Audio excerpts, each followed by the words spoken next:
Okay. We need member Pilpel's video. Yes. One moment. Okay. The recording has started. The time is 4:09. This is the February 4th, 2026 regular meeting of the Sunshine Orange Task Force at the City and County of San Francisco. The time is 4:09 p.m. The Sunshine Orange Task Force and its committee convene in hybrid meetings that allow for either in-person attendance or remote participation. Public comment will be taken on each item on the agenda. Meeting decorum, any members of the Sunshine Orange Task Force may stop for decorum due to disorderly conduct or meeting participants. Persons who engage in threatening and or menacing behavior may be asked to leave. A reminder for those who have joined us via WebEx, please note that we are not using the chat option in WebEx, as those written statements are not visible to members of the public who are attending the meeting in person or have called in. You may indicate your desire to be recognized by raising your hand in the application. Chair Yankee, that completes my initial announcements. Okay, thank you. And if you can call item number 1. Item number 1, call to order, roll call, and agenda changes. Would you like me to take roll call? Yes, please. Yes, I'll call the roll. Member Schmidt not present. Member LaHood. Present. LaHood present. Member Sugarman absent. Member Kumar. Present. Kumar present. Member Anderson. Present. Anderson present. Member Hyland. Present. Hyland present. Member Pilpel. Present. Pilpel present. Member Wolf. Present. And your audio doesn't sound direct. Thank you. Wolf present. Member Stein, Vice Chair Stein absent. Member Yankee. Present. Yankee present. And we have our non-voting member, Michael Adams, present at today's meeting. Okay, and we also have Deputy City Attorney Valerie Lopez as our DCA tonight, and I think she had a couple remarks to make, so I'll turn it over to her. Oh, yeah. Thank you, Chair Yankee. This is DCA Valerie Lopez. I just wanted to take an opportunity at this juncture to just thank the task force. I've been one of the assigned deputies with this task force for the last 3 years, and this will be my last meeting supporting the task force.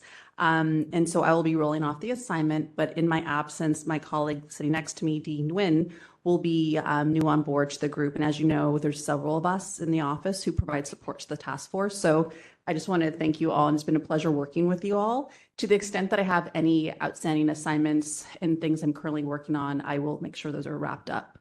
So feel free to reach me via email if anything else comes up. Thanks so much. Okay, thank you, and welcome Dee to the group. Thank you for your service. Member Pilpel, just a quick question. Are you leaving the office or just not going to do Sunshine so much? Thank you, Member Pilpel. No, I am still remaining with the office, but my client portfolio has shifted. So yes, I will be. I have recently taken on new clients, so this will be one client that's taken off my portfolio. Got it. Hope the portfolio invests well. Thanks. Okay, and do we know of any agenda changes? I am not aware of any agenda changes. Okay, I'm not aware of any either, but nonetheless, let's go ahead and take public comment on item number 1 if there is any. Yes, if there are any members of the public who wish to make public comment at this time, you may approach the podium. If you are online with us, you can press *3 on the telephone to raise your hand. Otherwise, use the application to raise your hand to indicate that you would like to make public comment. Okay, we have one hand raised at this time. Okay, 3 minutes. Hello, caller, you've been unmuted. Would you like to make public comment on item number 1? Okay, it's Patrick Monette Shaw. I had put in a reasonable accommodation request because I had vocal cord cancer and I have difficulty speaking. So during my agenda item, I will be using the read aloud audio playback feature to read my 5-minute opening statement on my complaint. But the other part of my reasonable accommodation was that I asked that you move my complaint number, what is it? It's listed as item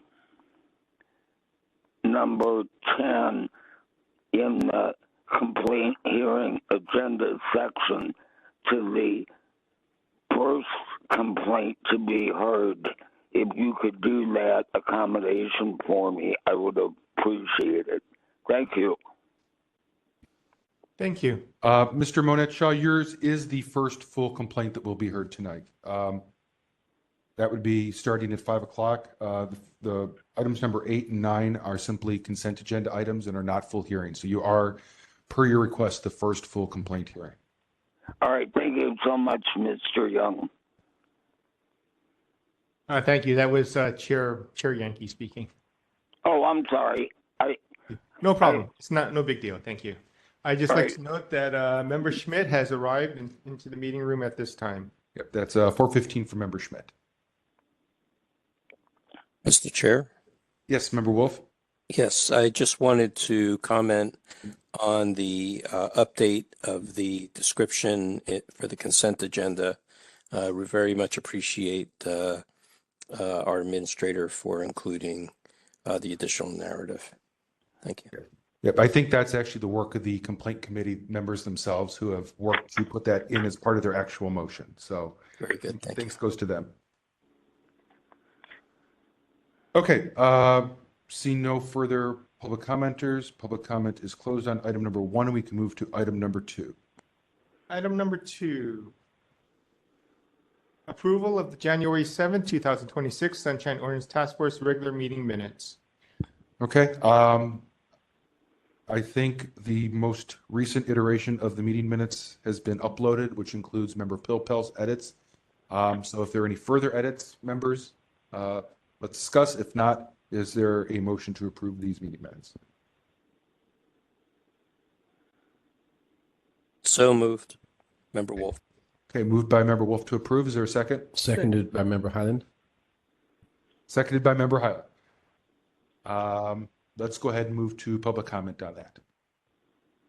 Before we do that, Chair Yankee, going forward, if this is how we could do minute, edits like this in the record in front of all of us and not during the meetings off handwritten, that would be, I think, save this committee and the subcommittees a lot of time. So thank you, Member Pilpel, for getting these in, and please continue to work with our clerk to get what you need way ahead of time so this can happen like this going forward. Thank you.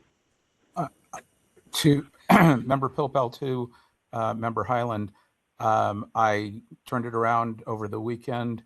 In the future, I'm hoping to get minutes as soon as they're produced, and hopefully that will work its way into an earlier draft.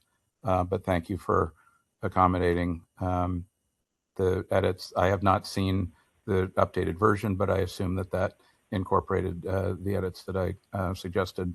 There was still an outstanding thing about a code reference on page 9, but presumably that got addressed.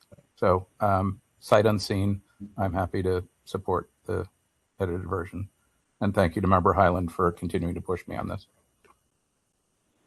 Okay, let's see if there's any public comment on this item. This is item number 2. Yes, on item number 2, if there are any members of the public who would like to make public comment on this item, you may approach the podium. If you're online with us, you may press star 3 on the telephone to raise your hand, or otherwise use the application to raise your hand. Just give everyone a moment. I do not see any hands raised online, and there's nobody in the room at this time. Okay, we can close public comment, and Administrator Young, if you could take the vote on that item. Yes, on the motion to approve the January 7th, 2026 Sunshine Ordinance Task Force minutes. My apologies. I'm just trying to do everything at the same time, so I don't forget. On the motion on the minutes, to approve the minutes. Member Wolf. Aye. Member Wolf. Wolf, aye. Member Highland. Aye. Highland, aye. Member Schmidt. Aye. Schmidt, aye. Member LaHood. Aye. LaHood, aye. Sugarman absent. Member Kumar. Aye. Kumar, aye. Member Anderson. Aye. Anderson, aye. Member Pilpel. Aye. Pilpel, aye. Vice Chair Stein, absent. Chair Yankee. Aye. Yankee, aye. That motion passes without objection. Okay, thank you, everyone. Let's move to item number 3. Item number 3, approval of the order of determinations for file number 25064. Michael Turan against the City Attorney of San Francisco, file number 25079. Aaron Wilson against the San Francisco Animal Care and Control, file number 25080. Aaron Wilson against the Animal Care and Control, file number 25081. Aaron Wilson against Animal Care and Control, file number 25082. Aaron Wilson against Animal Care and Control, file number 25088. Rick Sanders versus Mayor Daniel Lurie. File number 25099, anonymous GRA against Department of Public Works. Okay, members, do we have any edits to these? If not, is there a motion to approve? Member Pilpel? Yeah, go ahead. So sorry to Member Highland, I did not get this on Friday. I only got it on Monday. I had a couple of quick things to walk through, and then any changes in the minutes should be incorporated to conform here. So on the first item, I again, If you can state a file number, because I do not have it in front of me at this time, so I will need to refer back. that's fine. For 25064, against the city attorney, I would delete of San Francisco.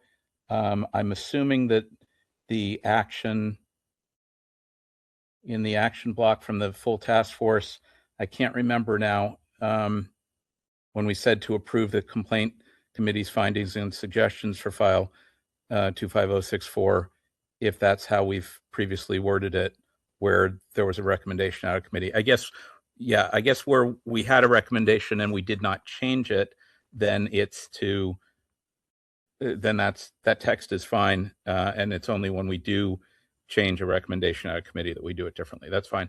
On the second page of that one, just in terms of style, the vote should be not bold. On the next page, 25079, and maybe this is just consistent, is throughout the reference to the city departments, probably don't need to say San Francisco or of San Francisco. And again, on page 2, the point size and the formatting is a little weird on the vote. On the third item, 25080, the date at the end is a different format. On 25081, there's a comma missing, and the date on 25082, the date at the end. And on 25088, I believe that's Rick Sanders and not Rich Sanders. And it needs a period at the end of the action after compliance and the date. And on 25099, that one looked about right. So I will provide the written edits in a day or two, but they're really non-substantive. And again, I would conform this to any changes that we made to the minutes. With that, unless there's further discussion, I'm happy to move approval of the orders in the way that I just laid out. Okay, so a motion to approve with the edits described by Member Pilpel. Is there a second? Seconded by Member Highland. Seconded by Member Highland. Not seeing other hands, so I think we can go to public comment on this. Yes. If there are any members of the public who wish to make public comment on this item, you may approach the podium. If you're online with it, you can press *3 on the telephone to raise your hand. Otherwise, use the application to raise your hand at this time. One moment. We do have one public commenter at this time. Okay, it'll be 3 minutes. Fellow caller, you've been unmuted. You may begin your public comment. Thank you very much. This is Aaron Wilson, and may it please the full board tonight. I have a question relevant here. Can you please advise who the supervisor of records is? I hear the city attorney mentioned often, but what is the name of the person who is the supervisor of records, who is assisting the board, the SOTF, reviewing petitions from members of the public when they believe the response received from a city agency or official to be non-compliant or incomplete? San Francisco Administrative Code 6720C and 6721D. So there is supposed to be this person. Does this person exist, and what is their name? And are they here tonight? Thank you very much. I'm done.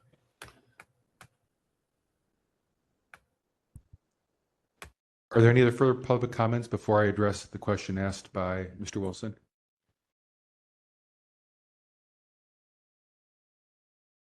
Not seeing any other hands. We'll go ahead and close public comment. Mr. Wilson, the supervisor of record. We have another We public do? commenter who just raised a hand. Oh, okay. Go ahead and hear from them then.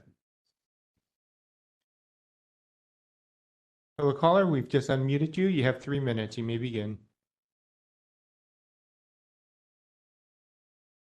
Yes, I'm not sure if I heard correctly or fully, but there are folks accessing, potentially anyway, by telephone, and I don't know that I heard about how to enter the speaker line by telephone. I think I heard what happens if you're on a computer and can see different icons and so on and so forth. So I hope that you're also providing instructions for those who are on telephone, and maybe you could tell me whether I'm correct in what my understanding is about how to get on or off the speaker line. Thanks very much. Thank you.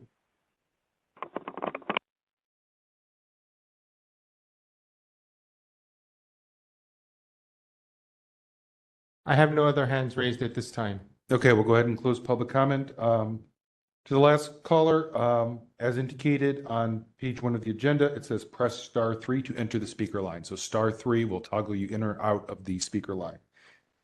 To address the question from the first person, supervisor of records is defined in Administrative Code 6720 as the city attorney. The city attorney is David Chu. The supervisor of records is not the DCA, Deputy City Attorney, who's assigned to assist us.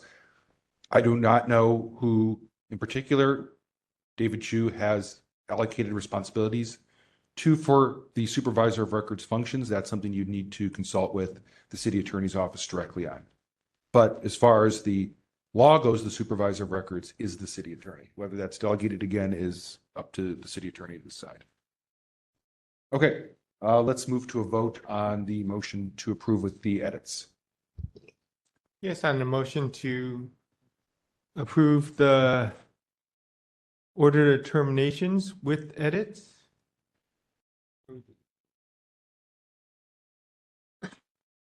On that motion, Member Pilpil. Aye. Pilpil, aye. Member Highland. Aye. Highland, aye. Member Schmidt. Aye. Schmidt, aye. Member LaHood. Aye. LaHood, aye. Sugarman absent. Member Kumar. Aye. Kumar, aye. Member Anderson. Aye. Anderson, aye. Member Wolf. Aye. Wolf, aye. Vice Chair Stein absent. Member Chair Yankee. Aye. Yankee, aye. That motion passes without objection. Okay. Let's move to item number 4. Item number 4, Commission Streamlining Task Force updates, review recommendations from the Commission Streamlining Task Force and its staff, which may affect the Sunshine Ordinance Task Force, and potentially take action to communicate suggestions or concerns from the SOTF to the Commission Streamlining Task Force. Okay, so members, the Commission Streamlining Task Force is starting to wrap up their work. I included what I thought were some of the most relevant related documents that are posted on their website. One of the first issues I just want to kind of point out is we had discussed the Ethics Commission and their role in having hearings regarding official misconduct. I believe the Commission's Streamlining Task Force restricted that just to official misconduct for board and commission members, but preserved it for city officials and elected officials. So that may not affect our ability to do certain referrals under 6734, like we were potentially concerned about. Secondly, they've, I believe, approved their final draft report. It's numerous pages long and is included in the attachments if you wanted to read it. But I think the thing that we need to discuss in this meeting were some concerns I saw with the draft legislation. So there's two pieces of draft legislation that comes out of the Commission's Streamlining Task Force. One is a draft charter amendment that would need to be approved by the Board of Supervisors and then ultimately put on the ballot for voter approval in November. The second is an ordinance that the Commission Streamlining Task Force can themselves pass, and it goes into effect, I believe, unless more than 3 members of the Board of Supervisors object to it. So the issues I noted is Sure, that yeah. in the, I'm sorry? The board would have to override with a Override. two-thirds vote With to stop the ordinance. Okay, yeah. So they would override with 8.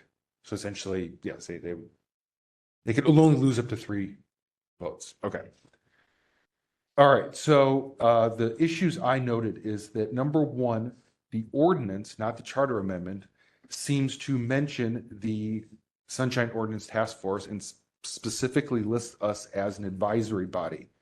I have a couple concerns about this. Number one, the meeting minutes from the meeting that the Commission Streamlining Task Force heard about us explicitly states that we are not going to be an advisory body.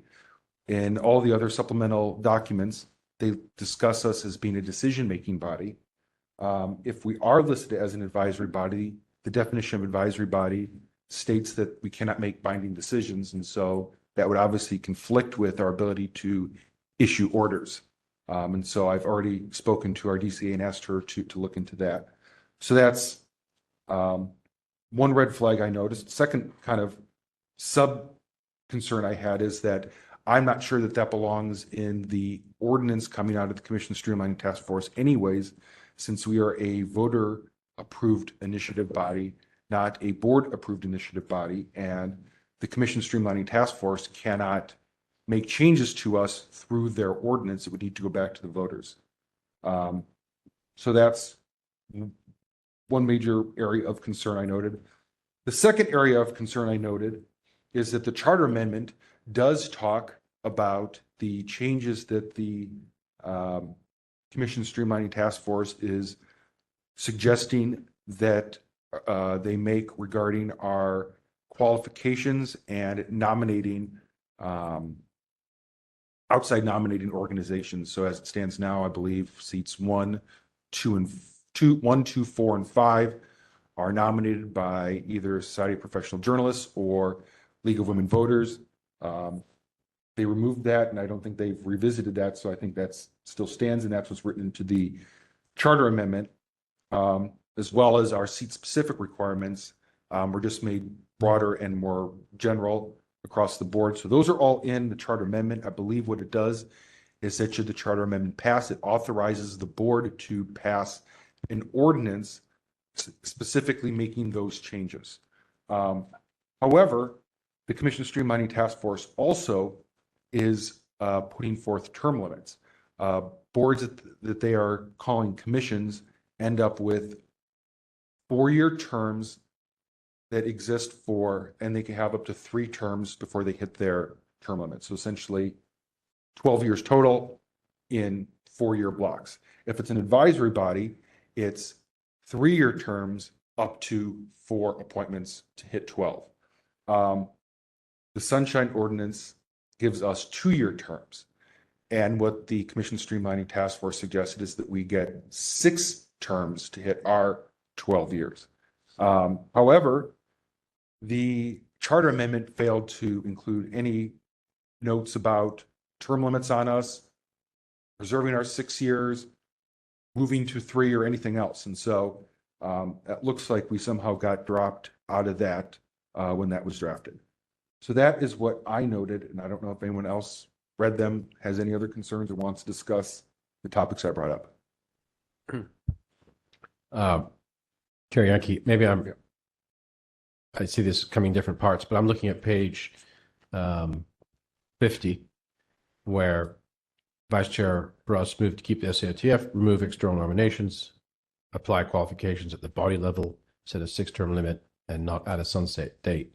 Looks like that vote passed. And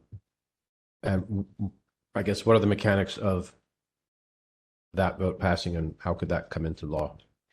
Right. So okay, I'm glad you brought us to that page, because that's, I think, really what we need to look at. I'm sorry, could you, what page in the PDF? Page 50 in the packet. Yeah. So in fact, actually, before I get to that, Member Highland, I'm going to go up to the first sentence of that block. So if you go, literally the first line says, Ms. Alonso, who is the project manager from the city attorney's office, it says, Ms. Alonso clarified that staff did not recommend making SOTF an advisory body. So that's where I was talking about the advisory thing. Somehow we got called an advisory body. So I think that's the first concern.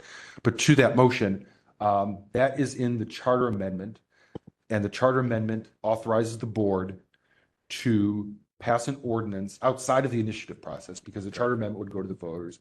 Essentially, the charter amendment will allow the board, or in fact direct the board, to pass an ordinance to remove the external nominations, apply the qualifications at the body level. However, the 6-year term limit and anything about a sunset date were not part of the drafting of the charter amendment. So that's where it got left out. And that's what I was talking about. So only part of that motion actually made it into the charter amendment. And I'm trying. Interesting.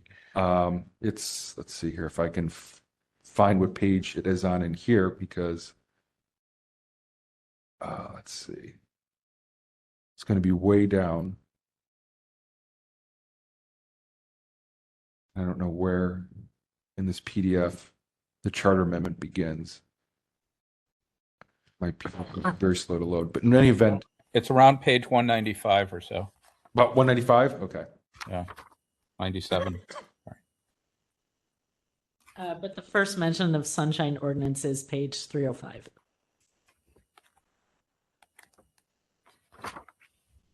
Do this on my phone, which is actually faster than my old laptop here.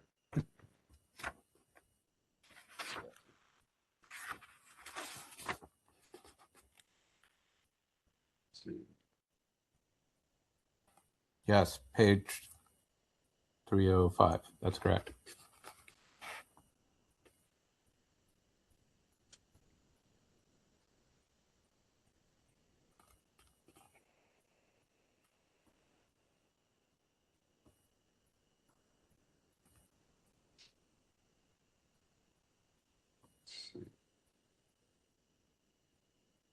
Okay.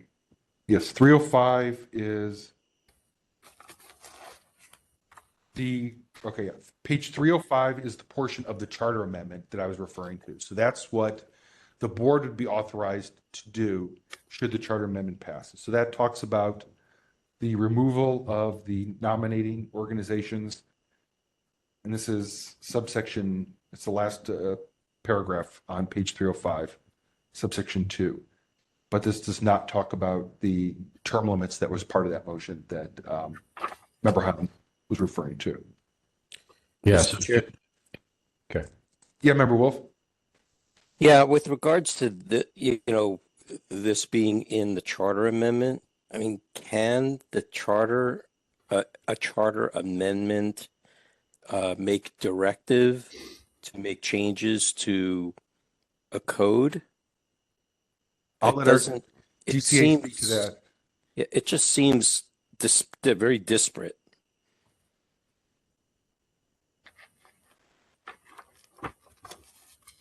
This is DCA Lopez. Can you please repeat the question? Because I understand that we're talking about the proposed charter amendment, and there's also a proposed ordinance as well. Right. Well, we're talking about the proposed charter amendment, and the proposed charter amendment on page 305 of our agenda is giving directive to make amendments to the admin code.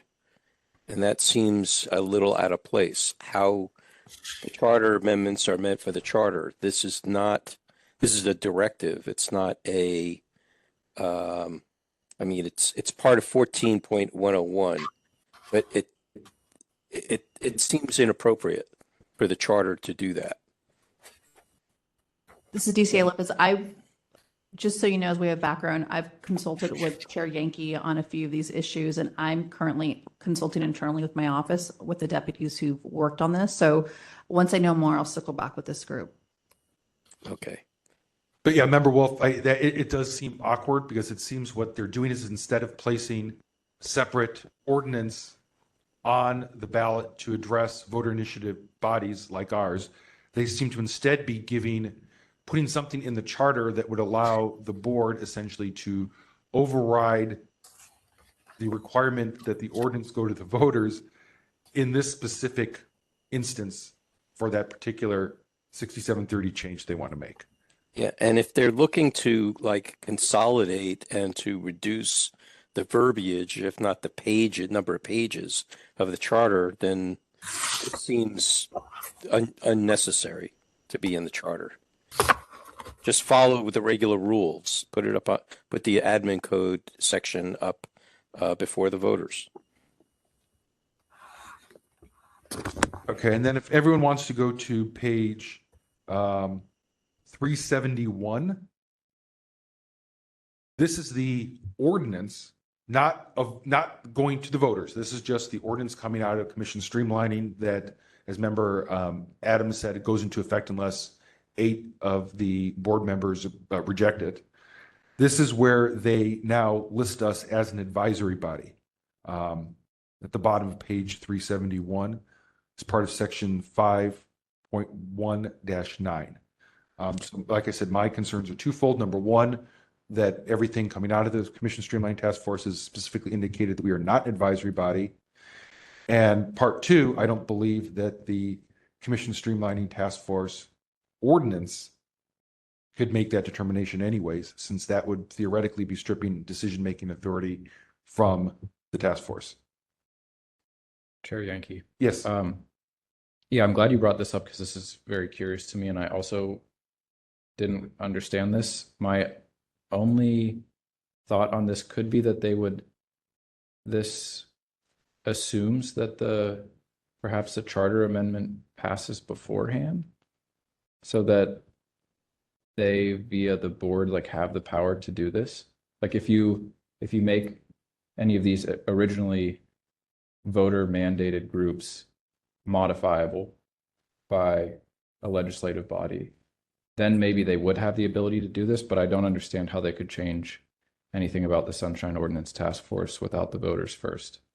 Yeah, and as specifically indicated on what was it, the prior page we looked, it doesn't, even the charter amendment doesn't give the board to make any changes they want to this. It makes it only allowable in that very narrow part, 6730, about the organizations and the C qualifications, not anything to do with advisory or not advisory or anything else with the Sunshine Ordinance. So I think even if we accept that it's a legally possible way to change portions of the Sunshine Ordinance through the charter, I don't think that would include anything that's on page 371.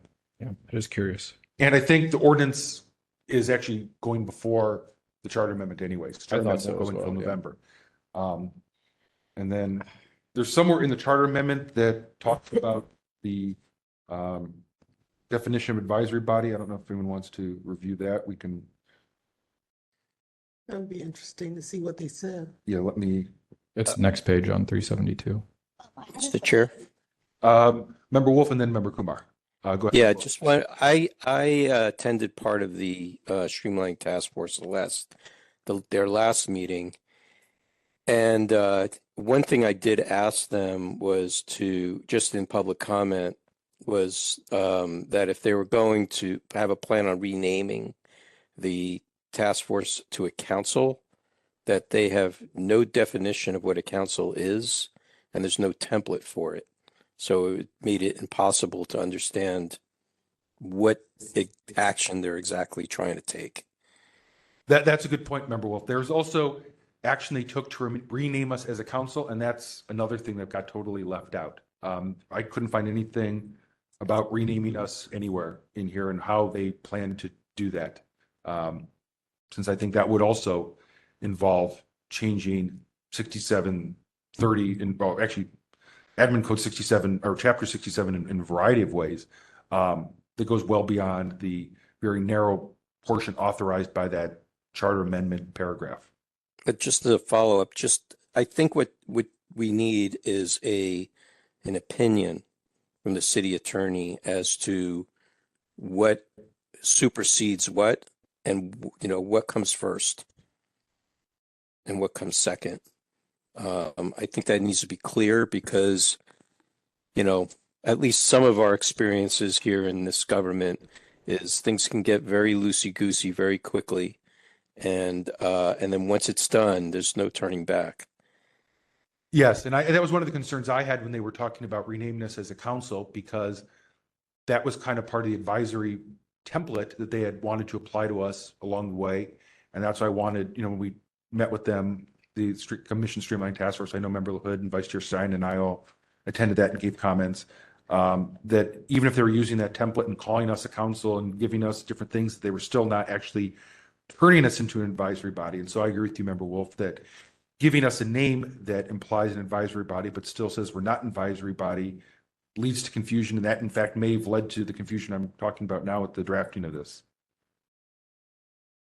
Member Kumar, did you have, comments? Yes. I was curious about. I wanted to know when the last streamlining of the task force happened. How many years ago? I don't think they've ever gone through this process before. So this is the first time we are effectively streamlining the task force? Yeah, task force has been around for about 24 years now. Well, I think, the last time this task force was really voted on was 1999 in Prop G, if that's what you're asking. But the full citywide commission streamlining task force thing, I don't think is ever really. Never. Yeah. Never in 96 history. Charter was the last revision, and then we've piecemeal changed it over time every year, basically. So I'm just curious, if and when this gets implemented, how long will it take to come into force? Well, it would go to the voters in November, so presumably I don't know when charter amendments typically go into effect, just January 1st, the new year. DC Lopez, I don't know if you could, something past November, when it would actually go into effect. We would need to review DC Lopez, we need to review the language of the charter amendment and see if it specifies its effective date. Also, one more question.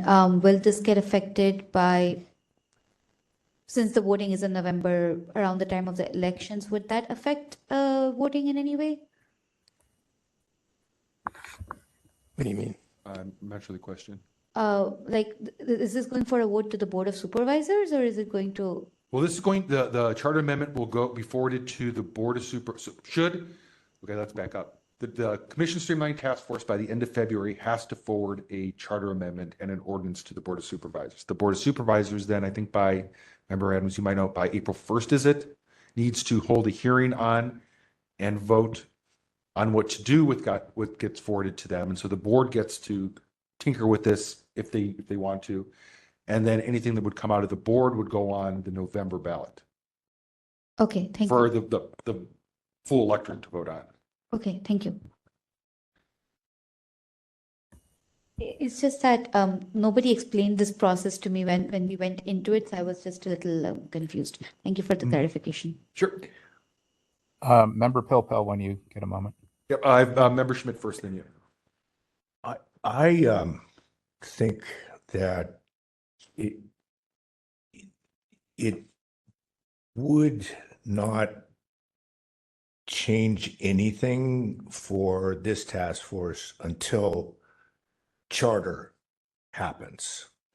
Anything that happens in a charter amendment, I believe it kind of can sweep away anything in the administrative code. Under Section 67. But until then, I think that the rule is that it's a 67 was voter approved, and so anything that's at ordinance level that conflicts with the terms of 67 as it exists, I think 67 supersedes it. So I don't see how there could be legally any changes. I mean, I can't give a sort of a definitive opinion, but that's my understanding of what the law is on this. Member Pilpel, you're next. Okay, several points, and I'll try to be brief. First, as to Member Wolf on the general hierarchy, the way I understand it, unless there's a conflict with state law when you do a home rule analysis or state preemption, whatever, then it's state law, state constitution, state law, city charter, voter approved initiative ordinance, or sorry, voter approved ordinance, I guess, and then Board of Supervisors approved ordinance. That's the general scheme that I understand in terms of hierarchy and order of precedence.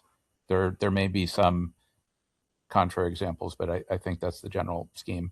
Whoever asked about the effective date of charter amendments, generally a charter amendment, if passed in November, the director of elections certifies the election, usually 30 days after the election is held. Then the Board of Supervisors declares the results. Then the city, I forget which agency, forwards the charter amendment to the Secretary of State for filing, and the Secretary of State sends back an acknowledgement that it's been filed. And at that point, the charter amendment is effective. There may be different and later operative dates of the charter amendment and various sections, and I haven't looked at this one because it's pretty massive. So that's to those two technical points. My understanding, which I guess is changing now, is that there was to be a charter amendment proposal, which there is, and we were talking about that, page 305, et cetera, and that there was also going to be an ordinance. The ordinance presumably would get heard at the Board of Supervisors and take effect unless a supermajority disapproves of it in the next few months prior to the November election. And the charter amendment, if the Board of Supervisors by 6 votes places it on the ballot, would go on for November. What I thought was the third piece, which it sounds like is not happening, was one or more ordinances to be put on the ballot to effect changes to voter approved ordinances. It seems like that's not the direction that they're going, and instead that page 305 of the packet, 14.101-1, provides for limited direction and authorization to the Board of Supervisors to modify some initiative ordinances in the way proposed.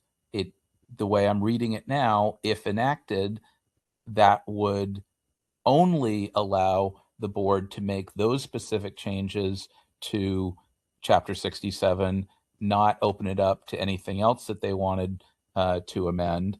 And so I am not at all clear about the effect of the ordinance on page 371 to designate the task force and as an advisory body with whatever It's not clear to me that they would have that authority. And I think I'm agreeing with what Chair Yankee said on that a few minutes ago.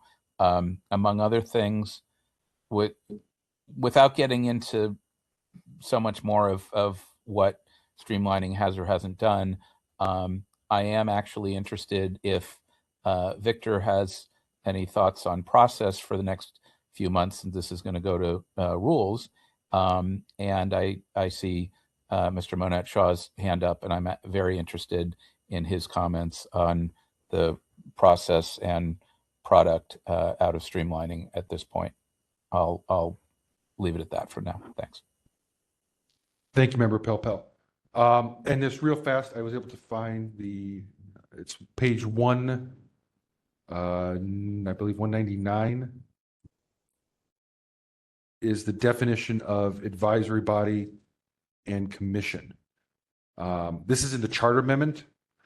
So it says advisory body shall mean a multi-member body, whether permanent or temporary, and regardless of name or composition, established by this charter, by ordinance or resolution, by state or federal law, or by initiative of another body, so established that does not have legal authority to exercise the sovereign powers of the city and county by making binding decisions on behalf of the city and county. Whereas a commission shall mean a multi-member body, whether permanent or temporary, and regardless of name or composition, that has the authority to exercise the sovereign powers of the city and county by making binding decisions on behalf of the city and county. And so, as I was mentioning, obviously throughout all the documentation coming out of Commission Streamlining, they've in every instance recognized that we do have decision-making authority. And so per those definitions, I would certainly think that we should be classified as a commission, not an advisory body.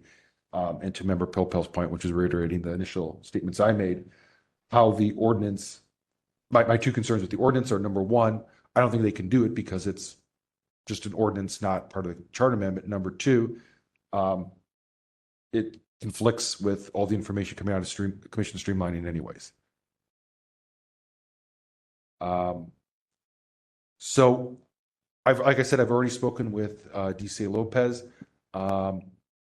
I think what I would ask is, since this is kind of a fast moving thing, we're not going to be meeting again until after the Commission Streamlining Task Force finalizes this.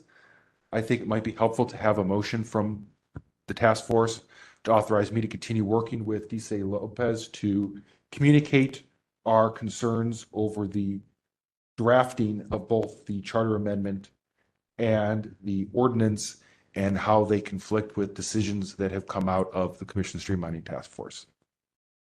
Mr. Chair, I would like for it to also add that we are opposed to being reclassified as an advisory body. Oh yeah, that would certainly, that's absolutely part of that. I think like I said, it's already in the record. In fact, their own meeting minutes for the meeting that they discussed us, specifically saying that we're not an advisory body. So absolutely, that I think needs to be part of that. Okay, I'd move that motion. I'll second it. Okay, so we have a motion to, we'll say, authorize the chair to work with legal counsel and communicate with the Commission Streamlining Task Force regarding drafting errors of both the charter amendment and ordinance as they relate to decisions that have come out of the Commission Streamlining Task Force, including the classification of this SOTF as either an advisory body or commission, and any term length and term limits that apply to us. I think that's encompassed, and that also doesn't restrict it to that, but I think those are the major points that I think we've all kind of noted. Okay, I'm wondering also, because we won't be meeting until, because of the time frame, would it be possible if something comes up or you need, there's some outcomes from this or something changes, that you would notify us? Absolutely. I will keep you correspondence. Yes. Anything that if any official communication I have with Commission Streamlining or that our DCA may be able to have and can update us, I will certainly include all the members via email. And Member Pilpel, you can pick up said email from our administrator in paper format. That would also include any heads up if we need any of us to come and give public comment or write letters or anything like that in support of our concerns. Thank you. So just to be clear, this is giving authorization to communicate with the city attorney and to communicate with the staff of or members, whatever, with the commission streamlining task force, not necessarily to relitigate decisions that they've made, but to clarify ambiguities and discrepancies, and to reiterate prior positions that we've taken relative to their work. Is that about right? Exactly, yes. Okay. This is not to relitigate the merits of the decisions, but rather to call attention to what I believe, and I think we've all noted, are the errors between what came out of commission streamlining and what is now in the ordinance and the charter. Okay. And so that there's full public view, any communication that you have, if it ends up as a letter or an email or whatever, if we could put that in the packet for next month. Administrator's report, just as we've been doing, yeah. Either in the administrator's report or in a CSTF. Yeah, item if this we item have comes up one. again, we can include it there, absolutely. Okay. And we'll put that right up at the front, so it's not at the end of 500 pages. Sure. Great, thank you. Okay, any other concerns about that motion? If not, let's go to public comments, and since I think. Or if we get to that point, Yeah. would you mind repeating the motion? I didn't write it down. In concept. In concept is to authorize the chair to work with our legal counsel to communicate with the commission streamlining task force regarding concerns about decisions that they've made and how those decisions have ended up in the draft charter amendment and the ordinance. And that some of that language actually conflicts with things they said. Right. And the conflict between what's in the draft versus the actual decisions that came out of commission streamlining, including but not limited to the misclassification of the SOTF as an advisory body, it being included in the ordinance, and the lack of mention regarding our term length or limits in the charter amendment. Which are not consistent with those being set for other bodies. Right. Because if it's not there, I don't know what would happen to us. I don't know if because we would continue to have, I suppose, 2-year terms and no term limits. It seems like it would default to what's in the ordinance. What's in the ordinance, because it doesn't allow the board to modify it at all, right? So. Not that. So shall we poke the bear or not poke the bear? Well, I mean, I guess the other concern, Member Wolf, is that what I don't want to see happen is that they say, oh, you have 2-year terms, but we're applying the term limits as either a commission or advisory body, and then we end up with only like 6 or 8 years and come up short. Chair Yankee. Yep. Just sort of separating these two concerns here with respect to poking the bear. The first is it seems to make perfect sense to reach out to the city attorney or whatever to make sure that the decisions made are accurately reflected in the legal language. That's like not controversial. We should definitely do that. The second part is a strategic decision. What do you want to push for? What do you want to like formally oppose or support or whatever? And on that side of things, I think it would be wise to factor in order to do our job well, we obviously need some buy-in from like the executive parts of, I guess as the mayor's designee, I'm doing my job here. But strategically, like for this body to be effective, we do need buy-in from the rest of the government. And so with respect to bear poking, I would say we should be thoughtful about that, because there is this sort of like political tide that we're not going to be able to stand in front of, right? If a charter amendment is rolling out, like there's really only so much we can do. And so I will be very curious to follow this conversation in some aspects where we try to stop something from happening versus like redirecting it in a way that still leaves this like very functional and capable, so that when we make a determination, it actually matters.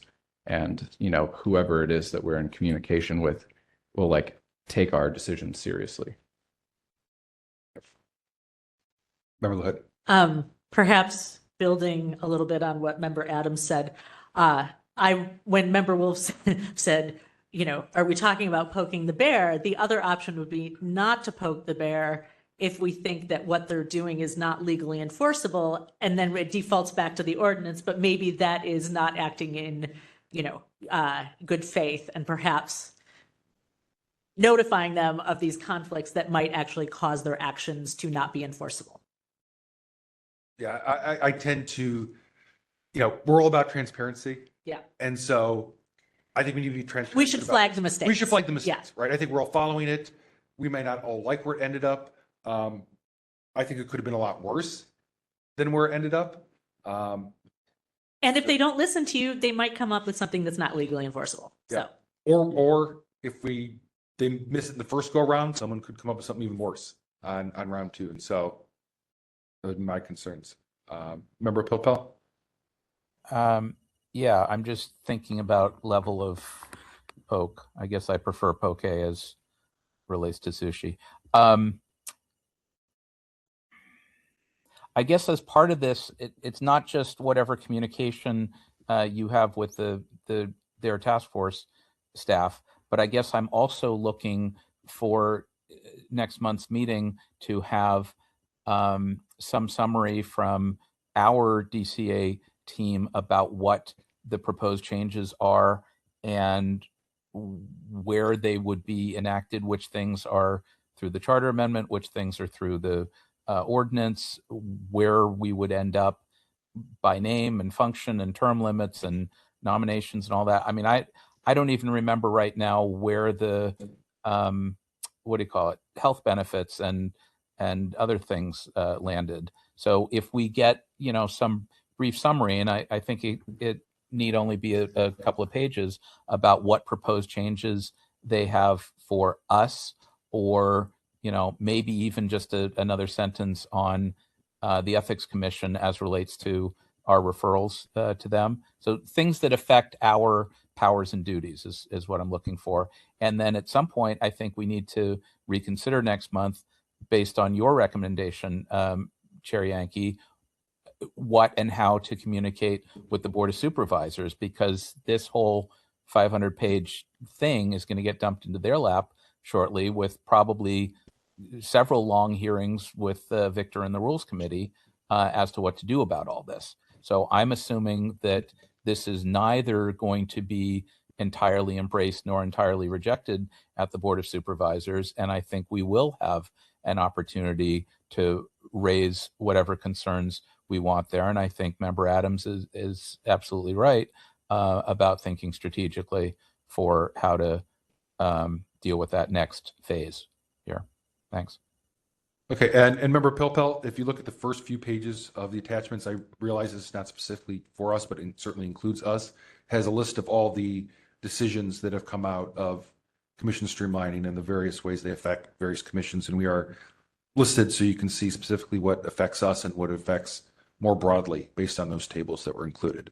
Understood. It's just a lot of complicated verbiage, but yes, you're correct. Thanks. And as far as health benefits, I think they just said there's no compensation unless otherwise authorized by law, and they didn't really touch that, and so we're already authorized by law. So I don't believe it would, as written, do any changes to that. Okay. Okay, but the motion is mainly just to talk about the drafting errors, and we, like you said, we can next meeting discuss beyond that if we want to communicate with the board. We're after 5, so why don't we open this up to public comment now, and then we'll take a vote and move along. Yes, if there are any members of the public who would like to make public comment at this time, you may approach the podium. If you're online with us on the telephone, you can press *3 to raise your hand. Otherwise, you can use the application to raise your hand at this time to make public comment. And as a quick reminder, we are not using the chat function. I see someone put something in the chat. If you want to share what you put in the chat with the task force, please raise your hand so we can include that in public comment. Thank you. There's nobody in the room. I'm going to unmute the first caller.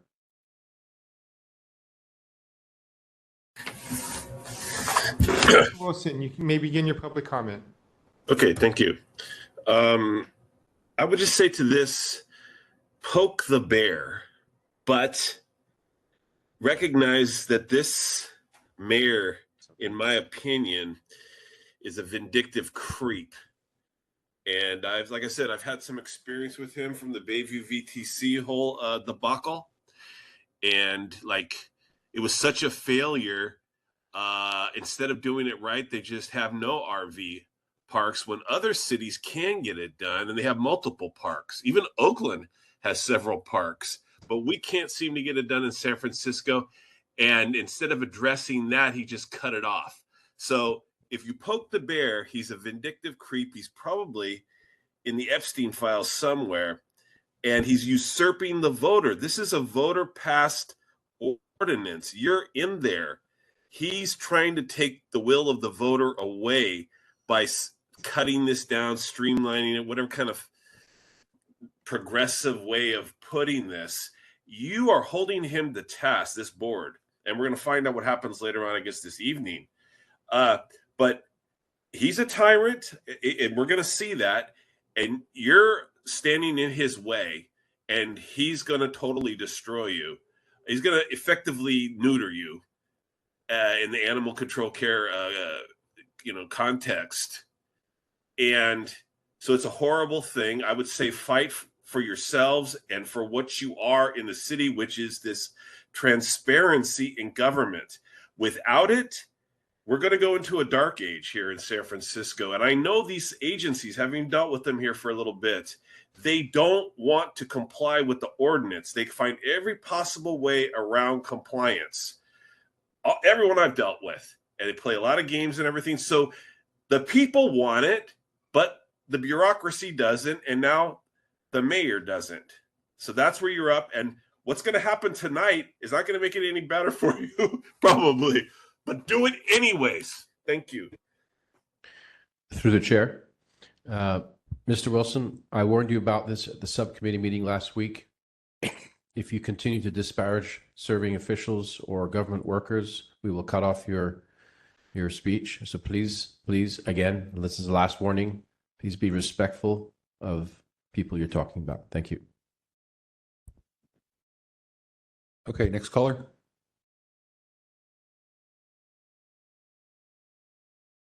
Caller, you've been unmuted. You may begin your public comment. Yes, please. If you could give me a 30-second warning, I'd appreciate it. This is Peter Warfield, Executive Director, Library Users Association. We can be reached at P.O. Box 170544, San Francisco, California, 94117-0544. And also at Library Users 2004 at protonmail.com. That's LIBRARY USERS 2004 at protonmail.com. I certainly think that you should basically stick up for the public, and in general, sounds like you have a good motion in hand. I would ask you, though, I don't know how much, if at all, this has been discussed, but it's not clear to me what is the meaning of binding. You mentioned that one of the considerations is that declaring this an advisory body, and therefore no binding decisions. Well, what kind of binding decisions are we talking about here? As far as I know, you make a decision, and as an example, the library management refused to turn over commission contact information, even though you unanimously voted that it was a violation to withhold contact information for the commissioners. And they just simply said, we're not going to do it. So I'm not clear what actually is the implication or the practical meaning of what it is they want to change about your designation in this regard. And in another question that I think is open that I think you might want to discuss or include is how do the changes that they're proposing affect your day-to-day operation in the moment. So, for example, what's the timing? Will you be able to take complaints about particular aspects of alleged violations as before and issue orders of determination and so on? To my knowledge, in 6721, your binding decision, if you want to call it that, is to refer to the Attorney General or District Attorney if they don't comply with your order within 5 days. But anyway, some clarity about what your powers will be or how they would change, and also the timing 3 minutes with have, respect to 3 minutes acceptance. have expired. Oh, I asked for 30 seconds. Anyway, how that There will, was a 30-second timer ding that was heard. I 3 didn't minutes hear have it. elapsed. Anyway, I think you get the point here, which is what's the impact of any of these changes? I understand, Mr. would be Warfield. they were Your approved time's up. on your current and future operation. Okay, we can move to the next caller, please.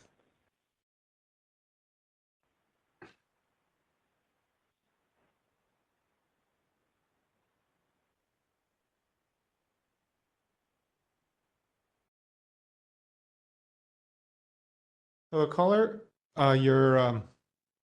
You've been unmuted. You may begin your comment. Okay, it's Patrick, and I'm speaking this. I don't have it typed out. You are mistaken. There will be two separate ordinances. One that they will get the Board of Supervisors to pass regarding bodies that don't have any charter implications. Then they're going to introduce another ordinance that will be contingent on the charter measure passing next November. So you need to get clarity on what ordinance changes regarding the Sunshine Task Force will be put in each of those two separate ordinances they are planning. I would advocate for poking the bear and using walk softly but carry a big stick to poke the bear with. As an example, although the task force made a broad motion that passed to eliminate annual reports and annual statements of purposes for just some bodies, I believe, charter bodies, but I'll check it and send it along to Ms. Peterson or Mr. Young. The city attorney creatively rewrote that measure that passed the streamlining task force and decided to apply it to all bodies, not just the subset that the streamlining task force had identified.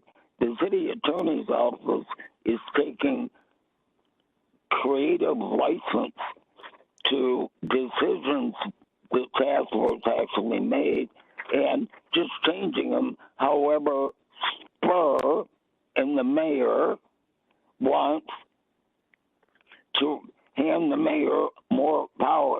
You need to include in your motion that you are challenging the decision to eliminate your nominating authorities. And I strongly urge you to work and develop collaboration with ethics and other bodies. 3 minutes has expired.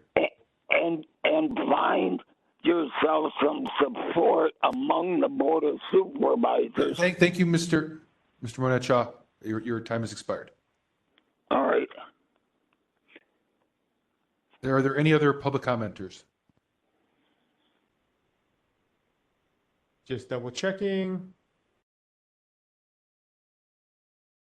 There are no additional public commenters on this matter.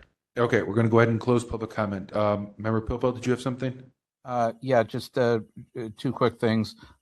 It's unusual. I don't know if it's unprecedented to hear from Mr. Warfield by phone, but I'm finding that interesting.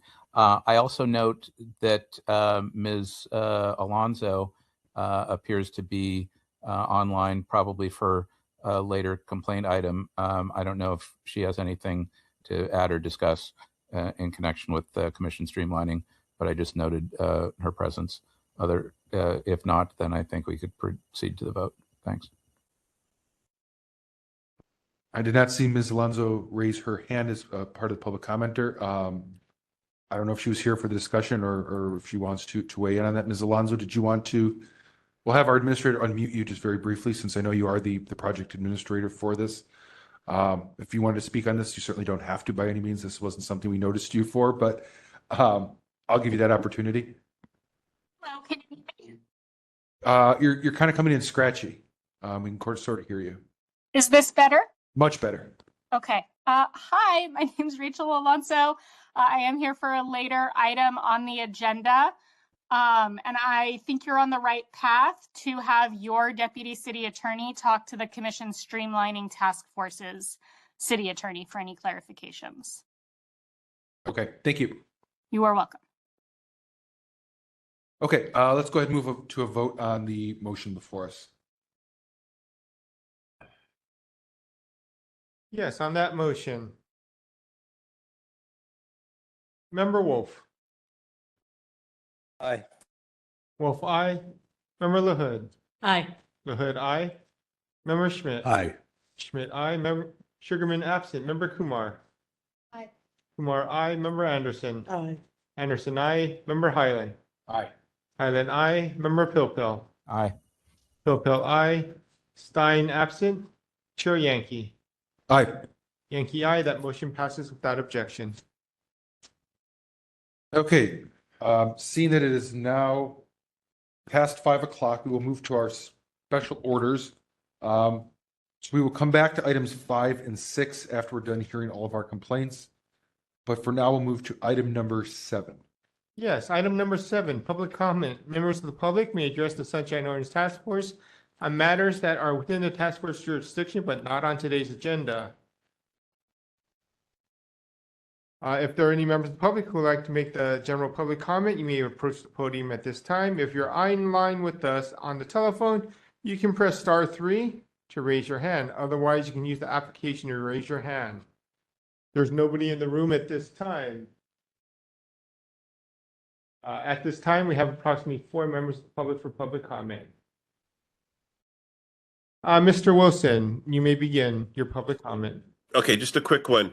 Can you please tell me the confines of my ability to be critical in a free speech sort of country? I'd appreciate it. In general, the rules is you may not address individuals. You may only address the body as a whole. Okay, so I can't say anything about the mayor then or something? No name calling, if we could do that. No name calling. Okay, fine. I mean, you could certainly speak, your opinion, what you feel, critical thoughts if you have that, but let's avoid like personal name calling attacks. All right, I'll try to attenuate it a bit. I mean, what I was trying to get out was that, in my view, he's really good at breaking stuff and not so good at making stuff. And that's what he did with the VTC. And that's what I think he's trying to do to this body. And so let's hope that you're able to stop him. Okay, that's all. Thank you very much.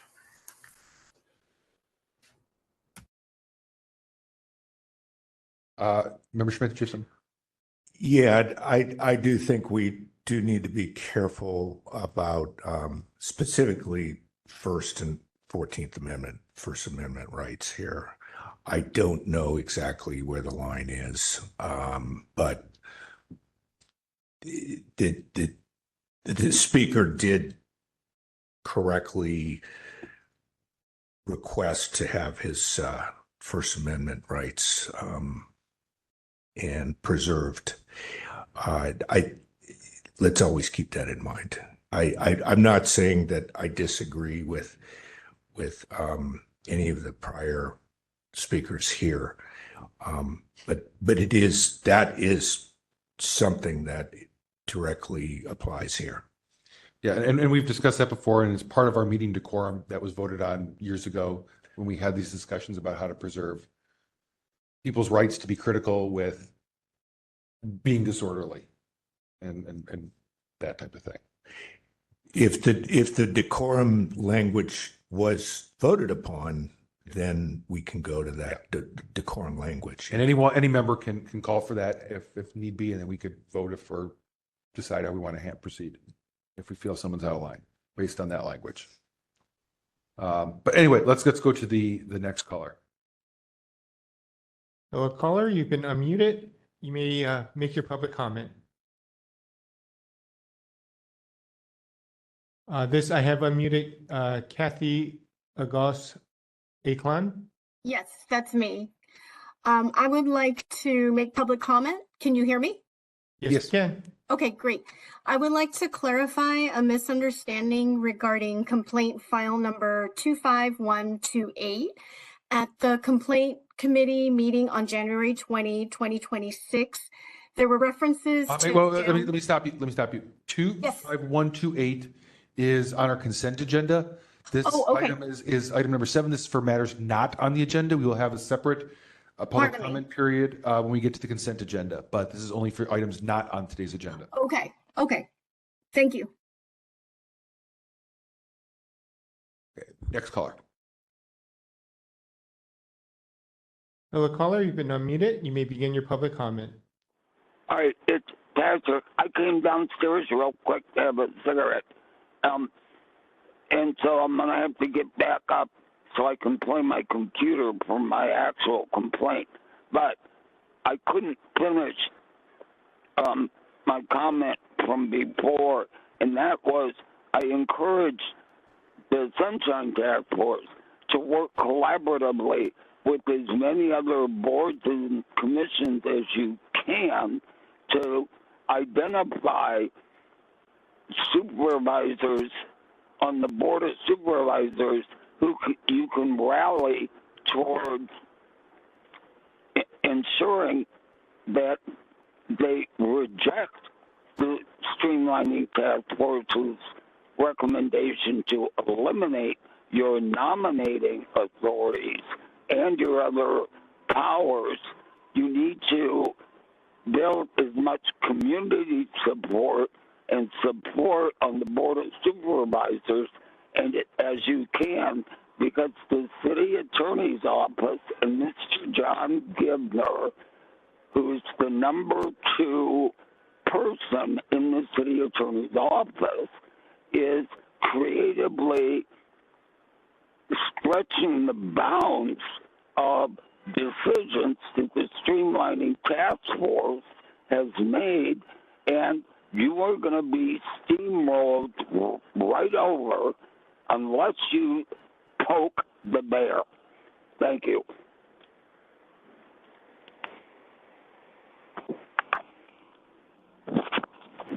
Thank you.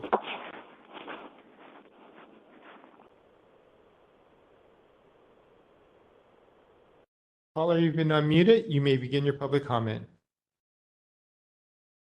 Mr. Turon? Good evening. My name is Michael Turon. 2 matters tonight that I wanted to bring up that are part of the task force purview, but not part of today's consent agenda. Matter 1, I filed a complaint with the task force back on July 31st, 2025 against the Board of Supervisors.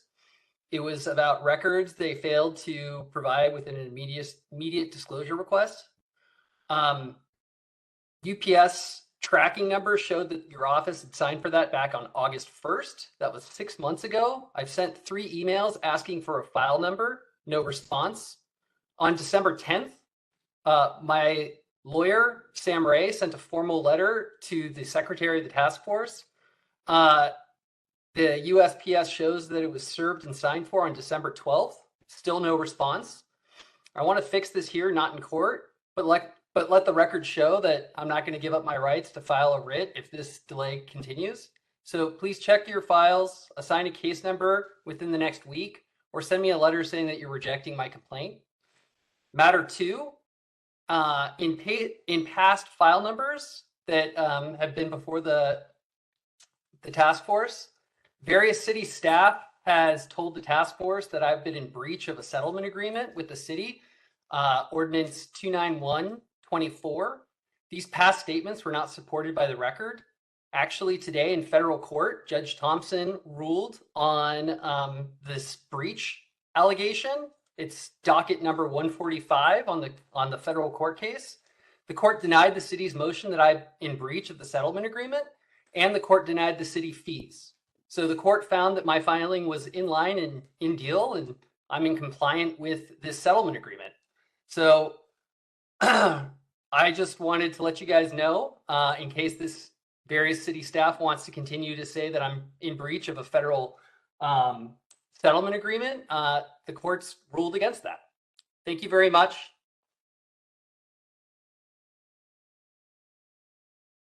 Thank you. Just double checking. There are no additional hands raised at this time. Okay, we'll go ahead and close public comment. Mr. Chair? Go ahead, Mr. Member Chair. Wolf. Yeah, I just want to, on the subject of public comment, in the ordinance under 67.15 D, it does mention that there is an allowance of criticism based on the basis of the performance of one or more public employees that might be implicated in this, that, or the other thing. So I don't, I think I understand what the concern about making disparaging statements. But I think I agree with Member Schmidt that we have to be a little cautious about what we abridge or not abridge or prohibit or not prohibit. Thank you. Agreed. Member LaHood, another thing to add on that, I think we also need to make a distinction between someone who is an elected official and a very public figure like the mayor versus city staff, who I think warrant more protection. Public figures take on those roles and expect that kind of public criticism. Good point. Administrator Peterson, can you confirm that Mr. Turan's complaints that he spoke about were received and that you will be communicating with him to queue those up for hearings? I can comment on one of them. Okay. That we did receive a complaint on July 31st, 2025, Michael Turan against Angela Calvillo, Clerk of the Board of Supervisors, file number 25103. I'm not sure what status that is at this time. Okay, that's obviously several months ago, so that needs to go to a committee for hearing, since we're already hearing complaints filed in 2026 in committees, and so there's no reason to hold that one. That needs to go. And any others that Mr. Turan. Okay, yes, so please follow up offline with Mr. Turan and make sure that those get queued up. Okay. With no other public commenters, we're going to close public comment on number 7 and move to the consent agenda. This is items 8 and 9. So Administrator Young, if you could read the whole consent agenda paragraph and then both 8 and 9 into the record. Yes, the Sunshine Ordinance Task Force shall review file numbers 25128 and 25133 to affirm the committee's findings regarding the Sunshine Ordinance Task Force jurisdiction, violation of the Sunshine Ordinance, Brown Act, or California Public Records Act, and if applicable, to issue an order of determination and refer the matter to a committee for monitoring. The complainant and respondent are not required to attend today's meeting, but they may attend to provide testimony if at their own determination. Item number 8, file number 25128, complaint filed by Mark LaCroix against the San Francisco Fire Commission for allegedly violating administrative code, Sunshine Ordinance Section 67.8-1 by failing to record audio or audio and video of closed session and retain all such records for at least 10 years. Sections 67.14 by failing to to audio record each regular and special meeting, and Section 67.21 by failing to respond to a public records request in a timely and/or complete manner. On January 20th, 2026, the Complaint Committee found that the task force has jurisdiction. The request records are public and recommended a finding that San Francisco Fire Commission violated Administrative Code Section 67.21 by failing to respond to a public records request in a timely manner. Since the PRR was responded to late, letting petitioners know whether audio and video recordings existed. The committee also recommended findings of a Section 67.14B violation since the meeting were audio recorded but were later destroyed after 360 days. The committee found that the sessions which occurred during the mayor's orders on COVID were recorded remotely by WebEx, but later destroyed by WebEx and notes. However, that it was the responsibility of the Fire Commission to ensure that they were kept for at least 10 years. The committee recommended finding no Section 67.8-1 violation because separate audio recordings were made by the Fire Commission, though these were not disclosable at present. The committee forwarded the matter to the consent agenda, noting that the written transcripts were provided. Committee ordered that under Section 67.21, respondent is to produce any remaining audio tapes, including the April 5th, 2022 recordings available, and the 3 items the commission secretary said she was downloaded onto the computer but hadn't been produced. The committee referred the matter to the Education, Outreach, and Training Committee to follow up with WebEx to ensure that the recording of special meetings are retained as Section 67.14 requires, and to ensure compliance with this order. Item number 9, file number 25133, complaint filed by Mike Petralis against the Office of the Mayor for allegedly violating Admin Code Section 67.25-5 by failing to provide a Prop G calendar in a timely and/or complete manner.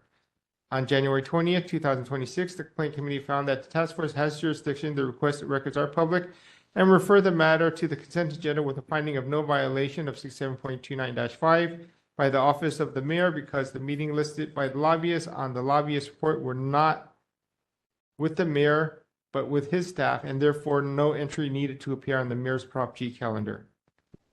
Thank you, Administrator Young. So members, is there a request to sever any of these items? And if not, is there a motion to approve the recommendations from the committee? Mr. Chair? Yes. Member Pilpel, not a request to sever, but I just wanted to clarify, if I may, on both items. I appreciate that there's more verbiage to Member Wolf's request from last month, but I'm concerned about,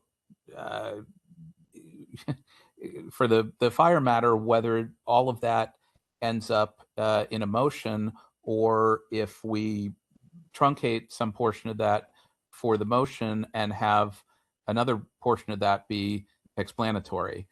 Similarly with the mayor, I would probably end the mayor's matter by saying a finding of no violation, period, and just have the other bit about the meetings and the lobbyists and all that be an explanatory note. I'm just concerned that we're in some ways setting up 2 tiers of hearings that for some reason we've got more explanation for consent calendar items than for full hearings that may be reflected in orders, and that seems odd to me. I don't want to spend a lot of time on this, but I'm just... Yeah, I would really rather not go down that path right now. I think there's no harm with them being part of the motion, certainly being part of the orders of determination. I think more is always better than less, and they decided to do this. I don't think it changes the actions that we take substantively by adopting what was presented. I think that's a good thing that they provided this much information, and so I'd rather not get into this right now or try to splice stuff out. Okay. All right. Maybe it's more a comment to Chair Schmidt and the complaint committee and the other committees when they're hearing complaints, is to be relatively succinct as to the motion and then have whatever other explanatory information in a following sentence or paragraph that may not necessarily be included in the motion. But I have no problem with the recommendations here. There may be something from the representative from the Fire Commission. Okay. So do we have a motion to adopt the recommendations from the committee on the consent agenda? I move the consent agenda. Okay, so moved by Member Wolf. Is there a second to that? I can second that. Okay, seconded by Member Pilpel. Let's go ahead and open that up to public comment now. One moment.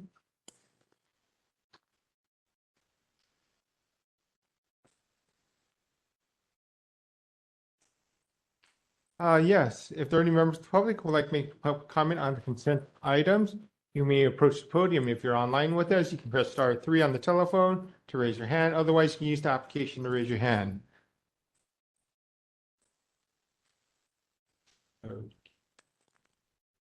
Hello, caller. I've unmuted you. You may provide your comment at this time. Thank you. My name is Kathy Aguas Ackland, and I am the Fire Commission Secretary. I would like to clarify a misunderstanding regarding complaint file number 25128. At the Complaint Committee meeting on January 20, 2026, there were references to downloaded links. To clarify, these links do not open a video and were essentially dead and non-functioning links. After contacting SFFD's IT department, the Department of Technology, and WebEx, it was discovered that WebEx retains video recordings for 360 days. Thus, the links no longer work. Mr. LaCroix was provided with transcripts from a certified court reporter for the dates requested, so there is nothing left for the Fire Commission to produce. Thank you. Okay, thank you. Are there any other public commenters? Are there any other members of the public who would like to provide public comment? If you're on the phone, you can press *3. There are no additional public commenters. Okay, let's move to a vote on that motion. Mr. Chair, Yes. I'm just wondering if the testimony from the fire department will change the order of determination at this point. Member Wolf, I think that's probably something that EOT, since there's a referral on there, that they can sort out and see whether or not there's full compliance or not. Fair enough. Thank you. Yes, on that motion, Member Wolf. Aye. Wolf, aye. Member Pilpil. Aye. Pilpil, aye. Member Schmidt. Aye. Schmidt, aye. Member LaHood. Aye. LaHood, aye. Sugarman, absent. Member Kumar. Aye. Kumar, aye. Member Anderson. Aye. Anderson, aye. Member Highland. Aye. Highland, aye. Vice Chair Stein, absent. Chair Yankee. Aye. Yankee, aye. That motion passes without objection. Okay, let's move on to our regular complaint hearing agenda, starting with item number 10. Item number 10, file number 25130, complaint filed by Patrick Manette Shaw against the Commission Streamlining Task Force, Ed Harrington, Sophia Kittler, and Deputy City Attorney John Gibner for allegedly violating Administrative Code Section 67.7 by failing to post an agenda at least 72 hours before a regular meeting containing a meaningful description of each item of business to be transacted or discussed at the meeting. Okay, let's first make sure that we have all the parties. So if you're the complainant, respondent, or a witness for either the complainant or respondent, please raise your hand now so we can elevate you to a panelist.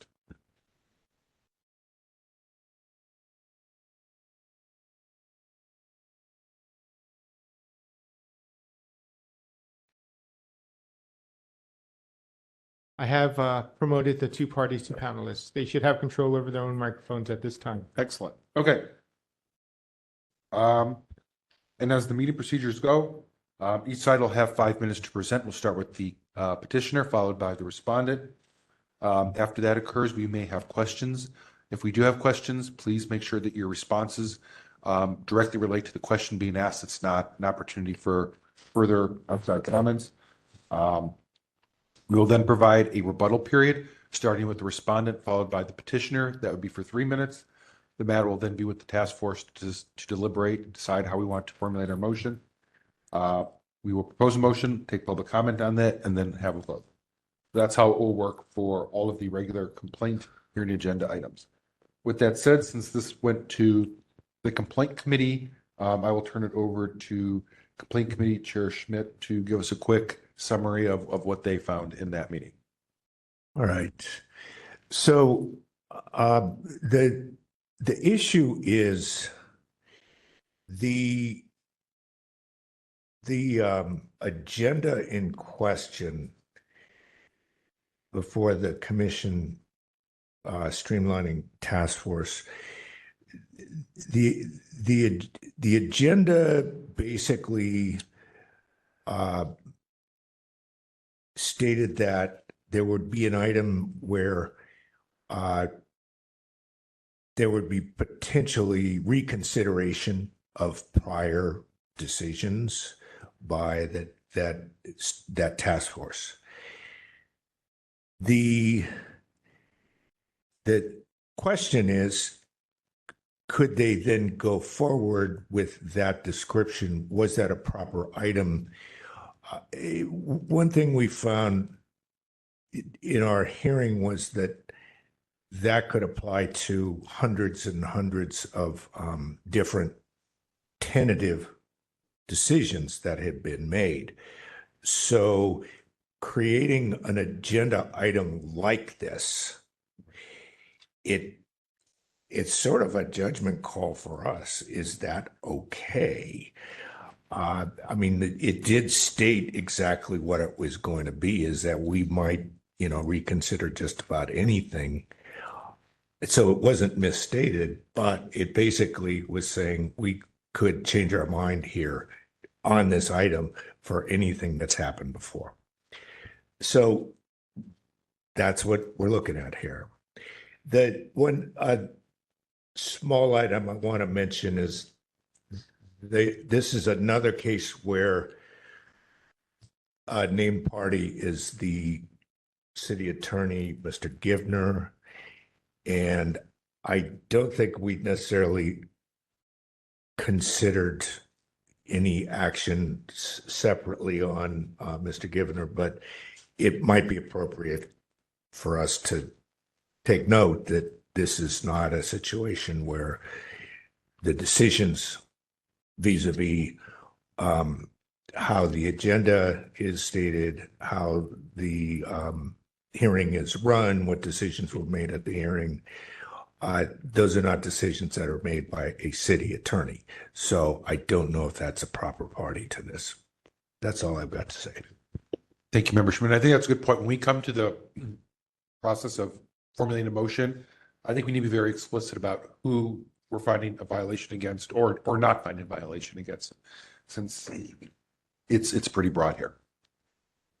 Okay, let's go ahead and start with the petitioner for 5 minutes, and I will let Administrator Young say when he's ready with the clock.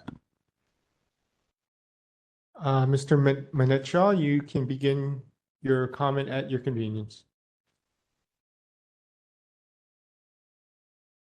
Give me a moment. He might not. I believe I've unmuted your telephone. You can begin at your convenience. Okay. Mr. Givner was in fact a party to the decision making to allow this item to go forward. You need to include him in your motion. Here is my prepared testimony. The full Sunshine Task Force needs to consider as a jurisdictional issue whether an overly broad agenda description used by the Streamlining Task Force for agenda item number 6 on December 12th was used as a pretext and an end-run loophole to get around Brown Act and Sunshine Ordinance rules about not discussing topics that weren't on a published agenda.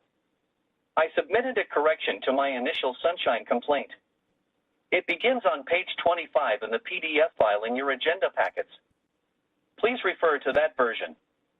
In dispute in this complaint is the agenda item description. Agenda item number 6 had been listed on the meeting agenda to discuss previous task force decisions regarding 5 specific, but narrow, topic areas. The narrow topic areas included 1. Member qualifications, 2. Compensation and benefits, 3. Contract approval authority, 4. Appointing authority, and 5. Policy body naming conventions. That had been stated purpose of agenda item number 6. A reasonable person reading the description would think only boards, commissions, and policy bodies dealing with these 5 narrow topic areas might be discussed. That agenda item wasn't intended to focus on other previous task force decisions writ large. And it was clear the Reentry Council issue didn't fit the narrow topic areas listed for agenda item number 6. At 3 hours and 1 minute on its December 12th meeting's audio tape, Streamlining Task Force Chair Ed Harrington introduced a motion to bring back the Reentry Council for further discussion and action at a future meeting to see if they wanted to change their initial recommendation to eliminate the Reentry Council. Harrington's motion for a future meeting was seconded. Support staff to the Streamlining Task Force stated they could re-agendize it for the task force's future meeting on December 18th or January 14th, where the item could be reconsidered and appropriately noticed on a published meeting agenda. Had the Reentry Council been scheduled for the Streamlining Task Force's next meeting, I would not have filed this sunshine complaint.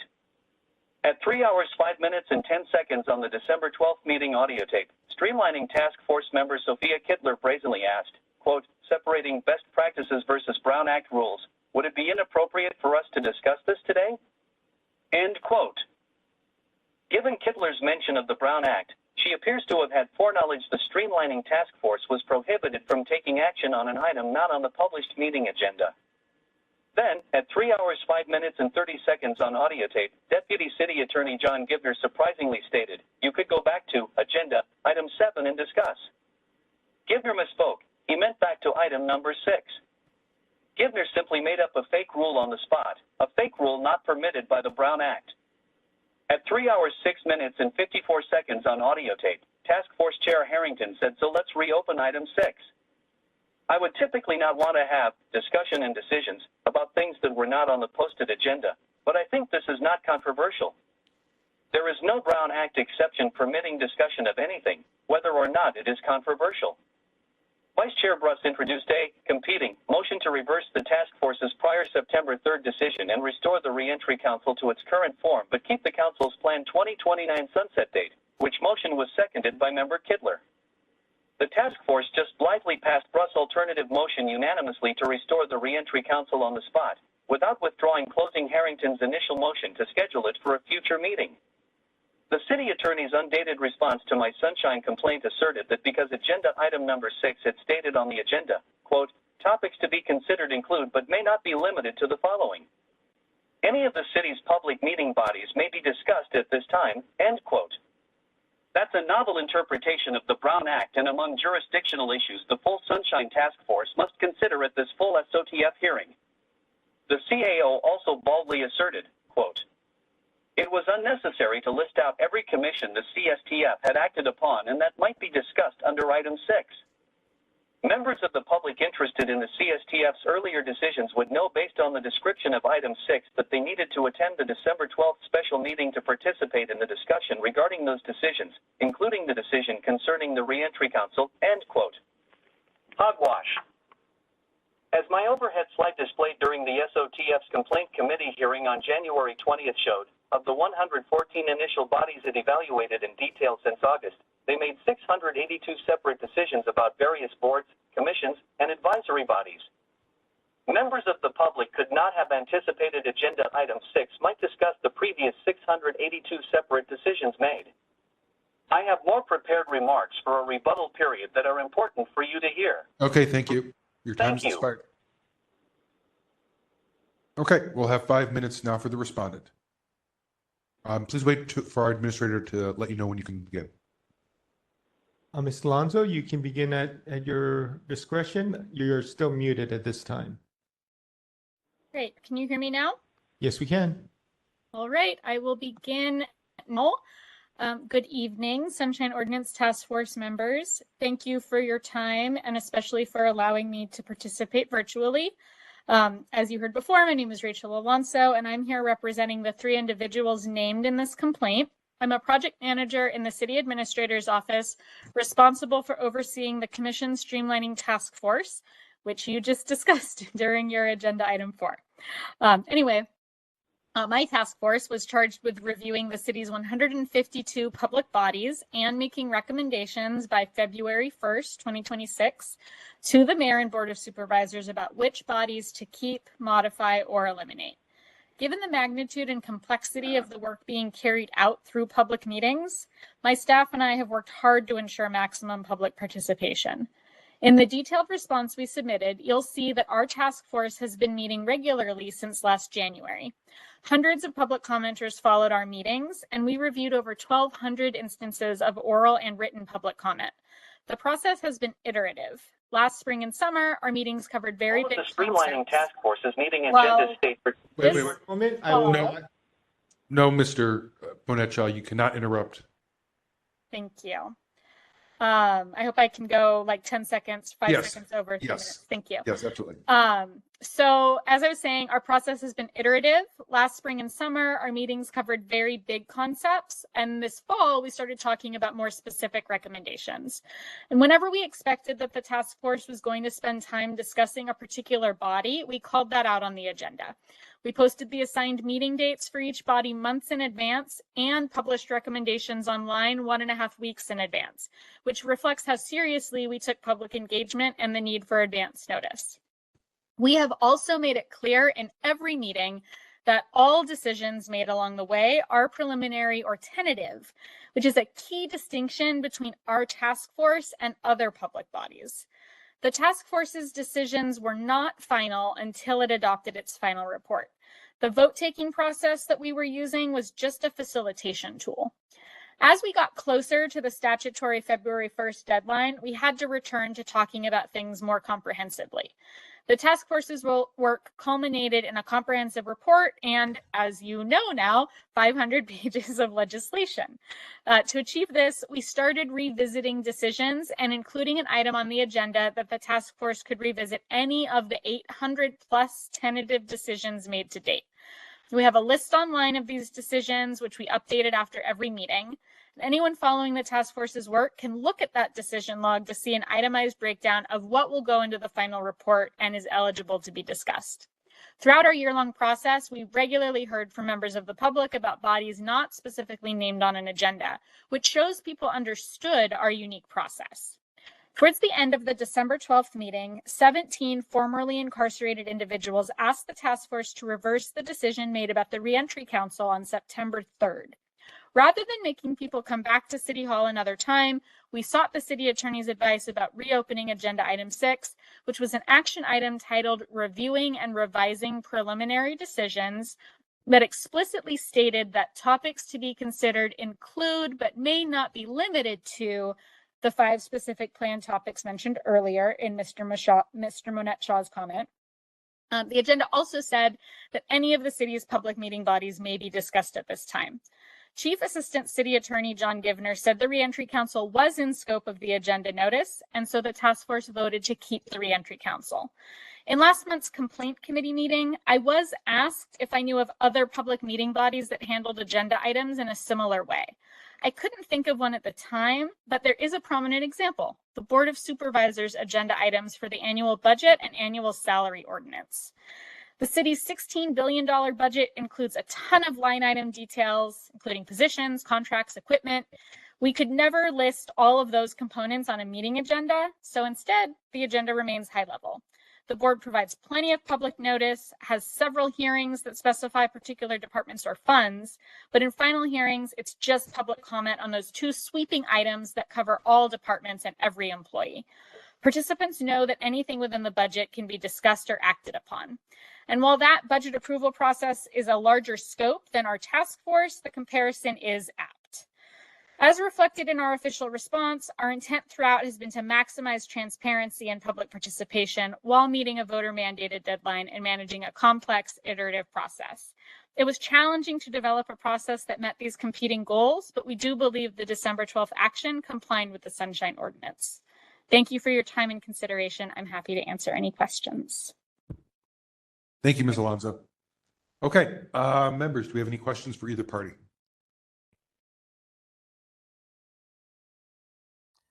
Member question.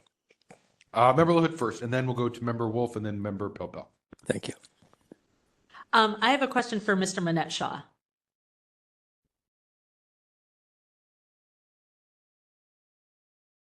I have unmuted Mr. Manette Shaw's phone. Mr. Manette Shaw, were you concerned about the decision about this specific committee, or would you have been equally concerned about if a decision had been made about any committee? I thought I put in my sunshine complaint to you that I supported bringing back the reentry council because my great nephew is a prisoner and will remain in prison for another 12 years. I don't oppose reentry councils precisely because I think they do great work.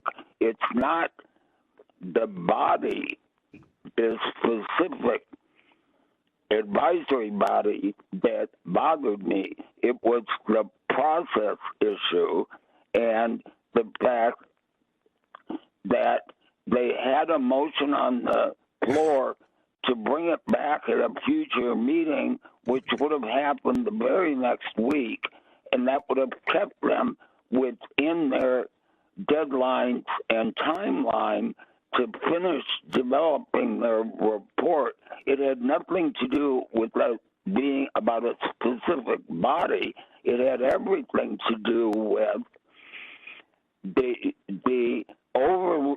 the comparison to the city budget process is not, as Ms. Alonso said, an apt comparison, and nobody could have known that they were going to pluck just one out of 114 bodies that they had made decisions on during that agenda item, because the agenda item description had led people to believe that in order to be brought back up for reconsideration, that it had to deal with one of those 5 narrow topic areas, none of which applied to the reentry council.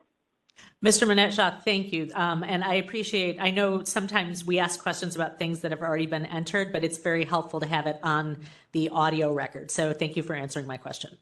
You're welcome. Okay, I have Member Wolf next. Yeah, a question from Ms. Alonso.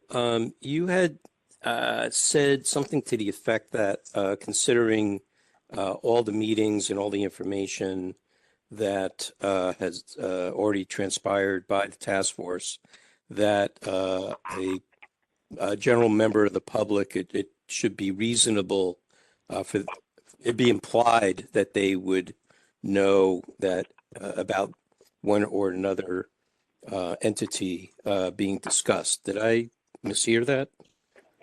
No, you did not mishear that. That is correct, what I said.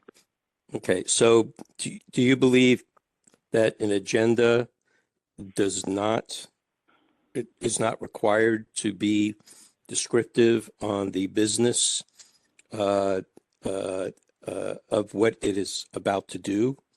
An agenda absolutely needs to be descriptive of the business of what it is about to do. And I've spent a lot of time making sure that our agendas are accurate and appropriately descriptive and posted, and again, information posted well in advance of any requirements. So then why say that it should, that the description or that the information that may not be specific is implied, or it should be implied by the public?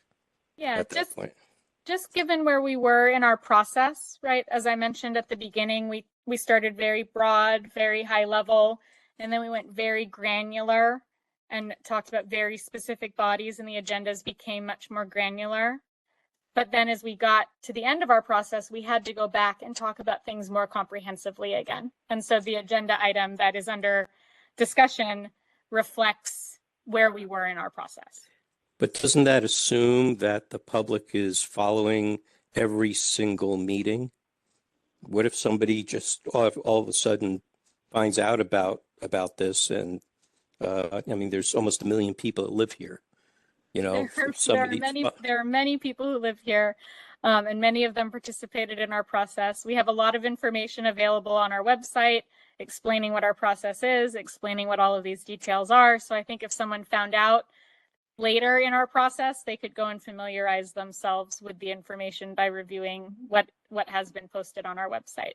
We also, so you feel hold on. You feel that being vague on your agenda is appropriate? No, I do not feel that being vague on my agenda is appropriate, and I don't think that my agenda was vague. Well, but if you're asking the public to imply what is on the agenda that is not being described, isn't that being vague? I could not list all 800 decisions that had been made for that particular agenda item. I think that would have confused the public more. I was not trying to confuse the public. Then why not be specific about what that agenda item was about? We were specific, and we said that we named the items that we knew we needed to talk about, but we also knew that members of the public needed to come and talk to us about things, which is what happened. And all, 98%, 95% of the public comment we heard was people wanting us to preserve things and not eliminate bodies. So people came out and asked us to preserve the Reentry Council. Had we waited and agendized it for a future meeting, people still would have come out to speak about keeping the Reentry Council. The outcome would not have changed. Now, I know the outcome is not the subject of your conversation, or under your jurisdiction. But people did not, our mission and the way we were interacting with the public was primarily listening to people about things that needed to be maintained because people did not like the changes that the task force was proposing. And so when that was brought up to us, it seemed that the most responsive thing to do to the public was to listen to the people that were there and reverse the decision given what was on the agenda, and that we were allowed to do that. Because if we had extended it by a week to allow for more public comment, no one ever came out and asked us to eliminate a body. That was really, really rare. People wanted us to keep bodies. So one last question just on procedure, which may or may not apply, but just out of my curiosity. When you say that you're going to reconsider, or the task force was going to reconsider a previous decision, does it make a vote? Does it move to do that first before? Yeah. Okay. It follows Robert's rules. Yeah. When we had a motion process, it was something that I advocated for. It wasn't required. Like in the initial conversations with the city attorney, the only decision that the task force had to make was approving its final report. But there was no way that we could write that final report without going through the details that we went through in the fall in a very granular level and get on the record what the task force's mind was. And the only way to do that was through motions and through votes. But we tried to be very clear that those motions and votes were not binding. They were preliminary and tentative. And I know that that is confusing to people who do participate with public meeting bodies often, because other bodies don't operate that way. Once they take a vote, that is final. But it seemed like this was the least worst way to approach our process and maximize participation and knowledge and understanding, while also preserving flexibility for the task force and allowing us as staff to keep track of where their minds were and what they wanted reflected in their final report. Thank you for your testimony. I'm done, Mr. Chair. All right, Member Pilpel, then Member Schmidt. Yep. So I appreciate the complexity and the difficulty of the task that the streamlining task force has had. I engaged with it for a while and then not. I'm not discussing any of the merits, good, bad, or otherwise, of their decisions or their work. It clearly is a complicated task. I have 3 areas of concern, and I will ask both sides to address the 3 points. The first is relatively minor. The letter to the task force from the respondents is undated and unsigned. I assume that reflects both the view of the city administrator's office, Ms. Alonso, Ed Harrington, Ms. Kittler, and Mr. Givner. But in the future, it would be good to have a date and have some name and title associated with it, so we don't have to assume or interpret who's actually signing off. It may have been written or edited by a team, but just having a name and a title and a date are always good things. The second point, it's more important. The top of Mr. Monette Shaw's complaint at page 2 references special meetings, and I'm wondering out loud whether different and higher scrutiny should be given to special meeting agendas and the admonition to only discuss those limited matters that are on a regular meeting agenda. I think we're aware that there are a couple of instances where items can be added to a regular meeting agenda that are not so agendized, but that opportunity is not there for special meetings. And again, just wondering out loud whether higher scrutiny should be given to special meetings and more narrowly construing what's on the agenda for special meetings. May I interrupt you, Member Pilpel? When you're wondering aloud, that doesn't sound like a question. I think you need to be very specific in what you're asking both petitioner and respondent, and withhold any deliberative type of ideas until we get to that stage so that we know. That's fine. I'm asking both sides if they would like to weigh in on whether higher scrutiny should be given to special meeting. Yes, I would. Hold on. Wait. One moment. And then the third point was on the broadest issue here is whether a relatively vague, open-ended item on an agenda that could refer to any of 800 past actions is reasonably specific to alert a person of average intelligence that they may be interested in the matter and may need to inquire further, whether it meets that standard or if it just opens up literally everything that a body has previously acted on, and that's not specific enough for an agenda item description, let alone reopening that item to act on something based on public participation that we're all in favor of, by the way. So those are the three topics. I'm more interested in the second two, but that's open to both sides. Thank you. Okay, I'll let Mr. Monette Shaw respond first, and then I'll move it to Ms. Alonso. Again, please be succinct, both sides, in your responses so that we can get through this process. Okay, I just want to commend Member Pilpel. He is poking the right bear with these two prongs of his questions. I maintain that the city attorney's office has a good government guide which clearly states that during public meetings there are no exceptions to bringing up something that is not on the published agenda.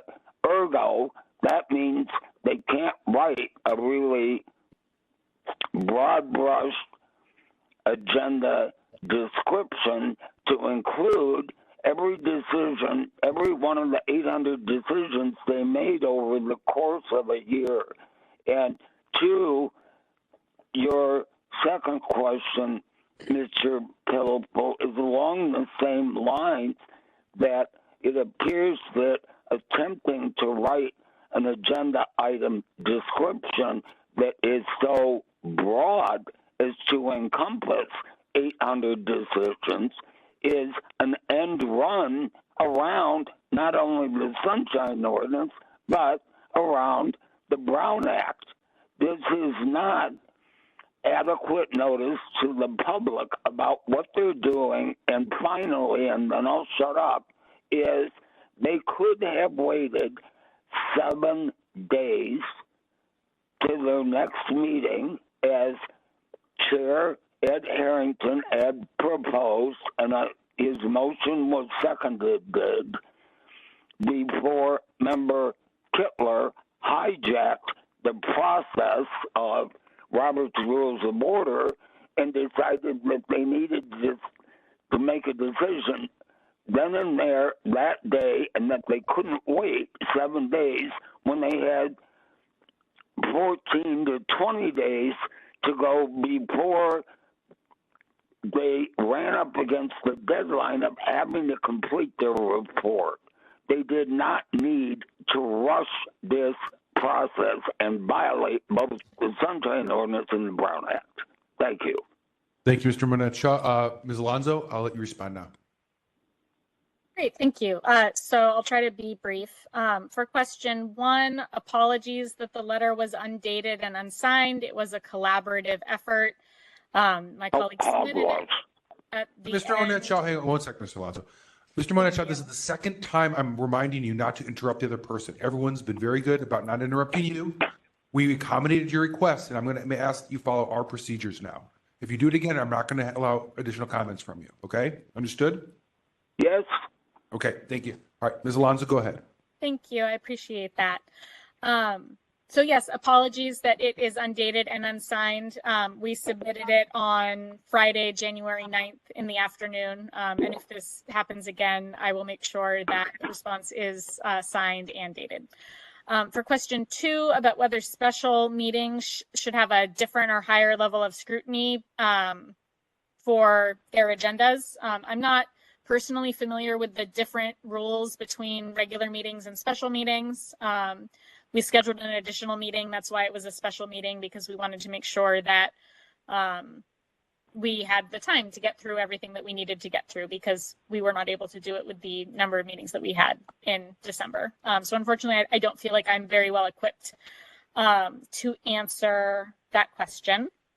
And then the third question about whether an open-ended item on an agenda that could refer to 800 items, would a person of average intelligence know that that means that, you know, if something that they're interested in, would that be relevant during that time? I obviously think the answer to that question is yes, because I wrote the agenda description, and certainly want all members of the public to be aware of what we're discussing and how they can participate in our process. So I have to answer yes to that one. Okay, thank you, Ms. Alonso. Member Schmidt's next with his question. Yeah, this might just be one question to Ms. Alonso. So just what you said there about the 800 preliminary and tentative decisions, the way you wrote this agenda, are you saying that you would have expected that anyone interested in any of the 800 preliminary and tentative decisions was on notice that any of those could be discussed during the item that's at issue here? We wanted to enable the public to come and talk to us about anything under our jurisdiction, under our purview, because time was running out. We did not want to limit people, and we wanted to be able to take action based on the public comment that we heard in those meetings. Okay, and so in addition to discussion, you contemplated possible action, including possibly changing the tentative decisions, correct? Yes, it was an action item. Okay, that's all I have. Thank you. Okay, not seeing any other hands. I have one more real quick. Member Wolf, we let you go. I need to keep things moving along unless this is extremely important. I want to kind of make sure we all. All right, I'll bring it up during deliberation. Okay, let's go ahead and move to rebuttals then. We'll start with the respondent for 3 minutes and then move to the petitioner for 3 minutes. Sorry, I go first, right? You go first this time. Yeah. Okay, thank you. You So the Commission Streamlining Task Force's intention was certainly not to use an end-run loophole to get around the cities and states' laws, as Mr. Monette-Shaw alleges. It was quite the contrary. The task force has taken public engagement very seriously. We allowed for remote public comment, even though it's not legally required. When online meetings had technical difficulties, we paused proceedings in the room so that people online did not miss out. The public clearly understood how we operated, as evidenced by their participation throughout our 12-month process. I know the Sunshine Ordinance Task Force is not interested in the decision the task force did or didn't make about the Reentry Council.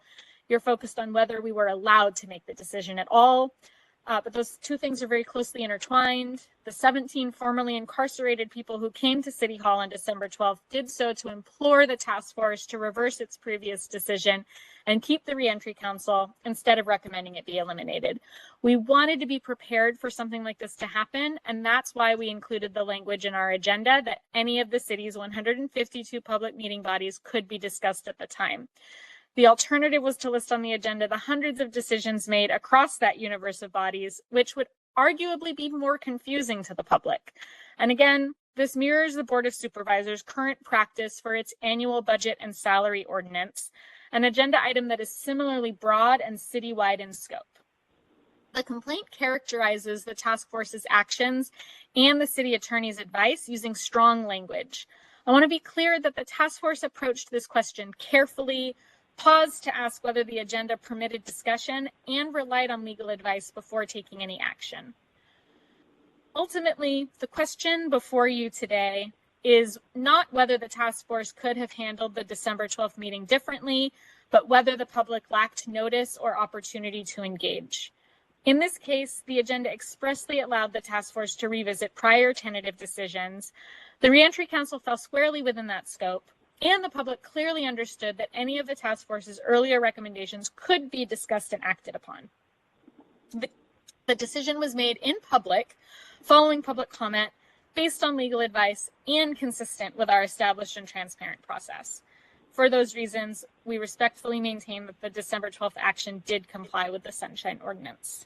Thank you. Okay, thank you. 3 minutes now for Mr. Monetshaw. Should I go? Yes. Okay. First of all, Ms. Alonso was wrong. She was required to take online public comment. That is required. Here's my prepared statement.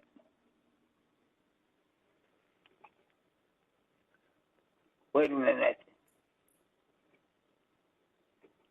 All of the streamlining task force's meeting agendas state for general public comment. Quote, the Brown Act prohibits the task force from taking action or discussing any item not appearing on the agenda, including those items raised at public comment, end quote. At a streamlining task force meeting a month later, on January 14th, task force chair Harrington answered a question raised by an elderly woman during the general public comment period about the Brown Act prohibition against not discussing items that weren't listed on a meeting agenda. Harrington stated, quote, if something is brought up during public comment, we can't talk about it in terms of making any kind of motion or decisions, because it would be unfair to people who didn't know that it would be on the agenda and that it would be discussed today. So if someone brings something up during public comment, if we choose to, we can calendar it for a future meeting, and that way all of the public would be aware of the topic and they would all be here for that discussion, end quote. The full task force needs to consider whether the streamlining task force's novel claim that an overly broad agenda item description could be used as an end run around the prohibitions against discussing matters not explicitly stated on a meeting agenda. If so, that essentially rewrites the Brown Act to allow loosey-goosey agenda item descriptions that don't describe adequately what is going to be discussed, in particular discussed in a, quote, special meeting, end quote. As it was, Chair Harrington had rightly motioned to schedule the discussion and action on the Reentry Council to a subsequent meeting to comply with the Brown Act, but his motion was hijacked and subverted by Member Kittler. As such, the Sunshine Task Force should rule that there was a clear violation of Sunshine Section 67.6F, Section 67.7D, and Section 67.7E by hearing and acting on an item not on its published meeting agenda. The Sunshine Task Force's order of determination needs to be explicitly written stating by name that Harrington, Kittler, and Gibner all violated the Sunshine Ordinance. And I want to remind you, on the cover page of my complaint, which is dated like normal correspondence is, and I can attest to that because I'm a professional secretary, correspondence always should be dated. My complaint had stated that it was a violation of 67.6F and 67.7D and E. So when you consider taking action on this today, you should cite all 3 paragraphs in the Sunshine Ordinance. Thank you. Okay, thank you. All right, members, what do we think? How do we want to proceed on this one? It sounds like a member Wolf will maybe start with you since you had some thoughts. Yeah, so I think Mr. Manette Shaw wrapped it up pretty good in his rebuttal that, you can't just write an overly broad action item that would include 800 some odd other items and then be able to choose which one out of public comment to then take action on in that moment. That is just totally against the principles of not just the Sunshine Ordinance, but the California Public Records Act and the Brown Act. And I think that's it's just not a good practice. It sets a very bad precedent for everyone.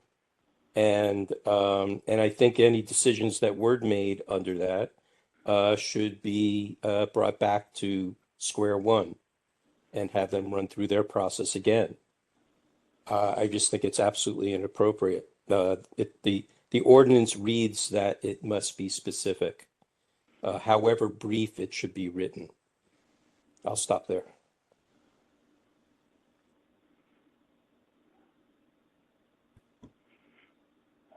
I guess I'll go next. I tend to take a different viewpoint on this one than Member Wolf, particularly because of what the task of the task force is. They're ultimately voting to approve a final report and final ordinance and final charter amendment. I see this more in the lines of the work, in fact, that we've been doing ourselves when we do our annual report, or the work that CAC's been doing when they've been working on amendments to the Sunshine Ordinance, where they've, I'm sure, bounced around a lot in their meetings on sections, on wording. In fact, we've done so here as well. But we've looked at our final action as being, what do we want to propose, for instance, as amendments to the Sunshine Ordinance? And in the process, we've had discussions about, gotten the viewpoints of members about various subsections, the way to word things and so forth and so on. But none of those are binding decisions until the final set of amendments is voted on. And so I think that's somewhat similar to this, in that it's an iterative process that isn't ultimately a final decision until the final report, the charter amendment, or the charter amendment and the ordinance are ultimately adopted. So I could see certainly the benefit to the public of listing them out. And I see that they've done their best to do that when that would be specific items that were going to be discussed. But oftentimes, I think when dealing with something like a major report or pages long set of amendments, making a tweak or a change on one may have implications to something else. And so I think while it would be ideal to list everything, I don't know if it's necessarily in this instance required, since I think these were a series of preliminary decisions leading up to a final adoption of what I spoke of. So that's kind of where I'm at in this. Member Hood? Yeah,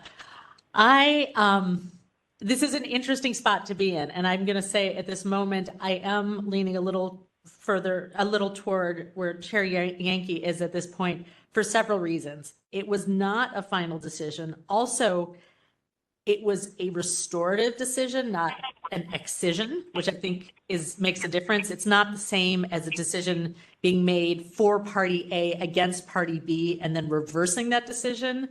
And it did not restore one body at the expense of another. So it wasn't like, okay, we'll add this one back in, but we have to keep our count, so we have to take another one out. If the action were something like that, I think I would oppose this. I do agree that on balance, it is better to have everything listed out. But this is kind of a unique situation, and where decisions that were being changed were in the direction of, they were pro-public decisions. It was about putting things back that were being taken away. I think if it were in the other direction, I would feel differently, but I can see how in this situation, in order to incorporate input that was flowing in from a lot of people on a lot of different decisions, that this actually, I think, in a way serves the public interest better. That's my preliminary thought. Thank you, Member LaHood. Member Anderson?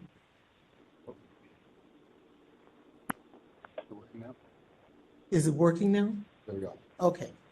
I've been listening to this, and my comment on this is that in this particular instance, they put in a body that had been removed from their list.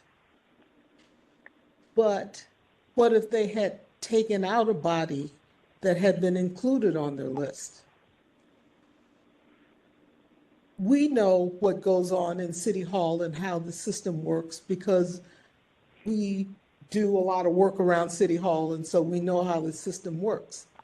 I'm here to tell you that the general public, the Rhodes Scholars, and the ones who only made it through 8th grade, many of them really don't have an idea of how this works. So if they see an agenda that doesn't include the name of whatever commission or task force or council that is applicable to them, if they don't see it, then in the public's mind, that's not up for discussion. And I think we have to err on those people who don't do this every day, who don't pay attention to it, but are very concerned about issues that affect them with the different commissions and task force that we have in the city.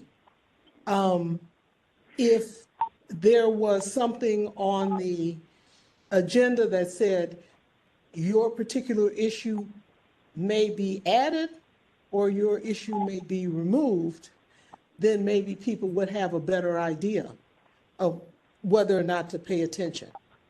Because most people are out trying to make a living and find a place to live and eat. But I think it's disingenuous in the way it was phrased, because for most people that means my issue is not coming up because I see the things you said were important, but I don't see anything in there where it says you may take away or you may add. So if they had added in their bullet points, their A through E, we may take away or we may add, then people would have a better idea that maybe they need to show up or pay attention or at least have it up on their computers so they could hear what was going on. So I believe that this may have been done to the letter of law for the Brown Act and the Sunshine Act. I don't view it as being done in the spirit of the law of the Brown Act or the Sunshine Act. And I believe it was a grave disservice to the people of the city. That's my opinion. Thank you, Member Anderson. Member Pilpel, I see your hand next. I'm leaning towards Member Wolf's view, but I'm not definite on that right now. This turns out to be a closer question than I had thought. I think that there are competing objectives here about clarity, specificity, finality, participation, other things. It seems pretty clear to me that if our body, the Board of Supervisors, the Planning Commission, the Fire Commission, had an open-ended item that said, possible consideration of reviewing past decisions that could, including but not limited to the 5 bullet points, but could actually reach back, 20 years or any number of closed matters, that would be highly problematic. I heard the suggestion about the budget, but the budget has other factors and issues, and we've heard cases about that in the past. I think in this particular case, I don't have any problem with taking public comment, and that was done. But I guess what I don't understand is why the members of the body could not have just said, or the staff could have said, or together they all could have said, we've heard from a number of people. There seems to be an interest in reviewing that particular decision. Why don't we put on our next agenda, either on a consent agenda or as a bulleted item for one of the regular agenda items to revisit that particular decision with that particular recommendation. And that would put everyone on notice, and anyone who agreed could come down again and say that, and anyone who disagreed could come down, and the testimony that was already given, it didn't need to be repeated, but clearly the members were moved. And it seems like that would have been a better course. I don't find the level of vitriol or ill will here. I think that there was an attempt to balance those competing interests. I just think that this fell a little short. That's all. And I think there was good intent in the effort around here, around this issue. I'll leave it at that. Thanks. Okay. Thank you, Member Pilpel. Member Schmidt hasn't spoken yet, so I'm going to let him go next. Yes, I'm with Member Wolf and Member Anderson on this. I see definitely violation here. I think to contemplate this kind of agenda in determinations discussions, it would to allow this kind of agenda would just blow a huge hole in any kind of rules that govern specificity and clarity of agendas. That's all I have. Okay. We'll do another round here, so let Member Wolf go again. Thank you, sir. Mr. Monette Shaw, this is now the third time. This is our turn to deliberate. You've interrupted us 3 times. Please stop. That's inappropriate. No one interrupted you. In fact, I'm going to ask our administrator to mute you for the duration of this hearing, since I don't believe there's any further instances where you can speak. Okay, Member Wolf, I apologize. Go ahead. That's fine. I going backwards agree with Member Schmidt, in part with Member Pilpel and Member Anderson. I think we need to focus on not what they were trying to make a decision on, but how they were going about doing it. That is what's before us. The merits of what they're trying to do is not of our jurisdiction in this particular case. And I think if you want to use the example of the budget, then putting a broad, similar type of agenda item about the budget on any Board of Supervisors agenda where anyone can bring back any decision that was made in the past that ended up being an add back or canceled or redlined or what have you to be reconsidered in that way, that would just destroy the entire legislative process.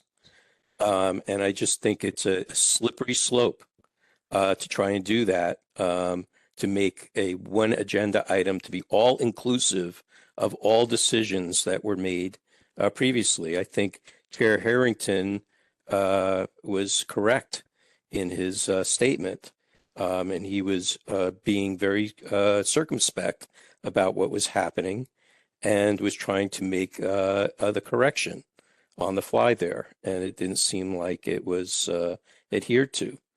So I would equally agree with Member Schmidt that there is a violation here. Thank you. Thank you, Member Wolf. I'll go again. I still am where I was before. I see this a little bit more, to use another example, like the redistricting process, where the redistricting commission was tasked with making a final approved set of district boundary revisions for the supervisorial seats. But during the course of a meeting, moving one boundary and changing one boundary may or may not move another boundary. They didn't on every agenda say, on this agenda, we're going to consider moving, from 19th Avenue to 18th Avenue. And then and then on a second agenda, they didn't put every single iteration of every boundary change that existed, because their goal was to come up with the final product of new redistricting maps. And so I see this largely the same, where the final product is the ordinance, the charter amendment, and the final report. And as they go through the iterative process, making changes one place to another place may occur. And because as they were drawing maps in kind of real time with the public's input in redistricting, I wouldn't say if we already talked about moving this street in District 4. So now we have to stop the meeting and we can't talk about District 4 again until we re-agendize. I don't think that would have been a productive way to do the process. Which I think is a little bit different than what Member Pilpel brought up about, I would absolutely have a problem if we said, we're going to revisit every decision we made over the last 20 years, because those are all separate binding decisions. If we were to reopen cases, for instance, from 5 years ago and issue new orders of determination, those matters we've already issued a binding decision on. That's very different than this, which up until the final report and final charter amendment and final ordinance, there was no binding decision. These were just directions and guidance, I think, from the commissioners of the task force. And I think there's a timeline on this, just like there was with the redistricting task force. And the only way I think sometimes this can happen is to have it play out in real time. I certainly am not suggesting that the Commission Streamlining Task Force could then go back and change something from prior years. Obviously, they have a single task, but I think that's the distinction I have with what Member Pilpar brought up. I would absolutely have a problem if this was changing past binding decisions, but this was, I don't believe, a past binding decision. It was more or less guidance to staff on how to draft what will become a future binding decision when they adopt the final report. So I'm still kind of where I'm at. Member Adams and Member Hood, does that work? Okay. Yeah, I just wanted to say I'm inclined to agree here, and obviously, this will be for you guys to vote, but the reason I agree specifically is because of how we do the pattern matching. If this were like a binding thing that would then go into effect, I would be much more inclined to agree with the other comments. And I think especially Member Anderson's comment about it's always about trying to gauge what the public needs to hear so that they can be informed and accurately participate in the process. And I think in this case, because the output is this report, which then will, in the best case, enter the legislative process, and part of this will go before the voters again to consider. This seems like less of a concern to me, because even the final output of the Commission Streamlining Task Force still has at least two, but probably many more opportunities for public input before it would become a binding decision. And certainly before you reach the binding decision threshold, you would hope to have more granular notification about what's going to happen. And so for me, I think the pattern matching for what type of thing this is definitely seems more like a redistricting kind of thing than a final binding decision that you want a sort of maximum public clarity on. Member Hood? Okay. This is really interesting, and this is difficult, and I see merits on both sides. I think I have moved over only because I think having on the agenda that all these things, that past decisions could be reconsidered. I think the idea is to invite people to come back and comment on past decisions. But hearing the conversation and the discussion again, I do think that the vote on it should have been pushed to a forward meeting. The idea being, and I also want to say, to Ms. Alonso, I understand the intention here, but I see how having future agendas that sort of keep narrowing the group that is being discussed, because public attention is being brought back again and again on a smaller and smaller number of entities, because those are still of concern. And I think helping to narrow the public discussion effectively by making sure those are listed out on the agenda. So not saying we could we'll hear comment on anything, but based on what comment comes through, then deciding what to put on the agenda for the subsequent meeting. So I think I've been swayed to the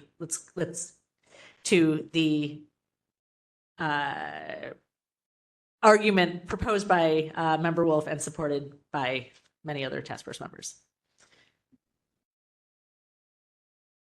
Anyone else? Or do we have a motion? And again, when crafting a motion, I think we need to take Member Schmidt's guidance into suggestion about who we want to name, since this was a rather inclusive list, and we may or may not want to include all those individuals.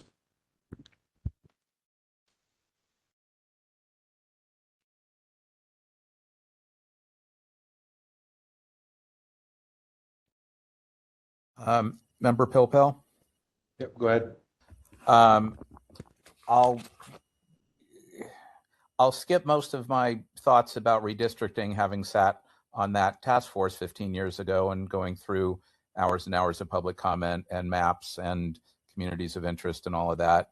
I think that that's a bit different. And yes, these are all unique and we're all snowflakes and there are all kinds of good arguments. But on this particular thing, I think if we find a violation, it should be against the Commission Streamlining Task Force as a whole, because they are the ones that took an action. I don't think it's against Chair Harrington. I don't think it's against Member Kittler.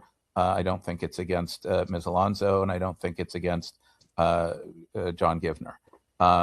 As to the violation, I'm just looking up right now for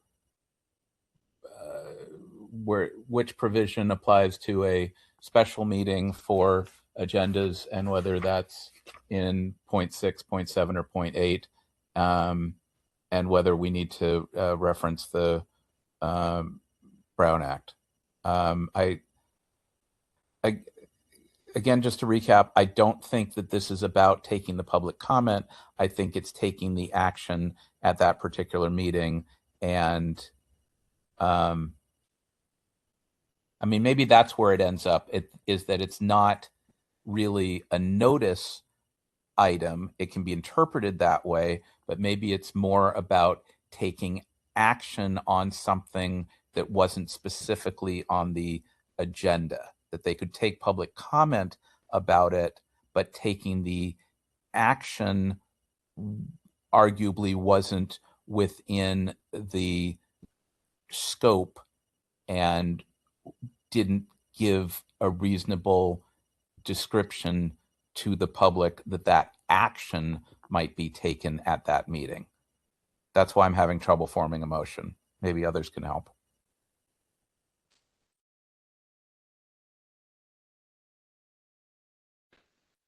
Mr. Chair. Go ahead, Member Wolf. Yeah, so through the chair to Member Pilpel, so I'm looking at 67.6F, and it halfway down it starts talking about, the whole thing talks about special meetings. Are we talking about a special meeting here? Or are we talking about a subsequent meeting that would be a special meeting? This was a special meeting, Member Wolf. Yeah. So this was a special meeting. Okay. Well, the rules for special meetings are specific, that you can't discuss anything that is not on the agenda. But the way this has gone down because of it not being specific enough is the issue. So I'm leaning more towards a 67.7. What is it? B and E.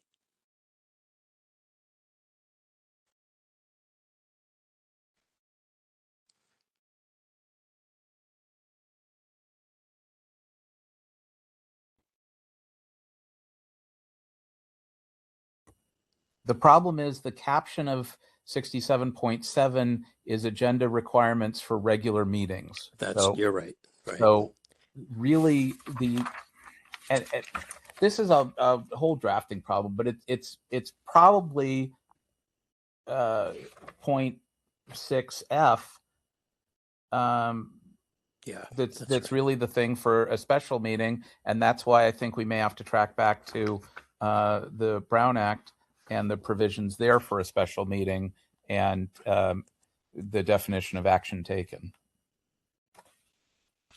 Again, that's why I'm having a moment here.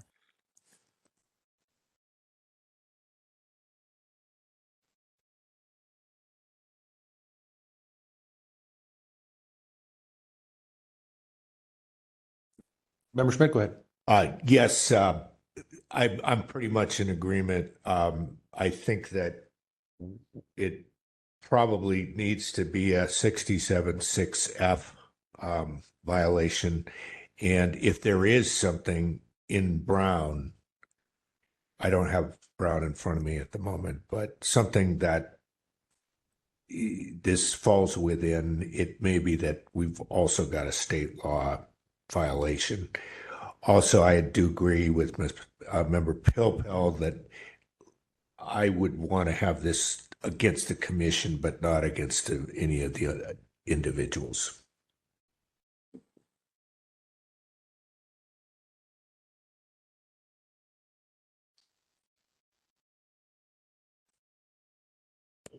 I do agree, against the commission, not individuals.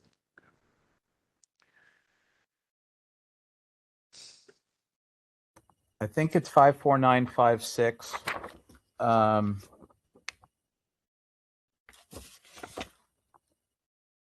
54956A and 67.6F.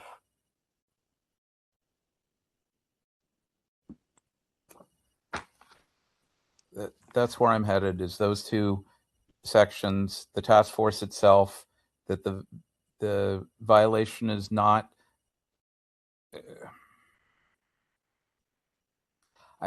I feel relatively soft about the notice and scope issue as to public comment. I think that was fine. I think it's the taking action where there was an opportunity to postpone and to simply include that at a subsequent meeting. And I'm not making any broader holding here tonight. This is just on these specific facts. That's where I'm headed. I'll move that we find that the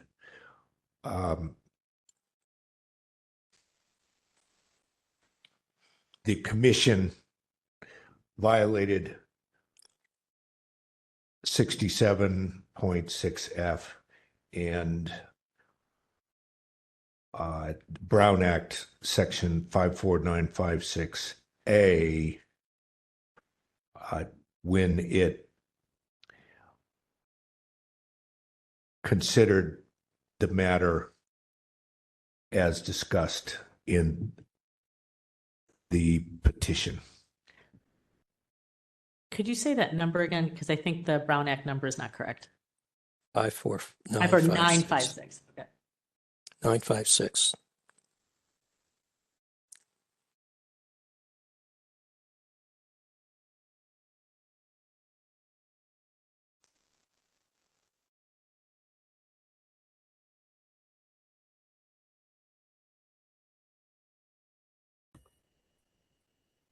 I can second that. And how about in this case, since we seem to have some pretty broad agreement, if the motion passes, that we not send this to a committee? Yeah, unless it's specified in the motion, the default is it does not go to a committee. Got it. I'm saying I think maybe we're just done with this tonight. And that's it. I didn't hear it in the motion, so I think that's just where it would end up. It would just be our finding, and that's the end of this. Yep. All right. I second. Okay, so there's a motion and a second. A clarification on the motion itself. Violation of the sections for what reason? By failing to, or I'm just trying to get a clarity on that.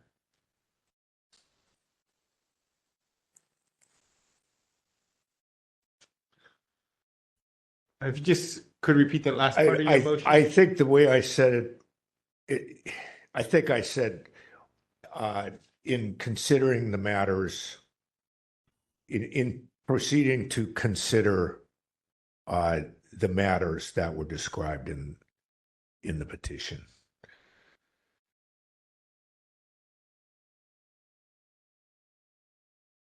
Administrator Young, did you want to read back your draft version just so we have it correct for the record?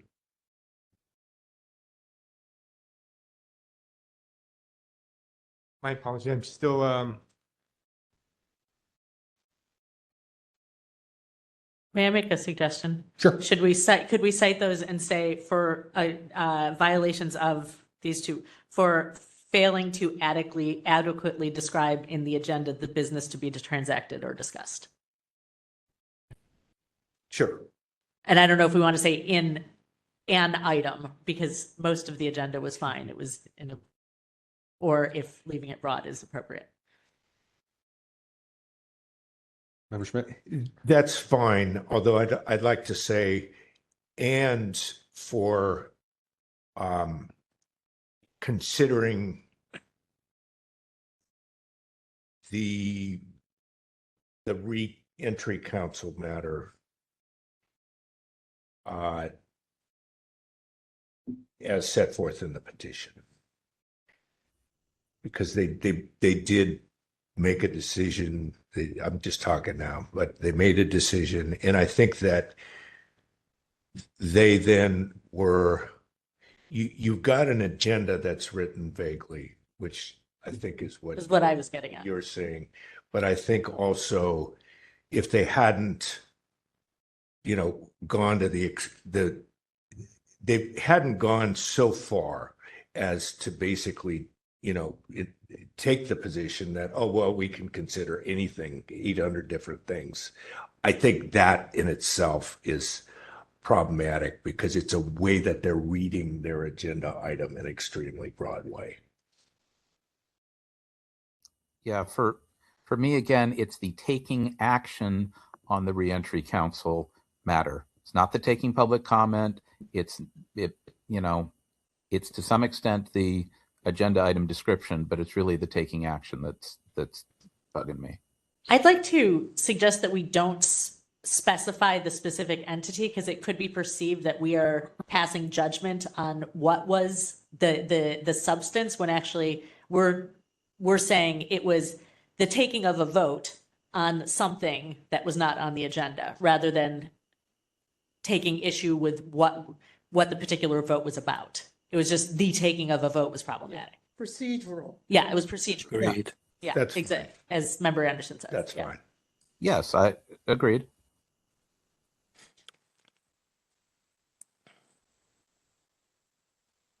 What I have so far is moved by Member Schmidt, seconded by Member Pilpel to find that the Commission Streamlining Task Force violated Administrative Code Section 67.6F and Brown Act Section 54956A by failing to adequately describe possible actions in an item on the agenda.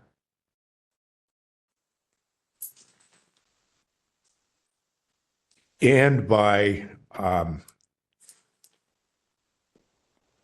I do have this additional section and for reconsidering, this is probably not what you want. I have and for reconsidering the reentry council, but I believe we decided not to do that. and for proceeding to reconsider an item. How about take action? Sure. Take action on an item not adequately described on the agenda. Could you repeat that for me, please? Take action on an item not adequately described on the agenda.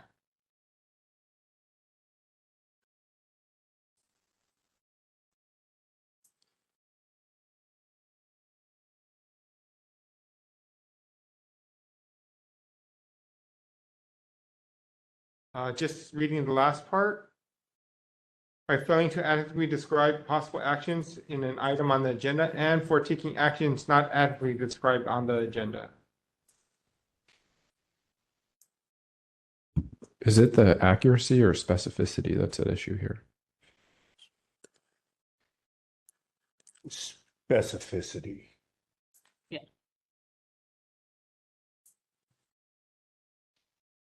So it would be, and for With, taking instead of accurately to say with specificity, I think. I think we need to hear it again. Yeah. I think you're right. There was something. Okay, I'm just going to read. Please stop me when you want to make a change. By failing to adequately describe possible actions in an item on the agenda and for taking action On an item. on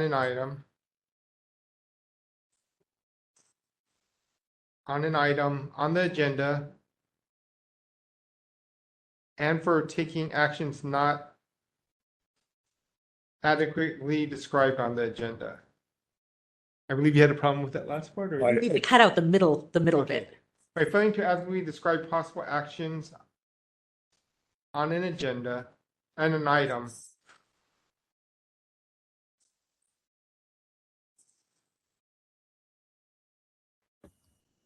Give me one moment. And for taking action on that item which lacked sufficient specificity. Something like that.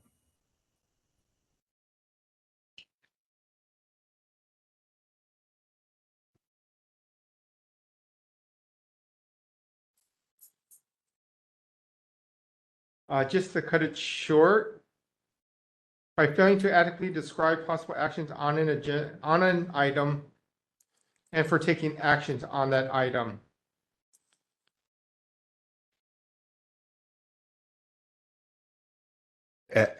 Adequately, you said, or accurately? I did not have either one. I could put in the word accurately. Okay.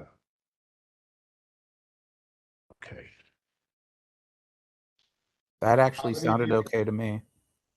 Okay. I will read it one last time. By failing to adequately describe possible actions on an item and for taking actions on that item on the agenda accurately. Let's drop accurately at the end. Yeah, the last word, strike that.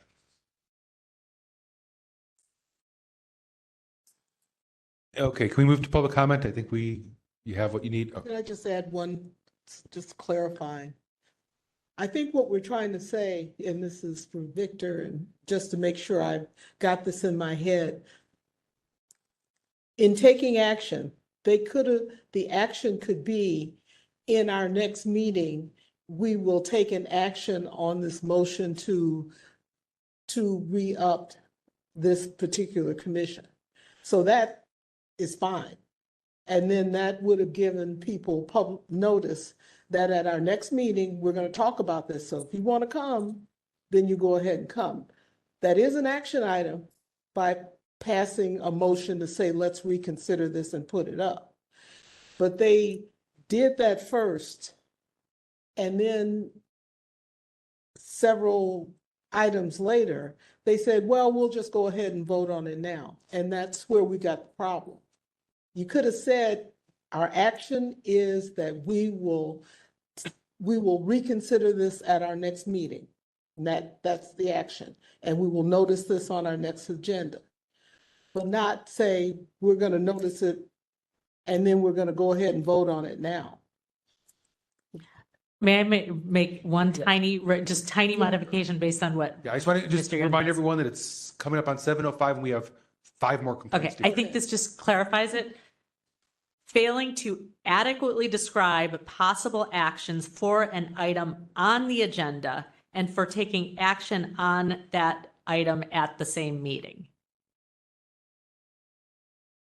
Yeah. It pulls it all together. How about making it a little more general, saying that item, an item? Because it could be any item that's taken. Yeah. One moment, please. Well, first is to describe an item, and then is to take action on that item. That's correct.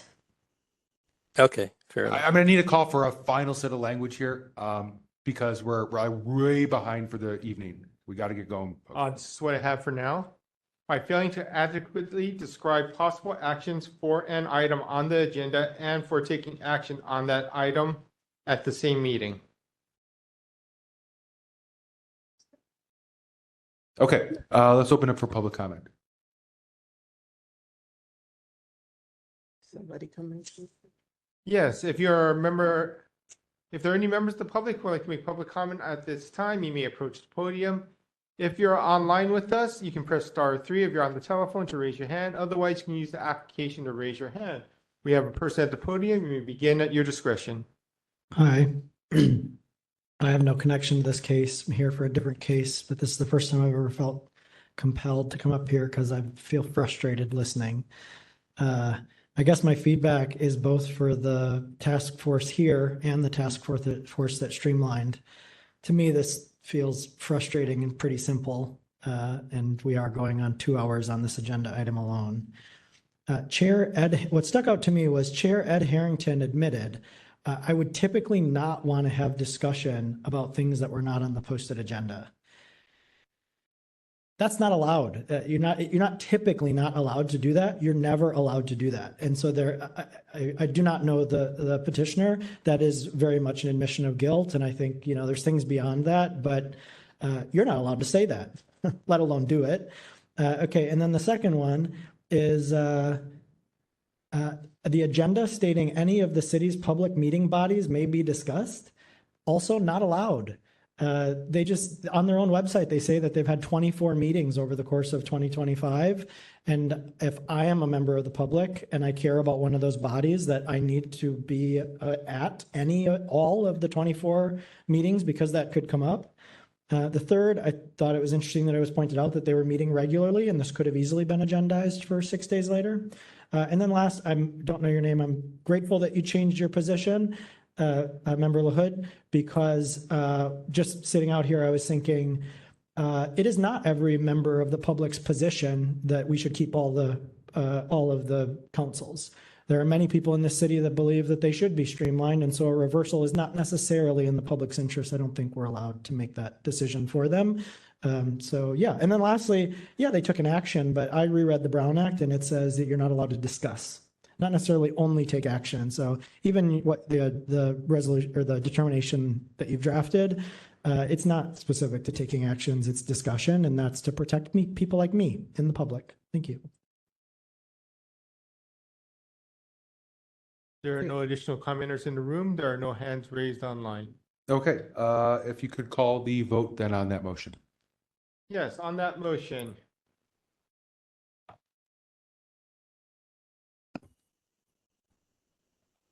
Member Schmidt. Aye. Schmidt, aye. Member Pilpel. Aye. Pilpel, aye. Member LaHood. Aye. LaHood, aye. Sugarman absent. Member Kumar. Aye. Kumar, aye. Member Anderson. Aye. Anderson, aye. Member Highland. Aye. Highland, aye. Member Wolf. Aye. Wolf, aye. Vice Chair Stein absent. Chair Yankee. No. Yankee, no. The motion passed with Chair Yankee dissenting in committee. Just dissenting. What? Just dissenting, not in committee. We're not in the committee. That's the wording I use at board, but it means no. For me. Okay. Okay. It's something I read on the board agendas that they dissented in committee. Yeah. Okay. With that, let's take a 10-minute break. We'll be back at 7:20. And as a reminder, when we get back from break, we have to really move through. So I'm going to ask every member to limit themselves to one question, one comment on anything going forward. Thanks. Yes. I am muting the microphones at this time. Thanks.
We're back on the record, calling the roll to confirm attendance.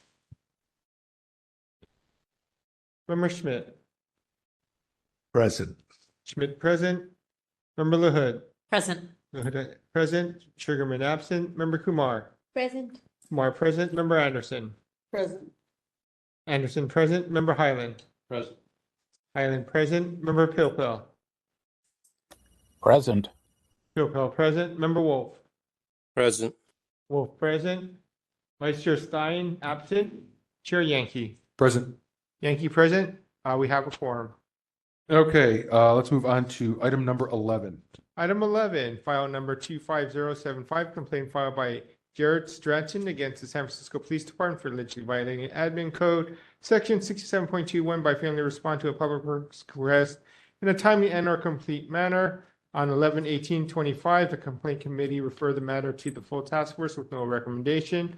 On December 3rd, 2025, the task force continued the matter to January 7th. The task force further ordered the police department to review the April 17th, 2025 flow chart developed by Lieutenant Orzel regarding file number 23086 for reviewing an open active investigation and providing written response. On January 7th, 2026, the task force continued the matter to February.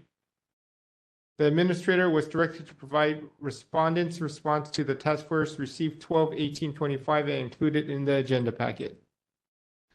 Okay, so members, well, actually, before we get started, let's make sure that the parties are present. If we can find the petitioner and the respondent.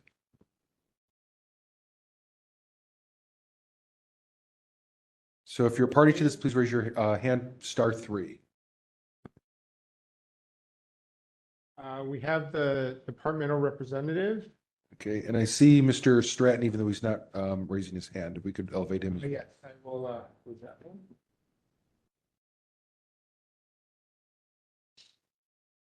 Okay, so while our administrator takes care of that, so members, this is one that we already heard on December 3rd, 2025. Before we can make a decision on how to proceed, we asked the San Francisco Police Department to provide additional information to us. They did so, but our administrator failed to include it in the packet for our January meeting, so it got bumped to the February meeting. Essentially, to refresh everyone, this was a situation where records were not turned over and the police department cited an open active investigation. So that's what the additional materials were supposed to be addressing. I'll allow each side to present just for 3 minutes to give us an update specifically on the communication from December 18th, 2025. This is not rehashing the case, just picking up where we left off. And then we will jump back into our deliberation stage, which is where this left off on, and hopefully quickly get to a consensus on where we want to go. Just a point of clarification. Where in the attachment are the new documents? I think page 181. Let me see. That's what I found. Yep. Okay, thank you. Yes. Yep. Okay. So, Mr. Stratton, I don't know if you have any remarks to make. You certainly don't have to, but we will provide you with 3 minutes if you want to make any remarks based on the communication from the police department from December 18th. Mr. Stratton, you have been unmuted if you would like to comment on this matter.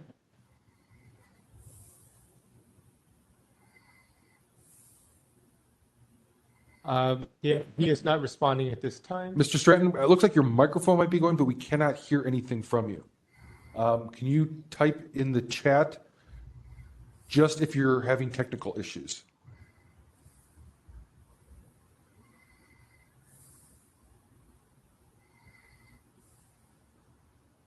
Okay, I'm not seeing anything in the chat, I'm not hearing anything, so we're just going to assume that Mr. Stratton is not currently at his computer or phone.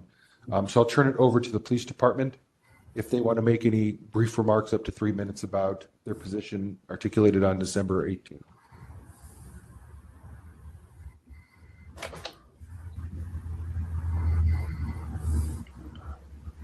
This is Sergeant Sabati. Are you guys ready to go?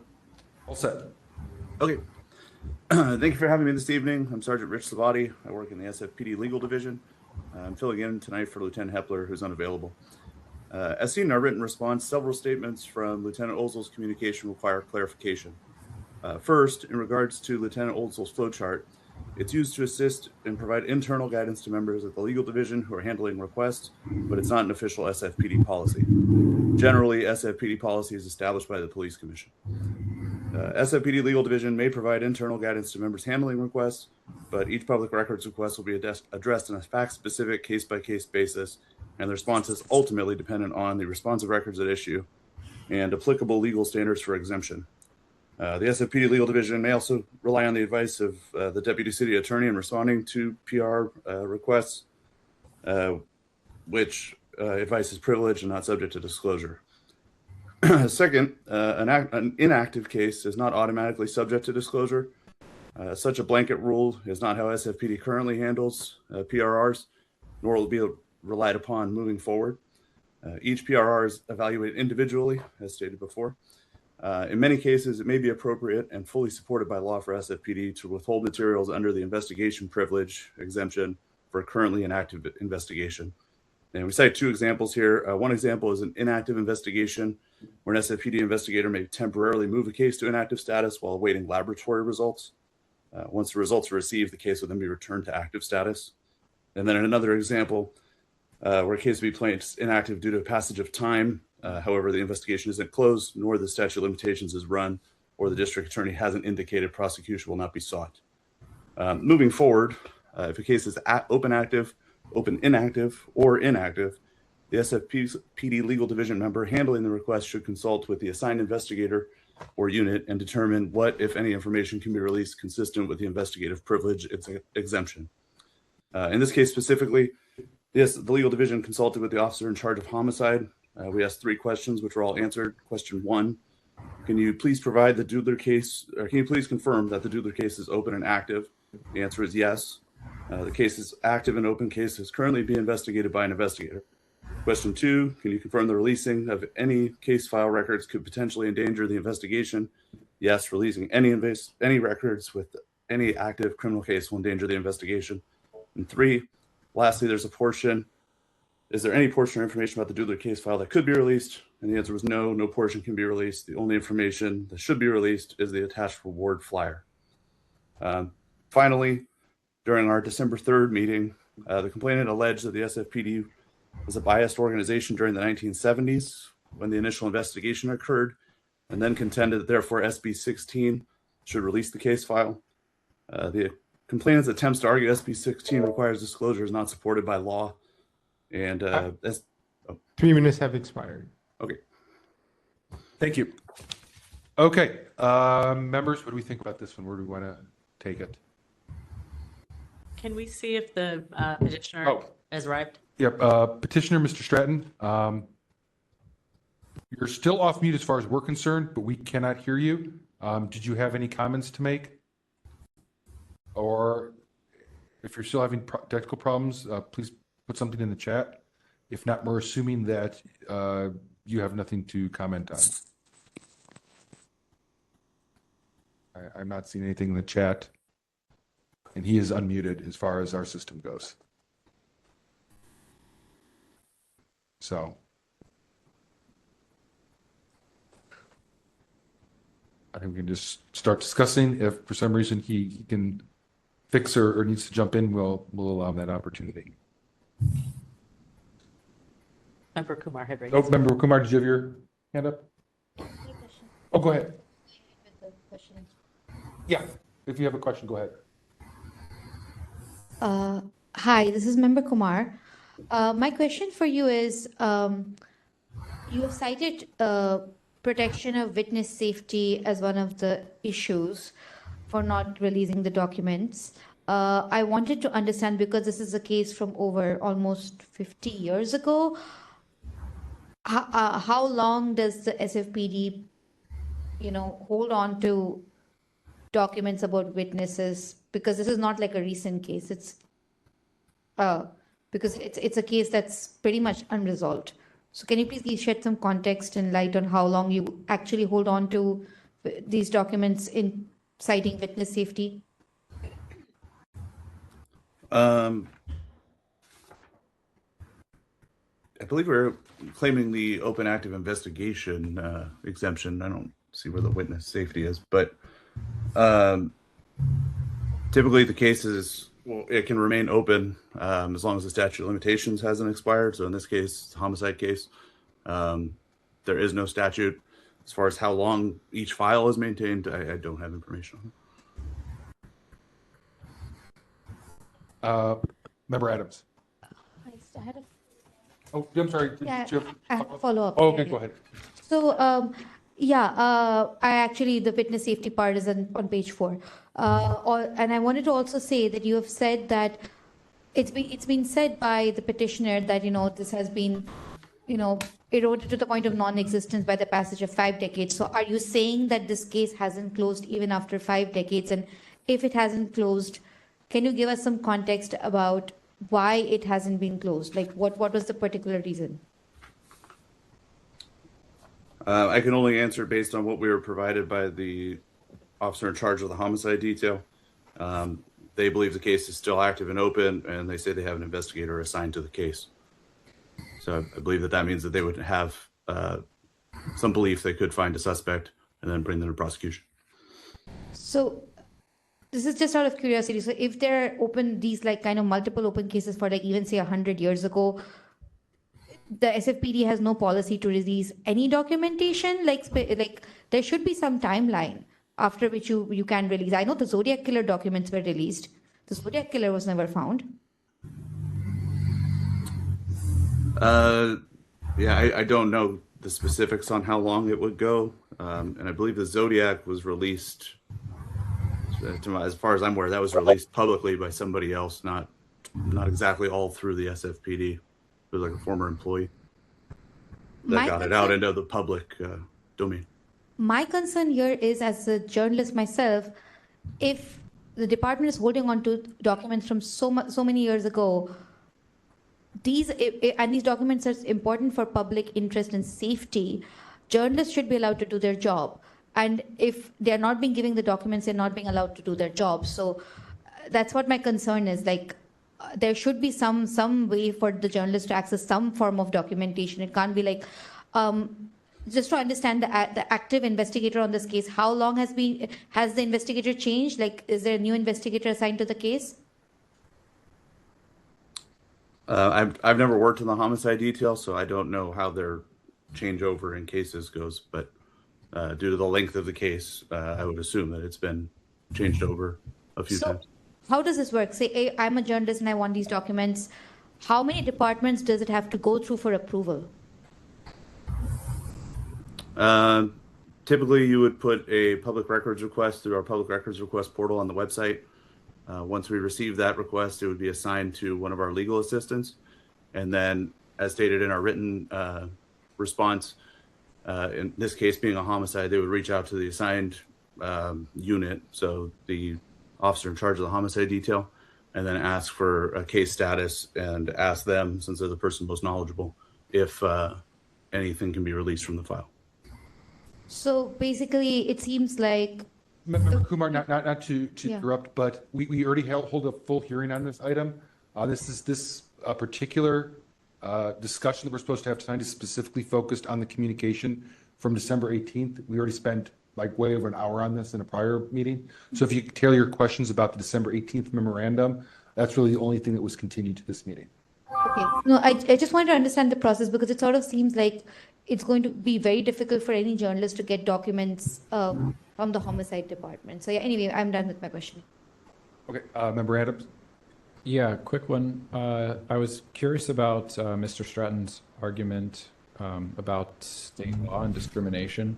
And so I'm just curious to hear the rest of your response to that, because I think the time got cut off. Oh, yeah, that's a good point. If you continue on that, we'll give you another, make a brief, but minute or two to do that. Okay. So as discussed, on December 3rd, the complainant brought up and alleged that the SFP organization was biased during the 1970s when the initial investigation occurred. The complainant then contended that therefore SB 16, under SB 16, the SSPD should release the case file. The complainant's attempts to argue SB 16 requires disclosure isn't supported by law. SB 16 amended certain provisions of the penal code related to peace officer personnel records. So here, the material sought being by the complainant are not police officer personnel records, and therefore SB 16 has no application. Even if we assume that the complainant were seeking personnel records, SB 16 doesn't compel disclosure. Instead, SB 16 and 832.7 of the Penal Code protects the confidentiality of such records, subject to certain exceptions. One such exception would be relating to an incident where there's a sustained finding by a law enforcement agency or oversight agency that a peace officer engaged in conduct involving prejudice or discrimination against a person based on the protected category. But here, the complainant's vague oral assertion of bias is misplaced because in the context of a homicide file and insufficient absence of the sustained finding of prejudice or discrimination by one of the above entities. Okay, thank you.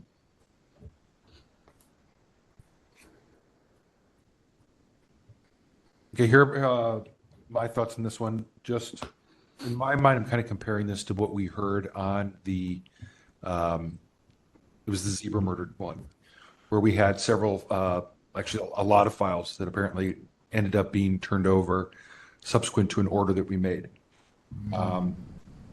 In this situation, I see two differences from that. The first difference is that in the zebra incident, or the zebra case or whatever, we had a situation where the former chief of the San Francisco police wrote a book and disclosed a ton of records that then suddenly 3 decades later, I think it was in the 90s, in the 2020s, suddenly now they couldn't be disclosed. So I think that made that argument they couldn't be disclosed very suspect, since they had been, 3 decades ago. The other thing I think is very different in this, and I appreciate the police department doing so, is not only did they, make the assertion that there's an ongoing investigation, but they actually provided a crime bulletin with a 2023 forensic sketch. And so to me, that indicates that there is some actual work being done within the last few years. And while I don't think they need to prove to us, with multiple pieces of documentation, there's an active investigation. I believe I do appreciate they showed something that shows that there's still work being done. And to be clear, the 6724 says that records pertaining to any investigation, arrest, or other law enforcement activity shall be disclosed to the public once the DA or court determines that prosecution will not be sought against the subject, or once the statute of limitations for filing charges has expired, whichever occurs first. Obviously, this is a murder case. There's no statute of limitations. They're still trying to find the person. They're still doing work. And so I'm convinced in this particular instance that exemption would apply.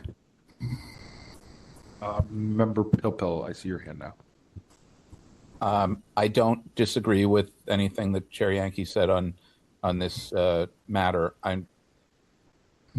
I hate to wonder out loud because I've been chided for that, including earlier in the meeting. But I guess I am wondering a little bit if the police department has a location on its website, or could have a place on its website for old, cold, high-profile cases, and a little summary of what is publicly known and what the status of the case is, and perhaps periodically update that if more information becomes available. I mean, certainly this requester, any requester, can make the same request every day, every week, once a month, every 90 days. We talked about the 90-day thing on contemporaneous arrest records, all of that at a previous meeting. I'm not suggesting right now that the department create a, interested persons list about cold cases or, high-profile murder cases.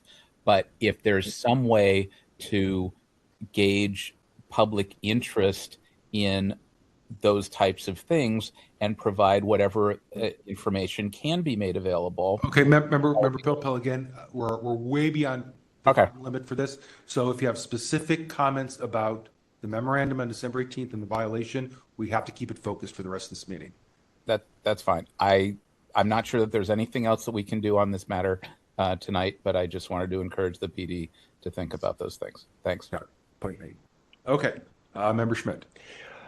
I'm with Chair Yankee. I think in general, the first part of what Chair Yankee said, yeah, this is distinct, I think, from zebra. That's something that I was trying to like kind of figure out. Can we, did we sort of, since that was a 50-year case, now we've got 3, because we're going to have some Zodiac stuff, 50-year cases. Like, what do we do about these? Because it's a very strange scenario. But that case, a lot of it was about the fact that, they couldn't find the files. The files were at the guy's house who wrote the books. And then, they didn't know which warehouse they were in. That was a lot of, I think, why we did what we did in that case. This case, on the other hand, I think it does come within state law, which would technically, if the police department wanted to say that we have an open investigation, active investigation of a 100-year-old homicide, I don't know if I try to see if there was something in the law that would provide an exception to the Supreme Court case of Williams v. Superior Court 5 Cal 4337, and I just couldn't. And I don't think there's anything in the Sunshine Ordinance that really changes that analysis. I would differ with Chair Yankee in that the fact that there's this picture of this guy from, it's a sketch from 50 years ago, and I guess it's like maybe something where they show him when he's like in his 80s or something. I don't know if I'm overly impressed with that. Maybe they've been like redoing that every year for that last 45 years or something. But I don't know if we necessarily have any basis for finding a violation in this situation.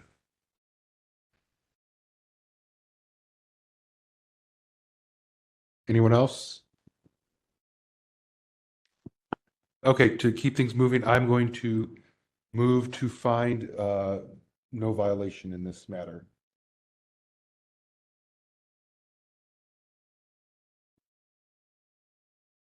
I will second that motion. Okay, so moved by Chair Yankee, seconded by Member Highland to find no violation. Let's open that up to public comment.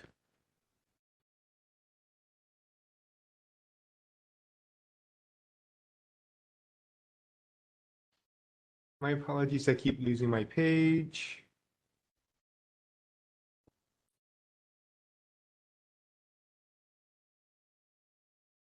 If there are any members of the public who would like to make public comment at this time, you may approach the podium.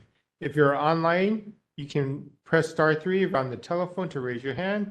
Otherwise, you may use the application to raise your hand to indicate that you would like to make public comment. There are no members of the public in the room for public comment. And just one more double check. There are no hands raised online at this time. Okay, let's go ahead and close public comment, and Administrator Young, if you could take a vote on that motion. Yes, on the motion to find no violation. Chair Yankee. Aye. Yankee, aye. Member Highland. Aye. Highland, aye. Member Schmidt. Aye. Schmidt, aye. Member LaHood. Aye. LaHood, aye. Member Kumar. Aye. Kumar, aye. Member Anderson. Aye. Anderson, aye. Member Pilpel. Aye. Pilpel, aye. Member Wolf. Aye. Wolf, aye. Vice Chair Stein and Member Sugarman are absent. That motion is approved without objection.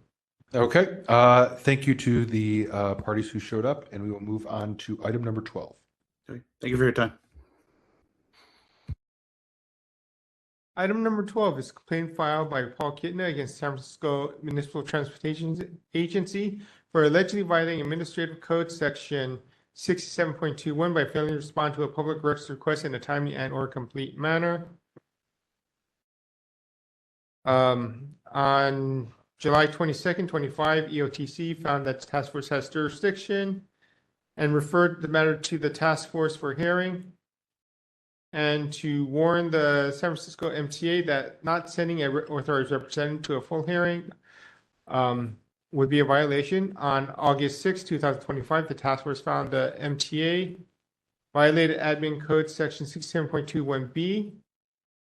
On September 3rd, 2025, the task force approved the order of determination. On November 25th, the EOTC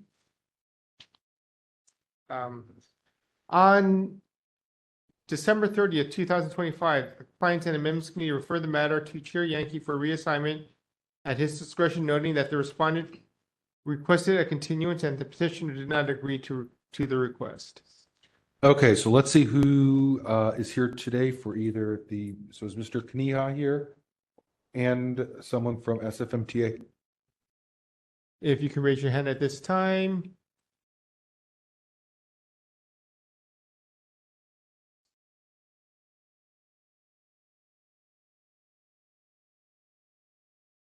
Sorry.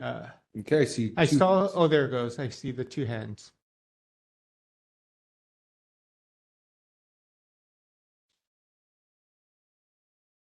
They have been made panelists. They have control over their own microphones. Okay, so it looks like we have Mr. Wilson from the SFMTA. Thank you, Mr. Wilson, for joining us. And then I'm assuming the other person was Mr. Kaniha. Are you here tonight?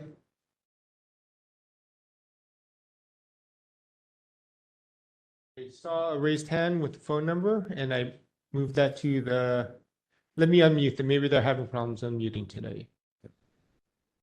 I have unmuted both those parts. Oh. Okay. Mr. Wilson and Mr. Kaniha. Yes, this is Hank Wilson from SFMTA. Great. Thank you, Mr. Wilson. And Mr. Kaniha, is that you? Yes, that's both me. Thank you. Okay, great. All right, so we have both parties here. So I will turn this over to CAC Chair LaHood to give us an update about what happened. Yeah, pretty simple. What happened, we were not able to proceed because the respondent had requested a continuance because of, I can't remember if it was vacation or scheduling issues. They said they couldn't send a representative. They had asked for a continuance. Mr. Kaniha did not agree to the request, but there wasn't anything we could do because we also had not received the documents. And instead of pushing things out 2 months to our next meeting, we thought the fastest thing would be to send it to you for reassignment at your discretion. Okay, great. So to begin with, just a reminder, Mr. Wilson, if you could take it back to the SFMTA, and we've had communications with SFMTA before on this, is that you can't just no-show at one of our meetings. The SFMTA has many employees, and I don't think it's that much of an expectation to find one of them to come. And in fact, even if someone couldn't come, I believe in this instance, they did request. I know they did request, but nonetheless, that request is send it. denied. Yeah. It doesn't mean you still get to go ahead. A request is a request.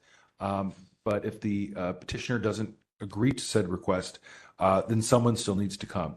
And I believe in this case, Member LaHood, they did not even submit a written response. Is that correct? We did not receive the documentation that the order of determination said needed to be turned over. Okay. So in time for our meeting. At the very least, and I'm not saying this is a valid substitute for sending someone, but at the very least, if someone can't come, I think a bare minimum would be to send written evidence to the petitioner and the task force that the order's been complied with. So at least we're not delaying things further. So unfortunately, that's where we are now. If I may, yes. Chair, and yeah, apologies that no one was there on December 30th. We did. I was out of town, wasn't able to go. We did have a plan for someone to go, and I think she had something came up at the last minute and could not join. So it was our plan to send someone on the 30th, and it was unplanned absence there. And then as I'll explain later, we haven't provided any further documentation, but we did provide, I believe, a written statement that explained our position and why we had not provided any further documentation as well. Okay, so why don't we do this? Since I think the way this was going to work is that you're going to update us where you were. I'm going to let you actually start for the 3 minutes, and then I will let Mr. Knieha respond for 3 minutes, and then the task force will decide how it wants to proceed. Again, this task force members, we've heard this already. This is just us figuring out how we want to close this up and wrap it up because we make sure compliance is there. So Mr. Wilson, if you could take the next 3 minutes to kind of describe where things stand, what got turned over, and if stuff didn't get turned over, why it didn't get turned over, and then I'll let Mr. Knieha respond. So Administrator Young, are you ready? Yes. Okay, so Mr. Wilson, you can begin. Great, thank you, members of the task force. This is Hank Wilson. I'm the parking policy manager at the SFMTA. Since I only have 3 minutes, I'll just jump right in. There's basically 3 items at issue here. The one is the fiscal year 2024-2025 cost recovery calculation. And this actually was provided to Mr. Knieha. We provided a cost recovery calculation that had fiscal year 24 and fiscal year 25. So that's already in there. He's had that for several months now. So that has been produced. Number 2 is the fiscal year 2024-2025 costs to date that are color curve specific, even if it does not cover costs. And I think member Pilpel was pretty heavily involved in the order here and kind of coming up with ways that the MTA, that he sort of suggested that the MTA might be able to find documents that, even though they're not directly responsive or not exactly maybe like it all in one document exactly what Mr. Knieha is asking for, but might touch on that. So we have not produced any documents in response to that one. There is not. We had talked at the previous meeting where I appeared about index codes and tracking work by folks who work on color curb tasks. There's not a color curb specific index code. And so this is basically a long way of saying, and this is what we said to Mr. Knieha several times over the course of this process, is that cost recovery calculation, which we put together every 2 years for the budget process, is our best estimate of the hours spent by all the various SFMTA employees on the color curb program, which I think is what he's asking for. Because we don't have a color curb specific index code, it's not like we can go and do a report that says just pull all of the work that's been done on this index code. We would have to figure out, these are all, say these are the 10 people at the agency who have done something. We know that every once in a while, or maybe all of their time, maybe a very small part of their time, they work on color curb. And then we'd have to estimate the percentage of time that they spend on color curb, because we don't have any specific records, because they're billing to overhead index codes, project-based index codes, things like that. And that is exactly what we do in the cost recovery calculation, is we identify all the people who work on the program, and then we estimate based on, an educated look at the work that they do, how much time they spend on the color curb program.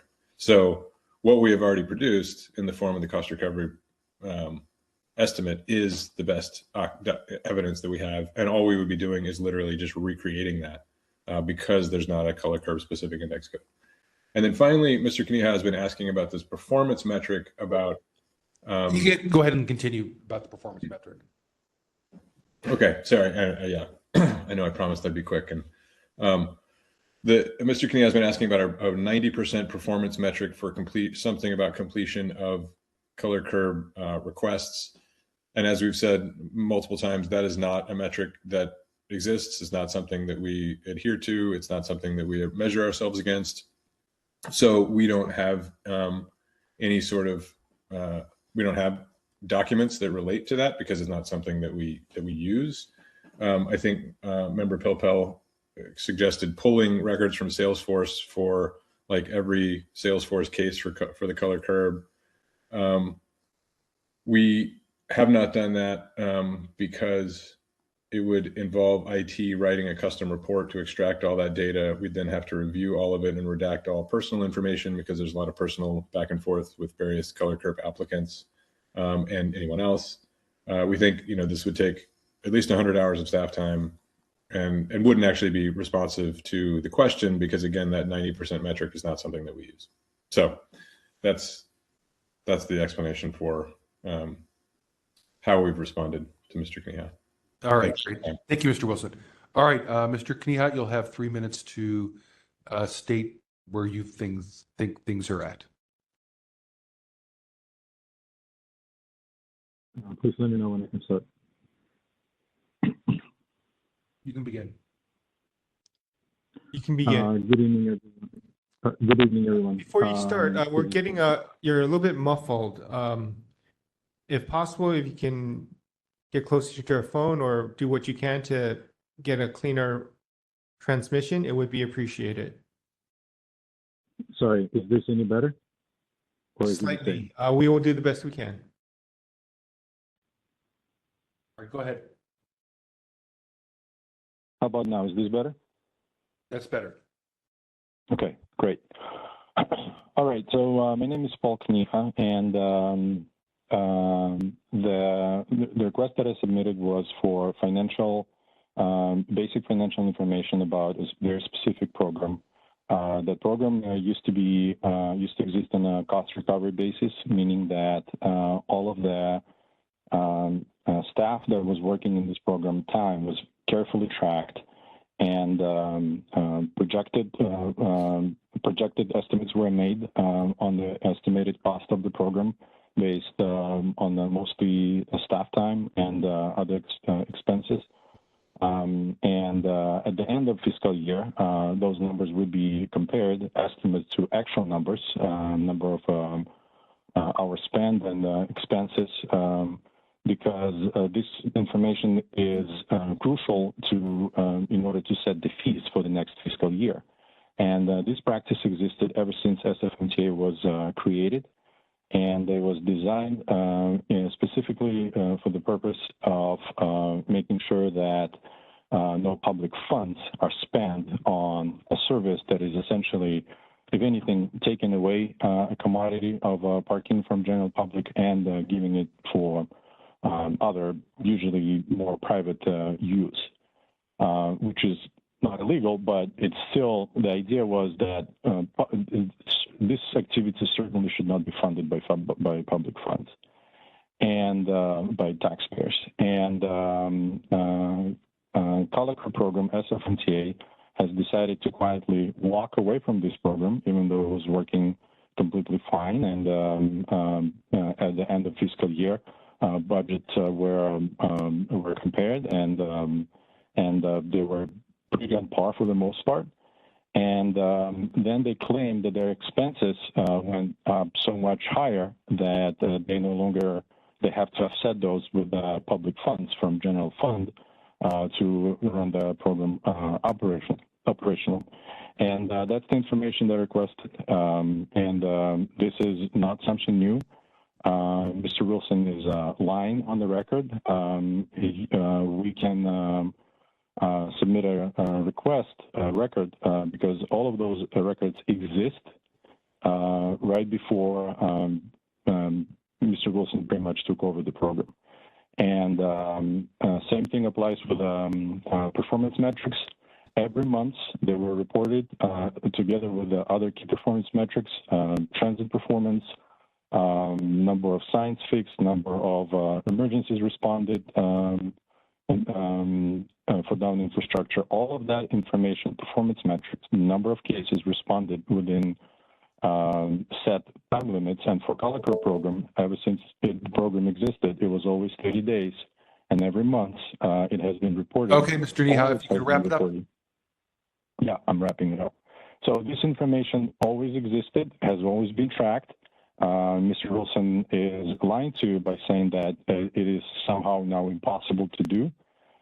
It's always been possible, and the only reason why they're not disclosing this information is because their performance is extremely poor, and they're wasting public funds. Okay. That just, I think you've made your case.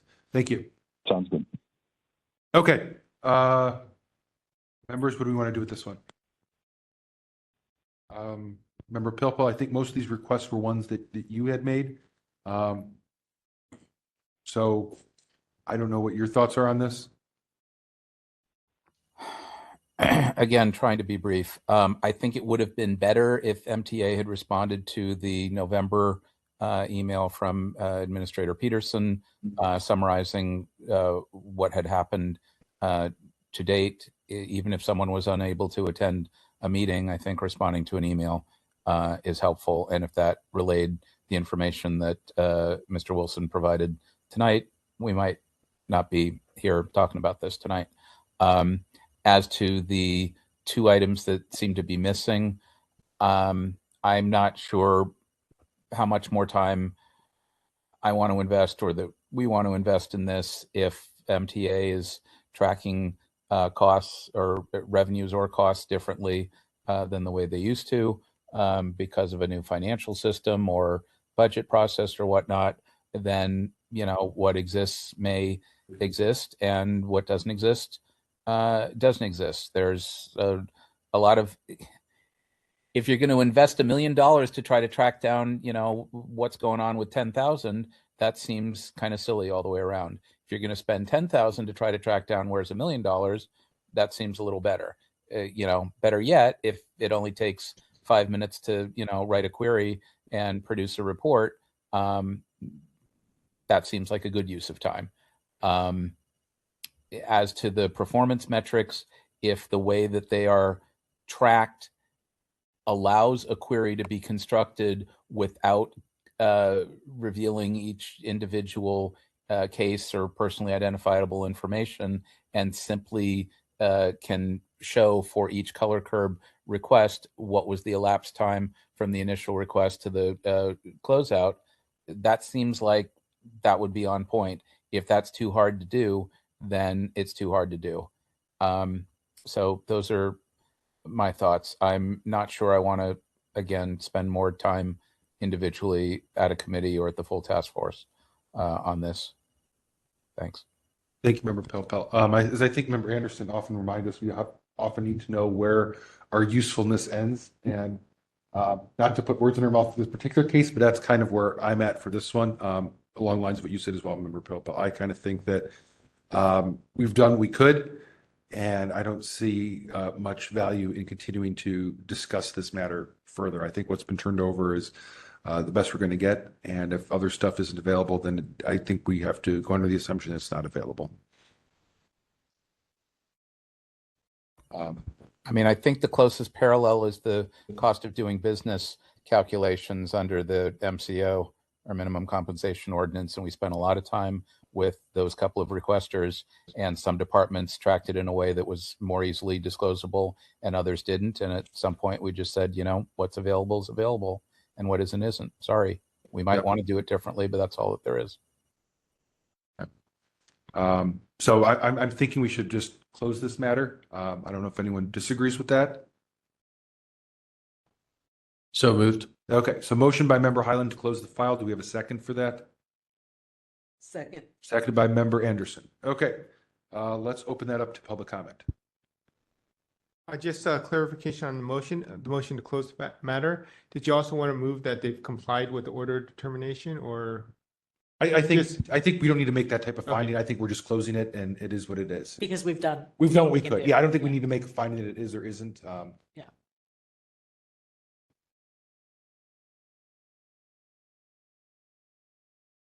Yes, if there are members of the public who would like to make public comment, you may approach the podium at this time.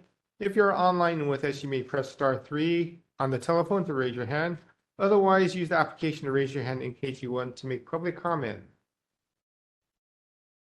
There are no members of the public in the room at this time.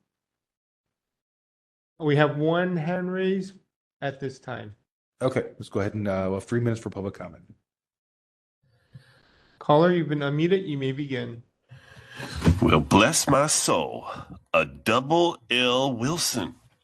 You don't see those around very often. Thank you. Oh, okay. I think that was the public comment. All right. Do we have any other hands? Not seeing any on the attendees list, so I think we can go ahead and close public comment. And unless I'm wrong, Mr. Young, I don't see any hands. I do not see any additional hands. Okay, so let's close public comment, and if you could take the vote on that item. Yes, on that motion. Member Highland. Aye. Highland, aye. Member Anderson. Aye. Anderson, aye. Member Schmidt. Aye. Schmidt, aye. Member LaHood. Aye. LaHood, aye. Sugarman absent. Member Kumar. Aye. Kumar, aye. Member Pilpel. Aye. Pilpel, aye. Member Wolf. Aye. Wolf, aye. Vice Chair Stein absent. Member Chair Yankee. Aye. Yankee, aye. That motion passes without objection. Okay. Thank you to both parties for joining us this evening. And we will now move to item number 13. Item 13, file number 25085-2, complaint filed by Michael Turon against the San Francisco Planning Department and Chan Son for allegedly violating Administrative Code Section 67.21 by failing to respond to a public records request in a timely and or complete manner. Section 67.25 by failing to respond in a timely or complete manner to an immediate disclosure request. Section 67.26 by failing to keep withholding to a minimum, and Section 67.27 by failing to provide written justifications of withholding. On December 16, 2025, the complaint committee found that the task force has jurisdiction, that the requested records are public, and forwarded the matter to task force with recommendations.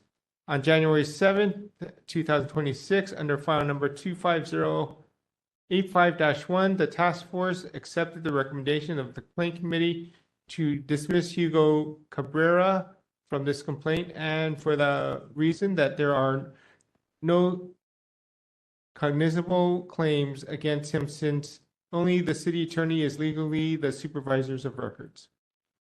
Okay. So members, this is the one we heard.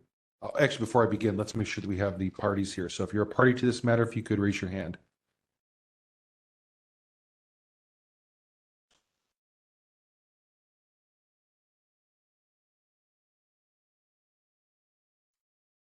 Michael Turon here. I'm being represented by Sam Ray.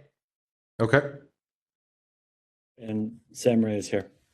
Okay, great. So Mr. Ray, you will be doing the speaking, is that correct? On That is behalf of correct. Mr. Tron? That is correct. Okay. And it looks like we have someone from Mr. Ionin from the planning department. Okay, great. So this is the one that we split off because there were two components that came out of complaints. The first component, which we heard at our last meeting, was to remove Hugo Cabrera, so that has been done. This is the hearing now to consider the actual merits related to the remainder of the respondents. And so with that, I will turn it over to Complaint Chair Schmidt to kind of brief us on where the complaint committee was and what he thinks we should focus on as we hear this. Member Schmidt. Yeah, and that's how I'll do it on this one, is I'll just describe. I think our take on this matter was that we thought that records had been provided. It may not be that they were 100% provided, but generally there were records provided. The problems that we saw here are listed in our recommendations. Generally, we were concerned about the metadata and the documents not coming in original format. And then the other substantive problem that we were seeing is that there was a request specifically to get any kind of information that might be on personal devices, and we didn't really get an indication that that had actually been submitted to people. People were not asked.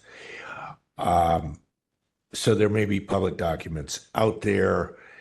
And then also planning didn't send a representative to the complaint committee meeting. We were not really buying the idea of a neutral custodian, and we didn't think that logs needed to be produced, like privilege logs, records logs, etc.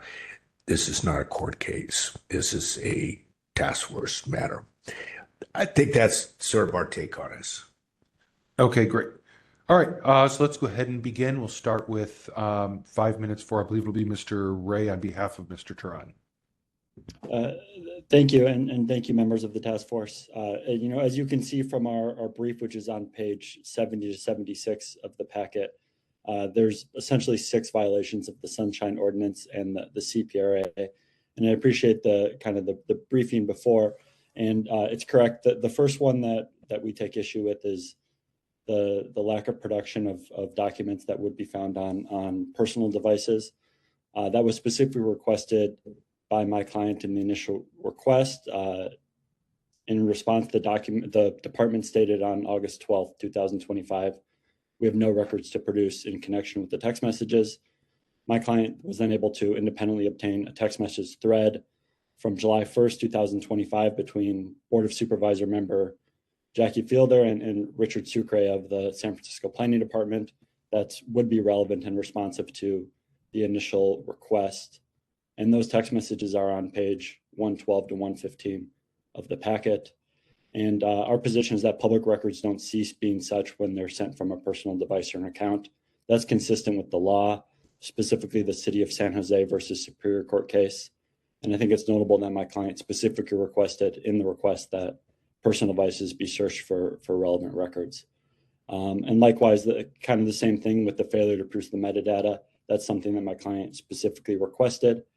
Going on to the justification of the withholdings, and I'll note the reference to the privilege log earlier, but under the Sunshine Ordinance, the department does have an obligation to justify withholdings.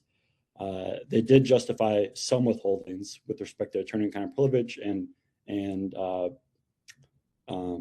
private information about members of the public, but they didn't justify any withholdings with regard to not producing the text messages and not producing the metadata. They did later on in response to our complaint say that they didn't produce the metadata because it was, quote, proprietary, but that was not an exception they initially cited to. Additionally, the claim that the metadata is proprietary is inaccurate. There's nothing proprietary about metadata. And that kind of goes into the third violation, which would be California Government Code 7922.570, which requires that agencies produce documents in the format which they hold them, i.e. their native format. And again, the department responded to the complaint, not to the initial request, that they don't release proprietary metadata. The law says otherwise. Documents need to be produced in their native format. Instead, what the department did was strip the metadata from the files before producing them as flat documents, despite the request that they do otherwise and produce the metadata. And you can see the city's position on this, or the department's position on this, on page 4 of the packet, which is their response to the complaint. And likewise, even if any of the metadata was subject to any sort of privilege or withholding, they do have an obligation under section 76.26 of the Sunshine Ordinance to produce segregable portions of the documents. Instead, they just strip the entire metadata and produce flat documents without citing any exceptions at all.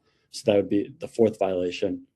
And the fifth violation deals with timing under section 76.25D of the Sunshine Ordinance. Agencies need to produce records the same day they're collected, essentially on a rolling basis. Here, the department didn't produce any records for 10 days and then produced a partial set of documents and said they needed more time to collect the rest. Again, that breaks the rule regarding rolling productions. Likewise, the final violation would be California Government Code, section 7922.535, which mandates a full response to PRA requests within 10 days, i.e. whether documents will be produced or not, when they'll be produced. Instead, the department produced a partial production and then said they would get back to us, essentially. And you can see that response on page 189 of the packet. Again, everything is briefed in our brief between pages 70 and 76. The city's response, or the department's response, is on page 4. Their policies, even stated in that, would violate the Sunshine Ordinance. Therefore, we ask the department find that the department committed these 6 violations, order a new search for records, including personal devices, order proper justification of any withholdings, and refer this to the Ethics Commission. That's it. Thank you. Thank you. Okay, let's go ahead and give 5 minutes to the respondent, Mr. Ionin.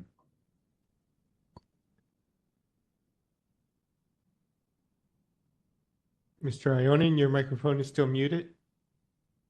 Hi, can you hear me? Yes. Okay, good evening. First, I'd like to thank Mr. Turon to accept the continuance from January 7th to this date. Very much appreciated. I do also appreciate the chair's brief description of sort of where you are targeting potential violations in this potential matter, because I agree with your evaluation of the discounting the response to records requests, the logs, and so forth.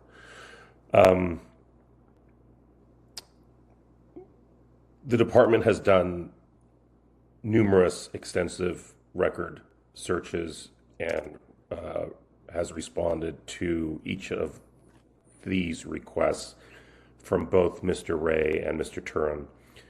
We would get similar requests from each of them days apart, which confused matters and made things a little bit more difficult. As far as the metadata, our response essentially states that it is not our practice to release proprietary metadata. It's really not relevant to what is on or written in the documents that are provided. And when we send out requests for information, we do include a request for personal devices, a personal device search from staff. We don't personally go into their personal devices to search for anything. It's not really appropriate for us to do so, so we depend on what we receive from staff members. I did see the text exchanges between the supervisor and Mr. Sucre. I saw another one from Mr. Teague.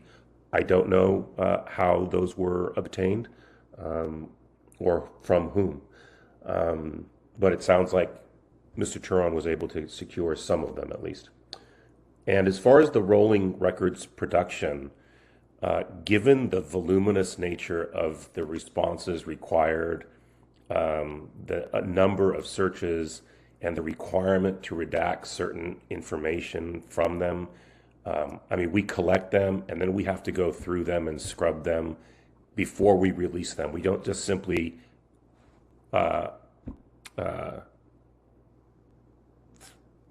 search, find, and release. We have to search, find, scrub, take a look at them, and then release them. So it's really difficult to do it on a rolling basis. I mean, we have staff that are working on this, and they're going to go through the whole batch and then release. So I'm not sure if I missed anything, but that's essentially our response. We have fully complied with Mr. Turon's numerous requests for voluminous records, and I'm really not sure what else we can provide to this date that might satisfy their records search. Okay, thank you, Mr. Ionin. Members, any questions for either party? I'd like to start with a question to Mr. Ionin. This is Member Schmidt. You use the phraseology proprietary metadata, and could you describe what you mean by that? As best as I possibly can, because I'm no IT person. But I guess I even had to look it up the other day, what metadata is. And apparently, I guess it's data attached to documents that is sort of in the background that identifies, maybe who was the author of the text or email, Yeah, I mean, I'm not the right person to answer that question very well or eloquently, and my apologies for that. But it doesn't change the subject or the information that is on the document itself. It's sort of background electronic tracking type of information. Got it. Got it. I guess I'm a little more wondering about the other word in there, proprietary. What do you mean by proprietary? That seems to imply that this is some kind of protected private information that you generally wouldn't see in a public document. What do you know? I understand that this may, be some more of an IT issue, but can you give me any sense of what that would possibly derive from, this use of the word proprietary? So we store a lot of our documents on a platform that we call the planning information or property information map. And on that, there's just tons of data. Essentially, it has actually helped us help the public access public information that we have in our possession. Almost exclusively, like almost everything that we are going to produce is already on there, as far as related to applications and cases and motions and whatnot that have been finalized. And so that would be proprietary. In other words, like the planning department in collaboration with other departments have developed this software that would contain proprietary data and metadata, I guess would be the answer to that. Well, what do you mean it's proprietary?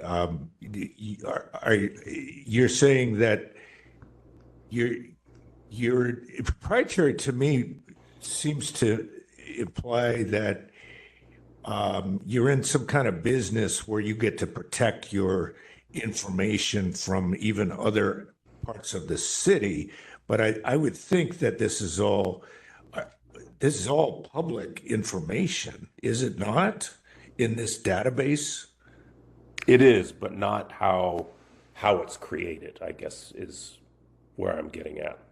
You've got the information is secret absolutely sauce. Public. It's just sort of the IT aspect behind the data. Okay, so the metadata, you're saying metadata that you have is proprietary. Is that what is? I wouldn't say that all of our metadata is proprietary. No. But some of it but is. Our practice is not to release the metadata. We don't believe it to be relevant to records. Okay, whether it's proprietary or not. Correct. Okay, thank you. That's all. Okay, I had two quick questions. One was kind of following up on what Member Schmidt was asking. So just as a precursor to my question, we actually heard numerous cases about metadata before here and have generally held throughout the Sunshine Ordinance Task Force on numerous metadata issues that metadata is disclosable. It's a public record. It can't just be withheld without some explicit exemption. And so I'm still kind of not understanding the response you had to Member Schmidt's question, which is the proprietary component to it. Is this like when you say proprietary metadata, what I'm envisioning is that the planning department entered into a contract with a vendor, and the vendor, as part of this contract, said you cannot disclose our proprietary data because that would be a breach of intellectual property or something. Term proprietary. So I guess number one, the question is the system that has this metadata, is that like through a contract you have with a private company? Or is that something internally developed? No, it was developed by the planning department. I believe we may have had a vendor assist us in creating some of this. I'm not as familiar with that. Okay, so this is not a situation where there's a contract with an outside vendor, and part of that contract, the vendor you had to agree not to my understanding. Will not disclose. I'd have to look into it a little further, to be honest with you, to answer accurately. So okay, so then I guess back to Member Schmidt's proprietary part. So let's maybe not use the word proprietary. Let's instead, because I think more legally speaking, it's exempted or non-exempted. What about the metadata do you believe exempts it from disclosure? Like, can you point to what government code or what portion of the Sunshine Ordinance you're using to exempt that particular metadata from disclosure? Well, it's not a document that is generated, right?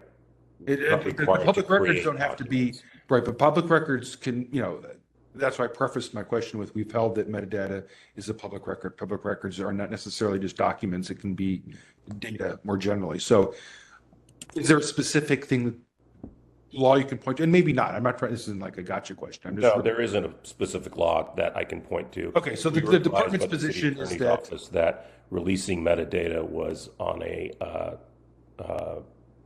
basically a department basis. Okay, so essentially the position you're holding is that metadata is not a public record. Is that a fair characterization of what the department's position is? I would say that it's not relevant to the records that have been requested. There is nothing in the metadata that would assist a requester to we don't or evaluate what was written on a particular document. Right, but we don't judge whether or not it's important or relevant. I mean, they can ask for whatever they want, and so it doesn't matter if it helps them or doesn't help their underlying. I'd be curious to ask Mr. Turon and Mr. Ray, what is the relevance? It doesn't really matter, so we don't even have to get into that. I guess the question is, is the department's position that it's a public record or not a public record? The metadata I'm speaking of. Well, we're not disclosing it, so I guess we're determining that it's not a public record. Okay, so you're not seeing an exemption. So your reason for not disclosing it is that you believe it's not a public record. Fair? It's not a document that the department. Well, I understand it's not a generates, but so it's not something that we can just pull and give. Right? It's not a document that the planning department creates on a regular basis. Okay, I think I get your gist. Okay, second question, and this is for the petitioners. It sounds like in the response from the Mr. Iona, he talked about that he's had the staff members search their personal devices. He says they've turned over what they have. So I'm curious what makes you think that there's additional documents or additional information that is being withheld that has not yet been turned over from personal devices. So just briefly speak to that. Sure. Well, number one, the metadata, we talked about that. I get you're asking about the personal devices, but it's concerning that we would send a PRA request and then not receive any documents and then go to another source and try and get the documents and get them. Luckily, there was other agencies included in those text messages, but it begs the question as to what messages exist that we weren't able to obtain from other agencies. So I don't believe a search was conducted of personal devices. If one was conducted, it would have generated the records that we were able to get from two different members of the planning department, by the way. So it couldn't have been one lost their phone, for example. But so just to stop you, just to make sure I understand what your answer is. So it sounds like there may have been a situation, there was, like, let's say a group text, and you sent a request to multiple people who are in that group text for the response, and you got responses from some of them, but then other people said, well, we don't have it. And so obviously it exists because some of the people turned it over, but other people in said group didn't turn it over. And that's what makes you suspicious that there may be other things that aren't being disclosed. Is that a fair characterization?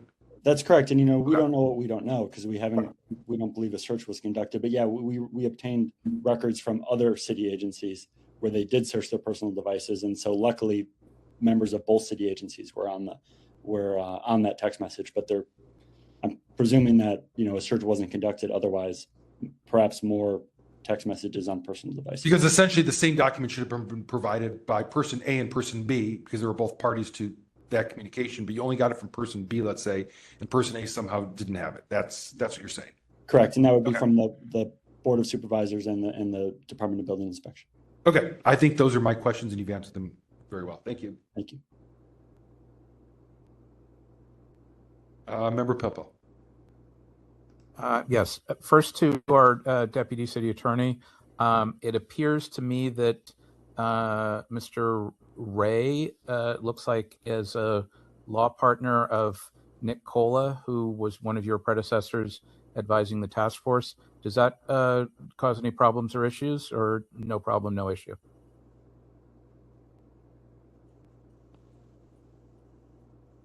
DCA Valerie Lopez. I'm not familiar with a former DCA by the name of Nick Cola. So He used to be our assigned DCA. yeah, I would need more information about context, timelines, any conflicts. I couldn't provide an answer to that right now. But it was years ago. If that helps. Okay. In general, it's not a problem if someone leaves your office, goes into private practice, and may be a partner of someone who's representing someone before the task force? I'm not looking to cause a problem. I just want to be sure that there are no issues here. DCA Valerie Lopez, like I said, I would need a lot more information before I could provide guidance. But one thing that's available to this task force, if they have a concern, they could directly contact the Ethics Commission and seek a recommendation from them. Okay. Again, not the biggest deal. This is Member Schmidt. I would think it's probably not an issue. It might be that with more information, some things could possibly add up to an unusual situation, but I can't imagine that it would be a problem. That's fine. I'm not looking for anybody's metadata, I promise. To either Mr. Turon or Mr. Ray, can you give us an example, not necessarily why, but an example of the metadata that you're looking for that's still at issue here? I mean, it would depend on the document, but in emails, it would include, for example, like exact timestamping, servers, and it would also make the documents searchable as opposed to a flat PDF, which isn't searchable. So it would essentially provide more information than what's just in a flat PDF. And it should be readily available for the records that you're seeking. It's not like you're asking them to engineer or create something new or do something special. It would be easier to produce because you wouldn't have to convert the documents into a flat document. You would just be producing them in the format that you currently have. Okay. To Mr. Ionin, I understand your position, I think, about metadata that you don't, I think what you told us is that you don't consider it a public record to begin with, so it's not an issue of withholding. You just don't consider it a public record. That's what I heard? Well, because the information contained in that is already being provided on the email. It's got a date stamp. It says who it's from, who's responded. Okay. But if the requester is asking for that specifically for whatever their purpose of inquiry is, what is the harm or the problem in providing it if it already exists? It's just been our practice to not provide anything, just providing that in a PDF format so that it can't be altered. Okay. I'm not sure how it would be altered, but okay. To the extent that that's an example of a department policy or practice, does the department have a policy about retention of text messages, including text messages on personal devices? No, we don't have a policy on people's personal devices. So if people delete threads or messages, that's on their own timeline. Okay, so if someone got an email that said, for example, re 2900 Folsom Street or whatever the subject address is here, let's hold on that for a week, or let's have a meeting to talk about it. Please call me to schedule. If that's an email, presumably you would retain that for at least 2 years. But if it's a text message with the exact same content related to city business, but sent on a personal device, you would not require the same retention period? Only if it's something substantive. Your example of, hey, let's meet at this particular time to talk about it, that's not really a substantive. Even an email would not be required to be retained. It's really talking about the project itself. If there was communication related to the project, not, hey, we're going to meet at this, or let's meet on such and such corner to talk about it, or let's meet over coffee to talk about it. Let's meet at 11 o'clock in room whatever to talk about it. Those aren't substantive emails that are required, that are subject to the retention policy. Or something like Supervisor Fielder wants to discuss, a project at 1234 Folsom Street. Let's meet with her about that. I wouldn't say that's a substantive email or text message or correspondence. That's again just sort of scheduling, type of a thing. It's not substantive to the project itself. So if there was a substantive text message or email sent to a personal account or on a personal device, but that was related to city business, you would. Our retention policy doesn't speak to personal devices. Okay. In light of the City of San Jose case from 2017, there was no new guidance issued on retention of such records on personal devices? No. That seems, troubling. Any more questions, Member Pilpel? Not right now. Thanks. Okay. I'm not seeing any other hands, so why don't we get to rebuttals here? So we'll start with the respondent for 3 minutes, and then the petitioner will finish up for 3 minutes. Mr. Ione, you can begin at your discretion. No rebuttal. Okay. Moving on to petitioner for 3 minutes. Just briefly, I find the city's position a bit concerning. I'm not sure what, as the members alluded to, I'm not sure his judgment on the relevance of my client's request is. They're public records.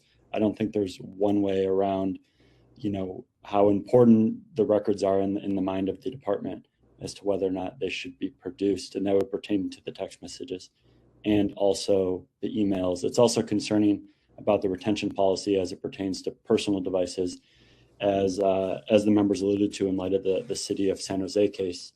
Using your personal devices to conduct city business is an obvious end around to retention laws, and it appears that the department doesn't have any retention policies with respect to personal devices, and that obviously became a major issue here with the use of personal devices. They're doing it. It's evidenced by the text messages, and they should have better protocols in place for making sure these records are produced, and that's why our request is that a more thorough search of the personal devices be done.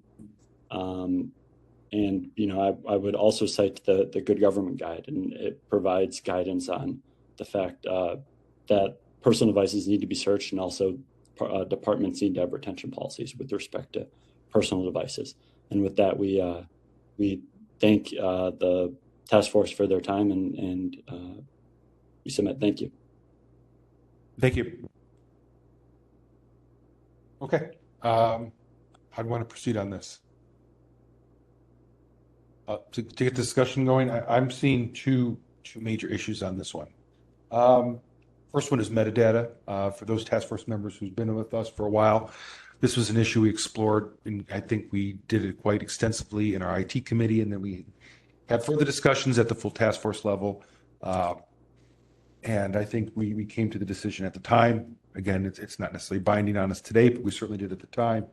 The metadata is disclosable. It's a public record. I'm not hearing any exemptions being claimed other than it's not relevant. So I think I'm seeing a violation for not turning over the metadata. I think we could certainly order that to be turned over. It doesn't sound like it would be a difficult thing for the department to do. The second point I'm seeing a problem with is the apparent lack of a policy for preserving government records on personal devices. Ordinarily, I personally tend to take the position that we don't get too involved in records retentions issues, but nonetheless, I think that there is a section of the Sunshine Ordinance 6729.7 that talks about correspondences and records that shall be maintained, and talk about the mayor and department heads. I've personally read that is that the department head should at least have some type of plan or policy to have records preserved appropriately, not that they're necessarily the one responsible for every single record on every single person's employee's work and or personal computer. But it's troubling to me that there is not any department-wide policy in light of Smith versus San Jose, and that appears to have resulted in the deletion of government records that were available to the petitioner from other sources who are on those communications. So I'm kind of seeing a violation of 6729.7 related to the not having a policy for record retention for government records on personal devices, and 6721 was it B, I think, for not turning over metadata. So that's where I'm at. I don't know if anyone else has differing thoughts or additional thoughts. I do. Go ahead, Member Wolf. Yeah, I remember the exact case that metadata came up. It was with Chemo Crossman, and it was about a PDF that was printed out, that was delivered flat. First of all, I'm very disturbed by some of the responses here, because what the subject matter is and whether it's relevant or not to what the requester is asking for has nothing to do, nor is it of any concern to the respondent. It's a public record. It belongs to the public. The public requests it. They don't need to tell you why they need it. Okay? Whether one part applies or another part doesn't apply is of no consequence at all. It's a public record. It's being requested. You provide it, period. Now, there is no, as far as metadata is concerned, metadata is not created independently of the record. It's created when the record is opened first and when it's saved, and it's automatically embedded. It may be hidden from view, but it's part of the record. And everything in an electronic record, if it's public, the whole thing is public. Everything that's in view, everything that's not in view. In an email, the metadata in an email they're called headers. Those headers are not all of the headers are pronounced. Some of them are hidden, but every email reader can read it and produce it. It is not a difficult thing to find or use. So I really find some of the responses very difficult to swallow on that. As far as the Superior Court versus San Jose stuff, I mean, that's also disturbing, especially when there is corroborating evidence that the transactions exist. We've dealt with that here too on several occasions where the city has responded that they have unresponsive records with regards to that, and the petitioner produces the records with the actual city representatives or staff as part of that transaction. So I agree with you, Mr. Chair, on those 2 points. And I think there should be no delay, and that the employees need to be instructed by the department head that they have a responsibility under this case law to respond accordingly. It's very serious not to. So that's all. That's it. Thank you. Thank you, Member Wolf. Did you have something, Member Schmidt? Yeah, if your motion includes an order to produce the metadata, yes, I second it. Okay, so here's, I think, unless I don't want to cut anyone off, but I'll go try a motion here. So I'm going to find a violation of 67. We'll start with the metadata portion. Okay, so 6721B for failure to disclose requested metadata.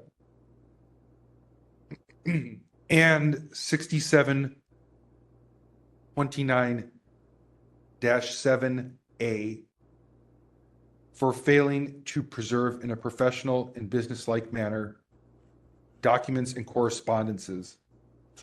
In particular, without having a policy on the destruction of government records held on personal devices. So that's the first part. Let me know when you're ready for me to. Could you, I have the 67.21B for failure to disclose metadata, 67.29-7 by failing To maintain and preserve in a professional and businesslike manner documents and correspondences. In particular, a lack of a policy for maintaining those records, for maintaining government records held on personal devices. Could we say, and in particular, for not having a policy? Yeah, for not having a policy for maintaining government records held on personal devices. And then I'm going to do an order part second when you're done with that part. My apologies, don't type that fast. No, it's okay, it's okay. 67.29-7 by failing to maintain and preserve in a business-like manner. Yep, I'm just using the words exactly from there. It's a professional and businesslike manner. All documents and correspondences, in particular, for not having a policy on the preservation of government records held on personal devices.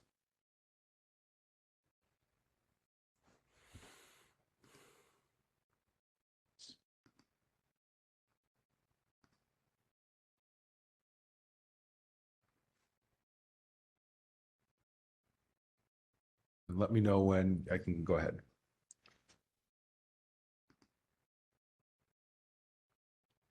Okay. Okay. In addition, the task force orders the production of all requested metadata, and this doesn't have to be part of the motion, but just to everyone in the planning department, that would be within 5 days per 6721D. That's the default amount of time. So with 5 days, you can get that over to them. And that code section again, 67. You don't have to put that in the motion. Okay. Yeah, so it's just order the production of all requested metadata and order the planning department to develop a policy for the preservation of government records held on employees' personal devices per Smith v. San Jose. And then refer to a committee for monitoring. I'm not expecting, I don't think necessarily the policy part needs to be within 5 days, but the production of the metadata does need to be within the 5 days. That's just a side note, doesn't need to be part of the motion. Does that encompass everything, Member Schmidt, that you had envisioned? You got what you need, Victor? Is it? I believe so. Okay. I have a problem with that last part. That we would order them to create a policy. I don't know if we can do that. I don't know if we have that kind of authority. Well, here's the thing. We certainly have authority under 6729-7 saying that requested. I mean, it may not have a policy, but there needs to be a plan. They need to, or they need to comply and have their employees comply. I believe with 6729-8. Can I make a recommendation? Yeah. That I think gets at, so if we say 6729-7, and I think you specifically cited A, for failing to maintain and preserve in a professional and businesslike manner all documents and correspondences, in part due to not having a policy for retaining government records held on personal devices. So the failing was due to this Right. lack of a policy. So Right. we're articulating that without saying, go make a policy. But the violation was due in part to not having a policy. And then just have the order be the order of the metadata. I mean, we can order the production of the documents. Right. I mean, if anything else, to order them to create a policy it's sort of like that's creating documents that don't exist. I mean, we're kind of limited. I mean, I think if we could do that, we should do it. But I think that's a sort of a bridge too far for me in terms That's of. fine. I'm fine with removing that part. Yeah. So it would be the original violation of both sections, but just ordering the production of metadata and referring it to a committee, and maybe the committee can work with the department on how they intend to comply without us actually issuing set orders, but encourage them to move in a direction of maybe a policy or something, or a way to get their employees to keep it. Because I think without a plan, they're going to continue to violate that section. Perfect. Second agrees. Okay, so moved by me, seconded by member Schmidt. Just repeating the second part. Yep. In addition, the SOTF orders the production of all requested metadata within 5 business days. Just 5 days. 5 days. And refer to a committee for monitoring. The matter is referred to the Compliance and Amendments Committee. I just put committee because right now the CAC is working on some other things. We want to have the flexibility. I'm not sure which committee we'll go to. Committee. Yep. For compliance. Yep. Mr. Chair? Yes, Member Wolf. I think with the updated CPRA, they had included sections regarding metadata, but I can't find the reference at this moment.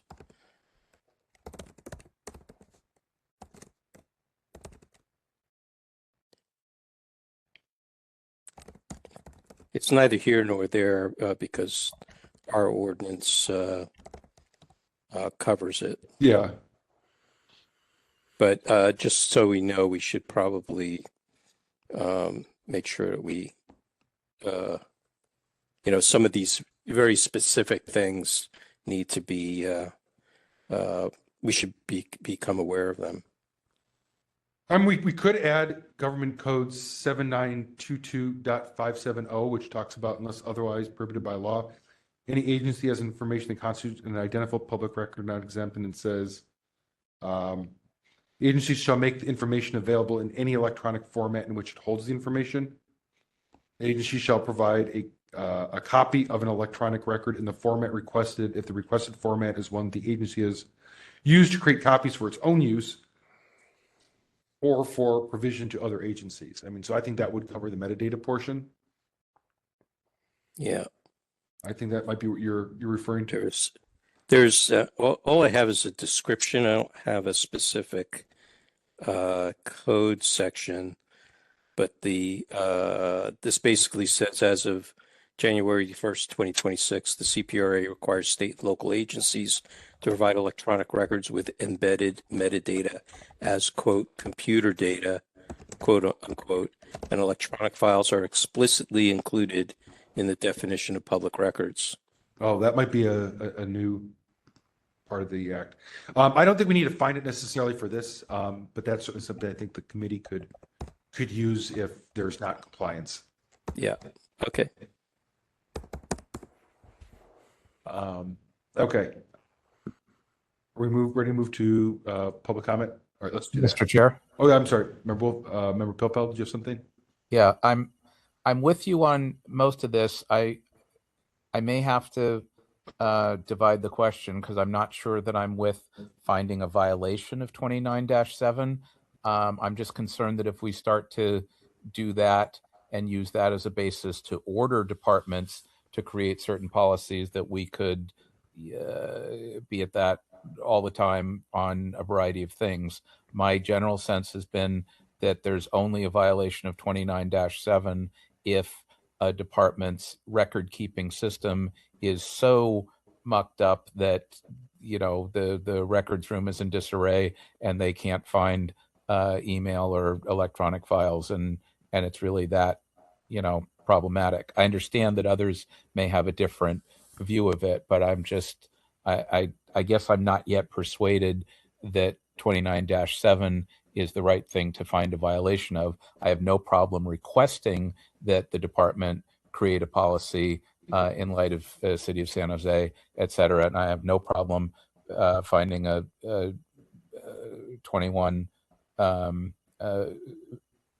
B violation and ordering release of the metadata, or even the 7922.570, or if you can find the new provision about metadata at the state level. My reticence is really just about a 29-7 violation. Okay, I agreed with Member Schmidt's point about the order point, so I'm fine with removing that. Although to me, I think not instructing employees to comply with Smith versus San Jose and having repeated instances of records disappearing because that didn't happen, I think to me personally shows a violation of that. I think it kind of leads to the broader context of 6729.7 about not having that. So I'd prefer to leave it in, but if you want to divide the question when we get to voting, that's fine with me. We can do it that way. Okay. I'm not disagreeing that there should be a policy. There should be a policy. I'm leaving out the part about the ordering to develop a policy. I mean, but I still think because 6729-7 wasn't followed, we're in the situation we are where government records were destroyed by employees. And it was clear that it wasn't that they just, decided to violate a rule that they knew existed, but that no said rule had ever been communicated to them. So I think that's why we're seeing this happen. That's my take on it, at least. All right. Thinking about it. Got it. Okay. Let's go ahead and move to public comment. If there are any members of the public who would like to make public comment, you can approach the podium at this time. If you're online with, press *3 on the telephone to raise your hand. Otherwise, use the application to raise your hand at this time. We have one caller. Unmuting at this time. Okay, thank you. How much do I get here? 3 minutes? Yes. This was a really good one. In light of all of the corruption at SF Planning that the feds figured out, not the city attorney, I think it's really intentional. That's my view on it. These are not college graduates that are heading these departments, especially one that's had so much corruption and so forth over the years. They're not keeping the data. I think that's intentional. I think it's to avoid accountability. And secondly, on their website, the city attorney website, on the ordinance, the city attorney is supposed to keep the departments and agencies up to date on the law. Obviously, they're not doing that. So failings across the board here. You bring an attorney in, speak for you, you get the respect, you get a really precise excoriation and discovery of what's going on. And the attitude that they have over there, considering all of their wrongdoing in the past, is just unconscionable. So really good on the board. I would definitely say you should add referral to the Ethics Commission. If there are any ethics in San Francisco, then they should be looking at this one for sure. So, okay. Thank you very much.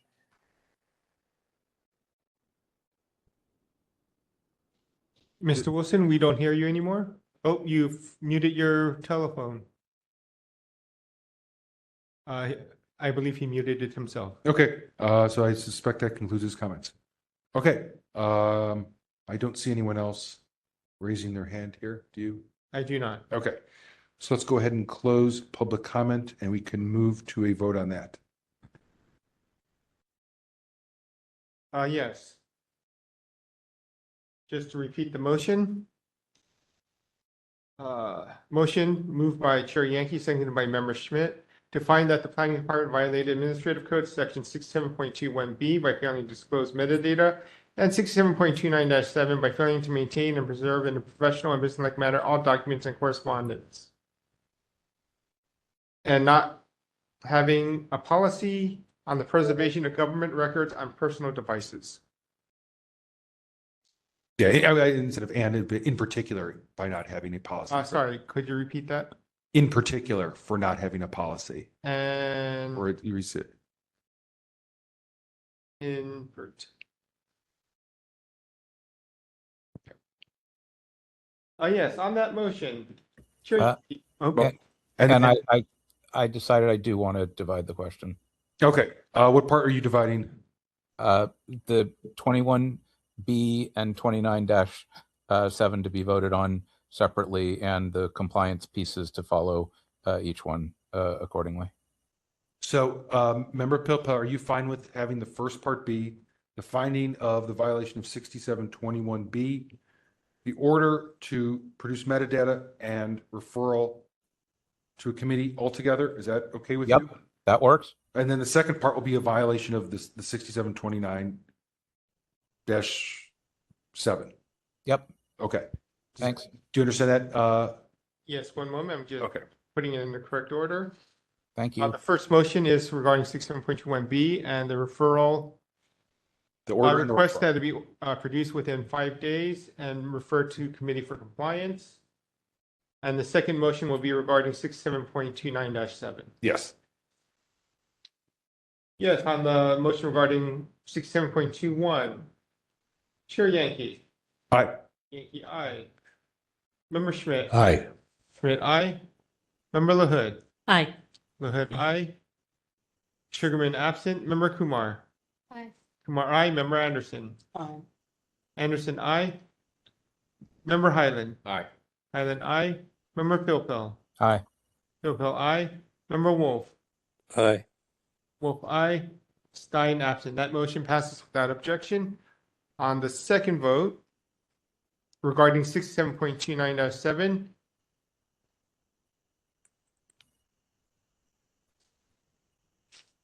Member Yankee. Aye. Yankee, aye. Member Schmidt. Aye. Schmidt, aye. Member LaHood. Aye. LaHood, aye. Sugarman absent. Member Kumar. Aye. Kumar, aye. Member Anderson. Anderson, aye. Member Highland. Aye. Highland, aye. Member Pilpil. No. Pilpil, no. Member Wolf. Aye. Wolf, aye. Vice Chair Stein, absent. That motion passes with Member Pilpil dissenting in committee, voting no. Mr. Clerk, just for the record, you forgot to mention Member Stein in the first vote. Member Stein being absent? Yes. Member Stein was absent for all votes today. I heard it. Okay. Thank you to the parties for joining us this evening. And we'll keep things moving along and move on to item 14. Item 14 is a complaint filed by concerned San Francisco residents against the Department of Public Health for allegedly violating Administrative Code Sunshine Ordinance Section 67.21 by failing to respond to a public records request in a timely and or complete manner. On December 16, 2025, the complaint committee found that they had jurisdiction, requests that the requested records are public, and refer the matter to the task force on the question of whether there had been timely production of the requested documents and whether there is a need to issue an order to produce. Okay, let's see if we have the parties here. I see someone with the name item 14 in their name, so I'm assuming they are ready for this.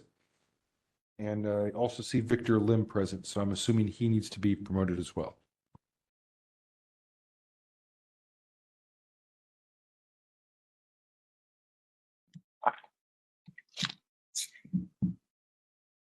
The parties have been made participants. You can have control over your own microphones. Is Victor Lim promoted? I believe I promoted him. Oh, my apologies. It's not moving him, so I'm just going to unmute his mic. Okay. It's not letting me unmute his mic.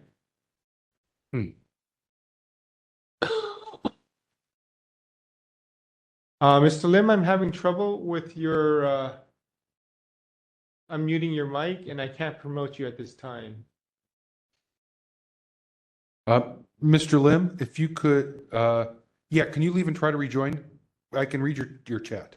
So can you leave and try to rejoin?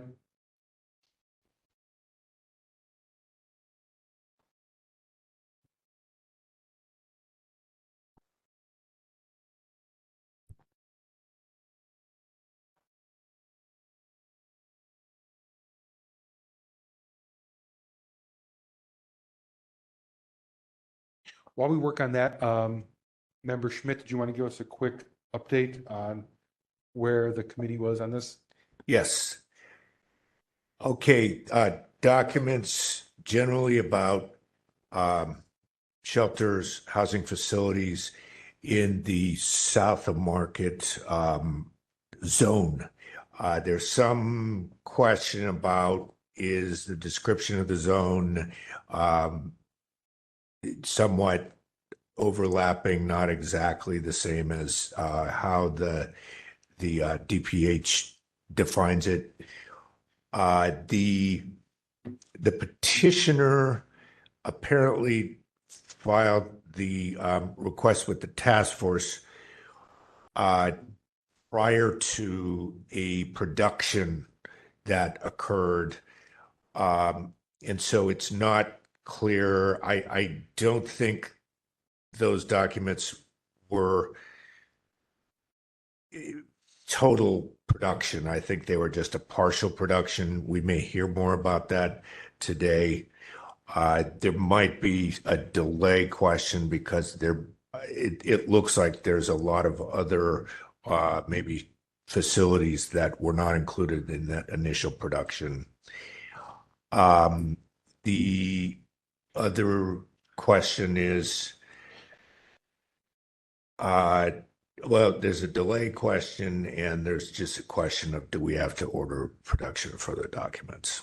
That's all. Okay, that is helpful. And we're going to try to get Victor Lim. There we go. Okay.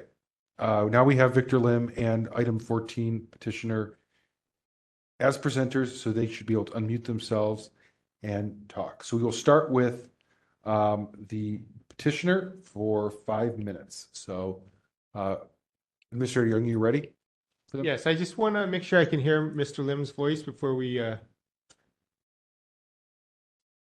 I see that your mic is on, but I don't hear anything. Mr. Lim, can you speak? We cannot hear you, Mr. Lim. Cannot hear you. Maybe if you could call in simultaneous to your computer. We see you, but we can't hear you. Yes, I see that your mic is active, but we do not hear anything.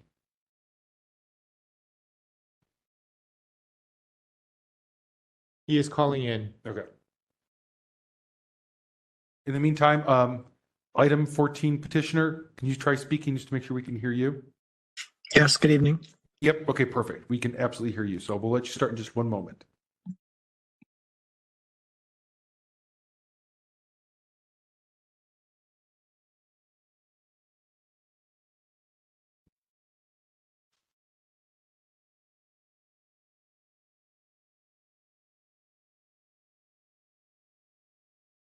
Okay, Mr. Lim can hear you, so we're going to have you start with your 5 minutes right now while he calls in, but he can hear you, so we're good to go.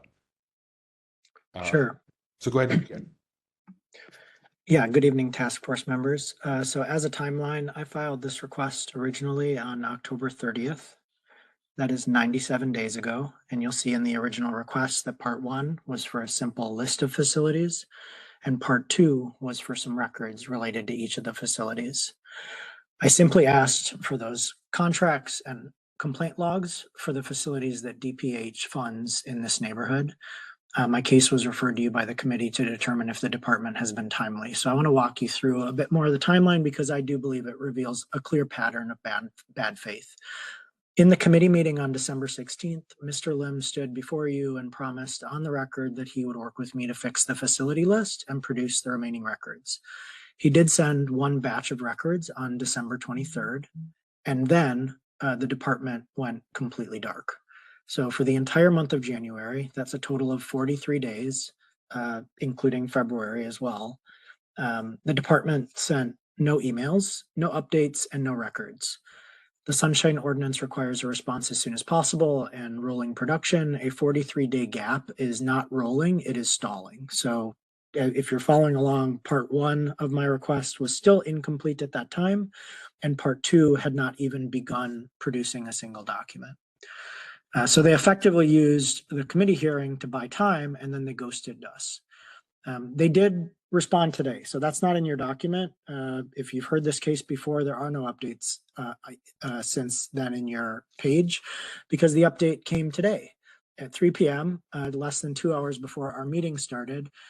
There was a final drop of a couple documents, and then Mr. Lim declared the case closed. The timing is not a coincidence. I do want to point out that today, February 4th, happens to be the official deadline for the public to submit comments on the Department of Public Health's budget cuts to the department and to the Health Commission. So my group has intended to use these performance logs to identify failing providers that should be cut. But by withholding these records until the final hours of the budget window, and that means incomplete part 1 and no production on part 2 still, I cannot meet that deadline. The department has strategically prevented the public from using this data to have an informed position on the budget.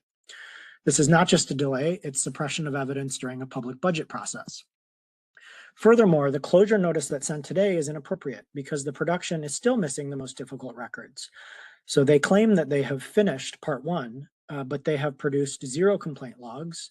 He did not even certify that none exist. He just ignored that section of the request and hit close. And then finally, I also, if I were in the room, I'd show it physically, but I believe the department's search was negligent. I was able to obtain 2 documents via back channel sources, which the department claims it could not locate. So first, I'm here with fiscal year 24 to 26 budget for Hospitality House. That is a provider that has an almost $9 million budget with Public Works on 6th Street, where somebody overdosed this morning. It is a DPH document. It shows that they are part of this request, and they failed to even list that on the facility index or produce any records. And also, I'm holding a director's memo from DPH dated February 2024 that explicitly mandates a good neighbor policy that applies to all facilities. This was also a part of part 2 that was never responded to. I was given this by a friend that happens to work there. So Mr. Lim has produced it for 0 facilities.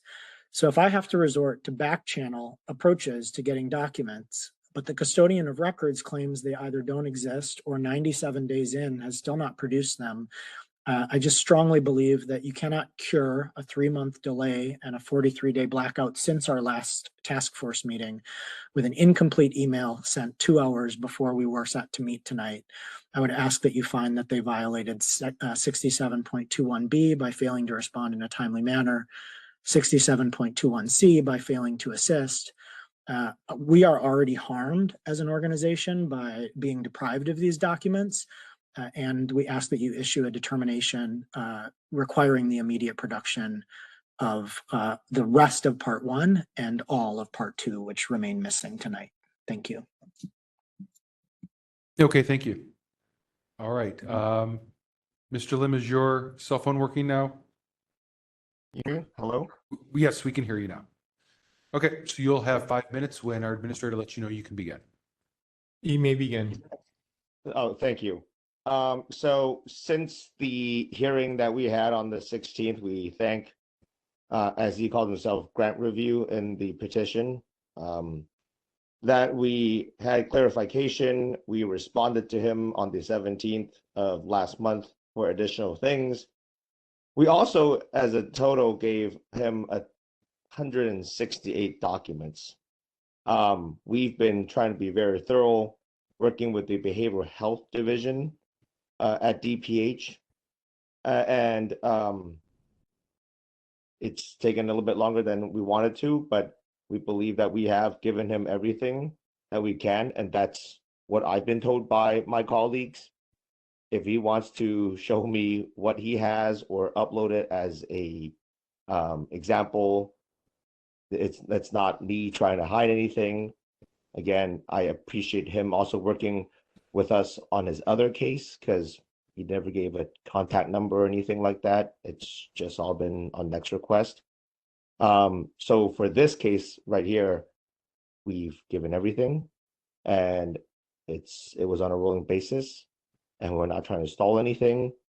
As a matter of fact, I do not deal with the budget process at all, so I'm not acute with that timeline, and I don't have anything further to add from what we've already presented on the 16th. Okay, Except thank that additional documents, and we closed it. Okay. All right, members, any questions?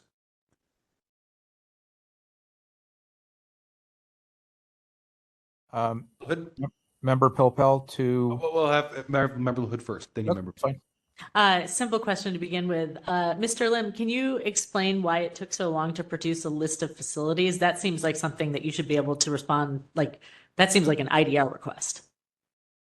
It's technically not that simple because when we worked with the behavioral health side, initially, as detailed, he wanted a map that's called he wanted a facility, and we were not clear that he was what he was referring to according to American Community Survey Neighborhood Profile Boundaries Map. So after our hearing the 16th, he clarified it, giving us the actual link to what he was referring to. And so then we went back to our team and brought this up after the hearing, because I believe, let me just check the timeline here. On December the 17th, he grant review wrote, and at 10:24 p.m., the revised scope, because we mentioned that we can only give 94103 to 94107. So then we attached an initial response on the 23rd of December with the facility list of 94107. And then we wanted to make sure that he's okay with that. It was in under the vacation time. A lot of people were out of office. So once we got back, we made sure that we follow up with the additional documentation. And again, this is with the Behavioral Health Division. And so today, or early this week, we also were able to locate the information that we gave. There's 3 more documents plus several others. So on Conard House, I was told that's everything, and hence we closed it in his response. I have a follow-up question. If he had just asked for all of these facilities citywide, would you have been able to produce the list immediately? I don't know, because that was not asked at the time, and I have to go to subject matter experts on that. I can't answer that question. Okay, thank you. Okay, Member Pippo, go ahead. Yeah, just quickly to the petitioner. This all seems very similar. Did we not discuss a similar request last week at EOT in connection with MOHCD?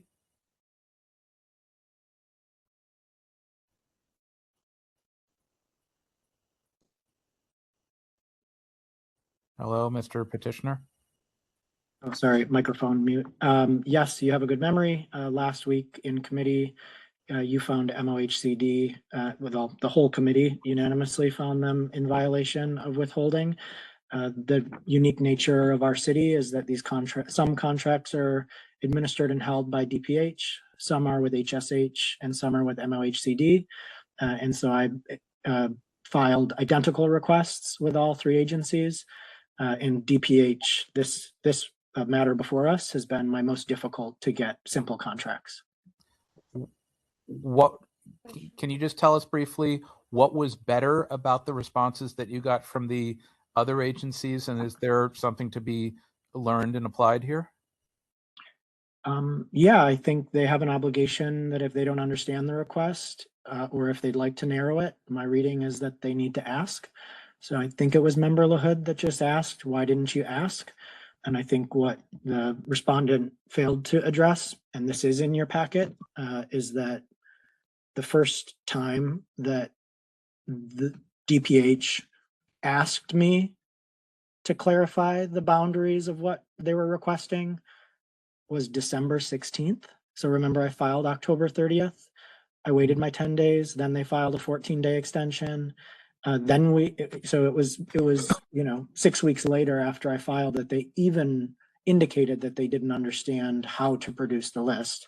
So that would be my first one. And the second one, if I could just respond to Mr. Lim, he seems upset that I've chosen to remain anonymous and that I didn't provide a contact number. The Sunshine Act has always been unequivocal in the ability to protect anonymous requests. So I reject the requirement that I need to provide a phone number. Next Request is actually a very modern platform where you can respond immediately and ask me whatever you'd like, and I'd be happy to clarify. Okay. Member Kumar has a question. Fine, thanks. I have one question for the petitioner and one for the DPH. So for the petitioner, I'm just curious to know the documentation you received today, I think, or yesterday. Does it cover everything that you requested for in the previous request? No, it remains incomplete. The respondent here has said that he was told that he produced everything that was required, and I don't know what that means. I would just ask, or if I were to suggest some questions for the respondent, is Hospitality House a $9 million contract within your organization? Because we objectively know that that was not on the list and there were no documents produced. So if you're unsure, maybe you could check, is Hospitality House in your portfolio? Because it wasn't produced. Second, is there a good neighbor policy of DPH? A good neighbor policy, or GNP, is a standardized format that's used across all of DPH and HSH and MOHCD. And so that is why I explicitly requested it. And he's said that there's no responsive document. So whether or not you believe I have a responsive document, I'm happy to provide it. But do you as an organization have a good neighbor policy? And then the third and fourth is that in my request, these are not amorphous documents. You'll see in my request that I'm requesting corrective action plans, which are called CAPs, and corrective action letters, which are CALs. And our understanding is that is a recognizable format for producing corrective action with city-funded facilities. And I would again ask the question, is that true? Does that exist? Because I received 0 of them. Okay, I'm just going to move on to my question for the DPH. For the DPH, at what point did you realize that you are not, the request is unclear? And why did you not get back to the petitioner asking them exactly what they need? We, as stated on the 16th of December, we apologize that we could not get back to him sooner, and we do owe up to the fact that we should have asked him for clarification sooner. Unfortunately, due to stabbing murder case that commenced on December the 4th at the General Hospital, many staff, including myself, were reassigned to other duties. We were short-staffed, and we could not address it sooner because we were also inundated with other legal requests related to the murder case. I'm not trying to use this as an excuse. I'm just explaining our short-staffedness. But we do appreciate that this hearing on the 16th allowed us to communicate directly with Grant Review. And for the record, it's okay if they don't give a telephone number. I'm not being angry or anything. We oftentimes, as some of the members know, for DPH and myself, we find that sometimes calling on the phone numbers or direct conversation helps with some of the nuances. It's okay, again. I'm sorry to cut you off. Just a quick question. At what, when you realized you won't be able to get back on time and you're busy with something else, there were other channels to get in touch, right? Apart from a phone number, did you get in touch letting them know we are going to be busy, we won't be able to get back to you on time? Our communications are all taking place on Next Request, as that's our official communications channel with all requesters. So did you or did you not use that to get back to the petitioner? Not prior to the hearing. Okay, thank you. That's enough. Thank you. Okay. Why don't we move to rebuttals? See another hands for questions here. So let's go ahead and we'll start with the respondent, Mr. Lim. You'll have up to 3 minutes. Yes, several things. Because I heard he had a new question. When there's a chance, I would like him to clarify. But just for the record, because I did not submit this on on the 17th of December, we gave him a response, or sorry, on the 23rd, okay? And so for facility list for 94107 that he wanted, we said a better way incorporated outpatient mental health, B, UCSF, CAS, NFPPB. And we said, please see new attachments related to the above list. 2, in regards to missing contracts for 94103 facilities, we said item 10, United Family Care Home, per the city's financial system, there is no current contracts under this vendor. SFDPH looking further to the site. His item number 11 on the 16th Street Hotel, the 5 Keys contract that we have on file does not have the address listed, but based on research, we believe it serves this location. That contract was provided with the previous batch of information to him. Item 23, Families Raising, parentheses, Generation. This is a contract that Nurse Family Partnership is currently managing. However, it has a start date of November the 1st, 25, and is currently going through the certification process. Item number 3, Medical Respite Hospital. This is not a DPH-owned site. Community Fort SF holds a lease and provides non-healthcare services. DPH provides a clinical and healthcare services. This contract was provided with the previous batch of documents released. And at the time, we said we're looking into anything responsive for item 3. And so, as we're not obligated to explain why we don't have things, I gave him everything that I was informed by the subject matter experts that we have. We gave it to him, and our obligation, I closed out the case. Okay, thank you. He mentioned a specific name at first for grant review. We're happy to look into it. Again, I'm not the subject matter expert. I have to go to these people that do know the subject. Okay, are you complete now? Yes, and he could have set this in writing. He never set this in writing to us either. Okay, all right. We're going to move on to the petitioner. Petitioner will have 3 minutes now. Sure. Yeah, I don't know where to start. I did not have time since 3 p.m. today to respond in writing. So I did not know that the response was incomplete because I did not receive a response until 3 p.m. And so I think that is the reason why you did not receive a written response in the last 4-5 hours. Second, I guess I'd just remind the task force, I won't be repetitive and I want to be cognizant of everyone's time, but at this point in time, I have an incomplete part 1 list. And I'm quite disturbed that the city is not the subject matter expert on who they're giving tens and hundreds of millions of dollars to. That's concerning for me, and probably the nature of why I filed the request in the first place. And then with regard to part 2, I have an incomplete let's call it A, part 2A. That's incomplete. And part 2 C, D, or B, C, and D, I've received nothing. And I think that what the respondent just said is that they are not responsible for answering whether or not there's a responsive document. So my understanding is that corrective action letters are required by law. Corrective action plans are required by law. And if I'm wrong, I'm very open to that. But I actually do believe that they have a responsibility to clarify that, which is why I asked. Thank you for your time tonight. Appreciate it. Okay, thank you. Member Kumar, do you have something?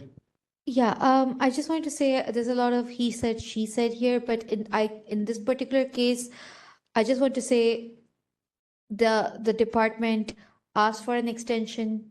They had sufficient time to get back, and even after, corroborating or consulting with subject matter experts, they didn't get back to the petitioner, nor did they try.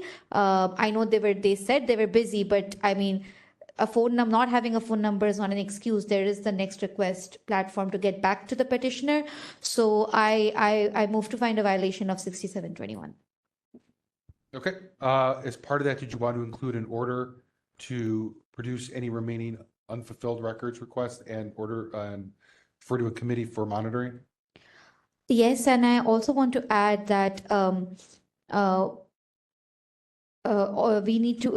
we should also give sufficient time to the petitioner to review the documentation that they received, and give sufficient time to the petitioner to get back to the department stating whether the documentation is complete or not. We should give that time to the petitioner. Yeah, so what would happen is when we would have the department has 5 days, and then obviously they can work it out, and when they come before a committee for monitoring, they can sort out whatever it is they think is still outstanding. Yeah. Okay. So it sounds like there is a motion by Member Kumar to find a violation for 6721 for failing to provide records in a timely manner, in a complete and timely manner, order the production of any remaining unfulfilled requested records request, and to refer to a committee for compliance monitoring. Second. Seconded by Member Wolf. Okay. Any discussion on that? Yeah, Member Pilpel, briefly. Yep. Could we maybe make that 21B and 21C for failure to assist, which they could have done sooner and maybe gotten somewhere faster? I just want to add, I think it's several, not just B and C. I mean, in A, they have the documents, they didn't give it. B, they didn't give it within 10 days. C, they didn't identify and properly send it. D as well, they didn't really comply, and it's pretty much the whole Well, not section. necessarily. I mean, D is like supervisor records. That doesn't even count. Okay, so in that case, I would say A, B, C, and E.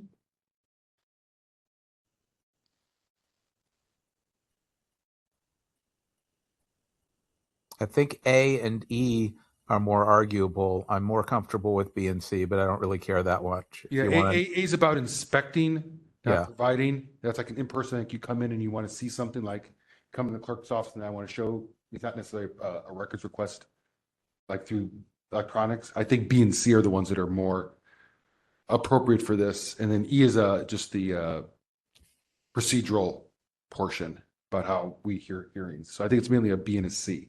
Just to say, argue about E, if it is a procedural portion, it wasn't really followed, right? Like the process, I mean, they never really followed the process. They invoked a 14-day this thing. They said they'll get back, they never did, and then they got back way too late. So I think E should be there as well. But E is the part that talks about how they file a complaint with us.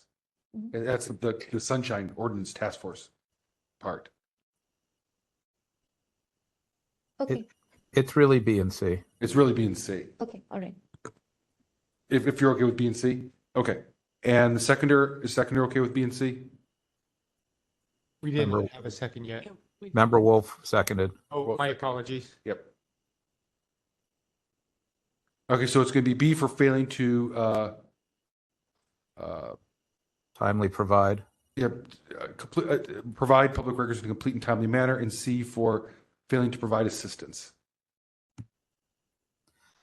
And my other comment, again, trying to be brief, it seems to me like if the mayor's office or a member of the board of supervisors or a member of the media said, hey, we're going to have budget cuts, let's look at what facilities the city is funding and where there've been complaints, and try to figure out which facilities make the most sense to continue funding and which have problems.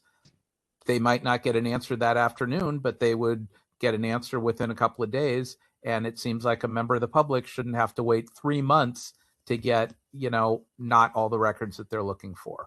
And even if it's incomplete, and even if it's, well, we know these facilities we're definitely sure about, and these other ones we can get back to you on, it seems like it shouldn't take 3 months. That's the big point that I had here. Thanks. Okay, let's go ahead and open that up to public comment. Before we move to public comment, I just want to get it straight for myself. We found the violation. It's being referred to committee for monitoring. Is there something specific or specific instructions to the department that we're making? Yeah, there's an order to disclose any remaining records that have been undisclosed.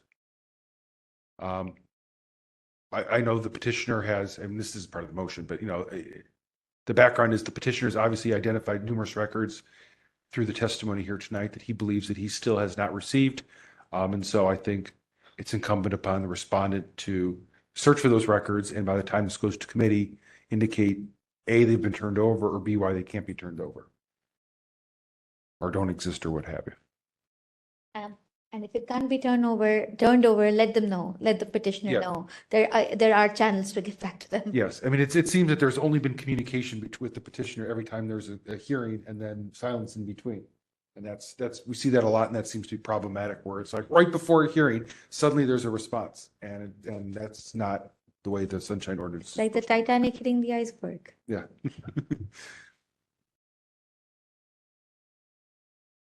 Thank you. If there are any members of the public who'd like to make a comment, you can approach the podium at this time. If you're online with us, you can press *3 on the telephone to raise your hand, or otherwise use the application to raise your hand. Clerk Young, it's actually Victor Lim from TPH. Can I make a final comment? You may not. Okay, then there's no way to respond to it. We don't have the list. Mr. Lim, we gave you all your time. This is not additional time for you. This is for public comment and for us to deliberate. So you can work with the petitioner and appear before the committee when that comes up, but not anymore tonight. So let's move to public comment. I have unmuted your mic. Mr. Wilson, you may proceed. Yeah, thank you very much. I've worked with this guy before. I'll just try to be nice and respectful, unprofessional, in my view, unethical, frustrating. Don't give him your phone number. He tries to call you and weasel you down. Basically, everything that happened to this guy, the petitioner, happened to me. And so it's his MO. And it's not what the Sunshine Ordinance is supposed to be about. So really kudos to Kumar and, of course, the rest of the board. This guy needs to be reformed. And again, where's the DCA on this? I mean, this is not supposed to happen. The DCA is supposed to tell him what to do. But again, not doing it. Thank you very much. Thank you for your comment. Is there anyone else? There are no additional commenters. Okay, let's go ahead and close public comment and move to a vote on that motion. Yes, on that motion, Member Kumar. Aye. Kumar, aye. Member Wolf. Aye. Wolf, aye. Member Schmidt. Aye. Schmidt, aye. Member LaHood. Aye. LaHood, aye. Sugarman, absent. Member Anderson. Aye. Anderson, aye. Member Highland. Aye. Highland, aye. Member Pilpil. Aye. Pilpil, aye. Member Vice Chair Stein, absent. Chair Yankee. Aye. Yankee, aye. That motion passes without objection. Okay, thank you to the parties for joining us this evening. And let's move on to our last complaint, number 15. Item number 15, complaint filed by Michael Petrellis against Mayor Daniel Lurie and the Office of the Mayor for allegedly violating Administrative Code Section 67.25 by failing to respond to an immediate disclosure request in a timely and/or complete manner.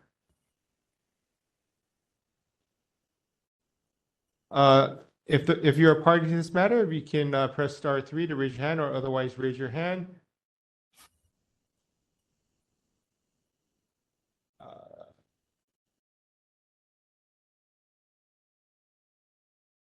One moment. I have unmuted one person. I believe they're from the mayor's office. If you can unmute your mic and announce yourself, it would be appreciated.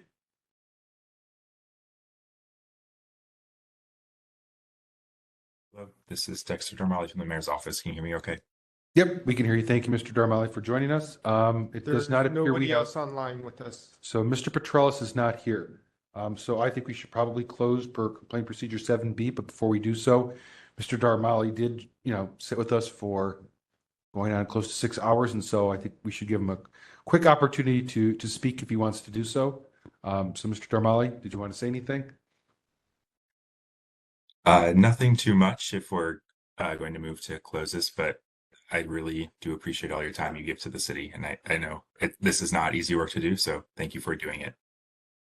Thank you, and we appreciate you sticking with us. I know it can be difficult, particularly when it goes this long and the person isn't here. And we can never tell when they're going to show or not show because people will oftentimes tune in and out based on their order and the agenda. So with that said, is there a motion to close this pursuant to complaint procedure 7B? Yes, So moved. Okay, I move it. okay, how about Kumar moves and you second? Does that work? That works. Okay, so moved by member Kumar, seconded by member Anderson to close pursuant to complaint procedure 7B for non-attendance by the petitioner. And let's open that up to public comment if there is any. If there are many members of the public at this time, we only have one person with us at this time. I will unmute him. Okay, it's me again, Aaron Wilson. Hey, what happened? I mean, I thought I was supposed to be involved here today. I had like 4 cases up here. What was that about? The approvals of order of determination number 3. Yeah, we did that already, Mr. Wilson. That's just approval of our written actions about what already occurred on your cases. It's not discussing the merits of your cases.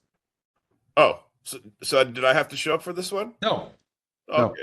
But no, it's all right. I enjoyed it, actually. We enjoy your participation as always. Oh, thank you very much. All right, good evening, everyone. Okay, thank you. Give me one moment. I just want to just get my information correct before proceeding.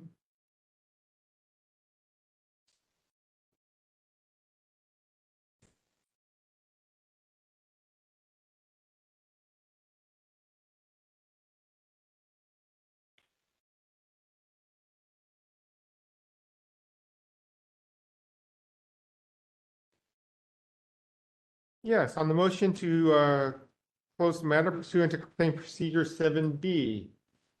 On that motion, member Kumar. Aye. Kumar, aye. Member Anderson. Aye. Anderson, aye. Member Schmidt. Aye. Schmidt, aye. Member LaHood. Aye. LaHood, aye. Sugarman, absent. Member Highland. Aye.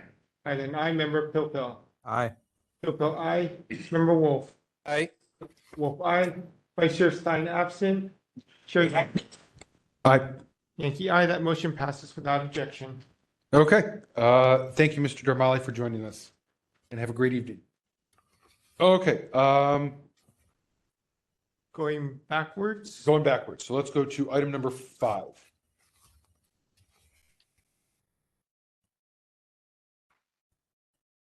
Item number 5, chairs and committees reports. Opportunities for chairs and committee chairs to update the entire task force on recent activities. Okay, very briefly, the only update I have is that the Rules Committee of the Board of Supervisors voted to recommend someone for seat 10. I believe that goes to the board next week. Tuesday next week. Tuesday next week. And so for our March meeting, we should have a new member for seat 10. Can you tell us who that is? Joe San Girardi. I believe he ran for BART board and is on the SFDCC Executive Committee. Chair Yankee. Yes. I'd just like to say to you all that I really enjoyed my time here at the big table. And I anticipate going back to my special island table once we have a new member, but this is really fun. So thanks for having me. We appreciate you being at the big table. Maybe we should request smaller chairs. Well, so we you can know, all fit at the big table. We may need another table because with our new member, Yeah. we've had it for you, and then so we actually you may have a table partner.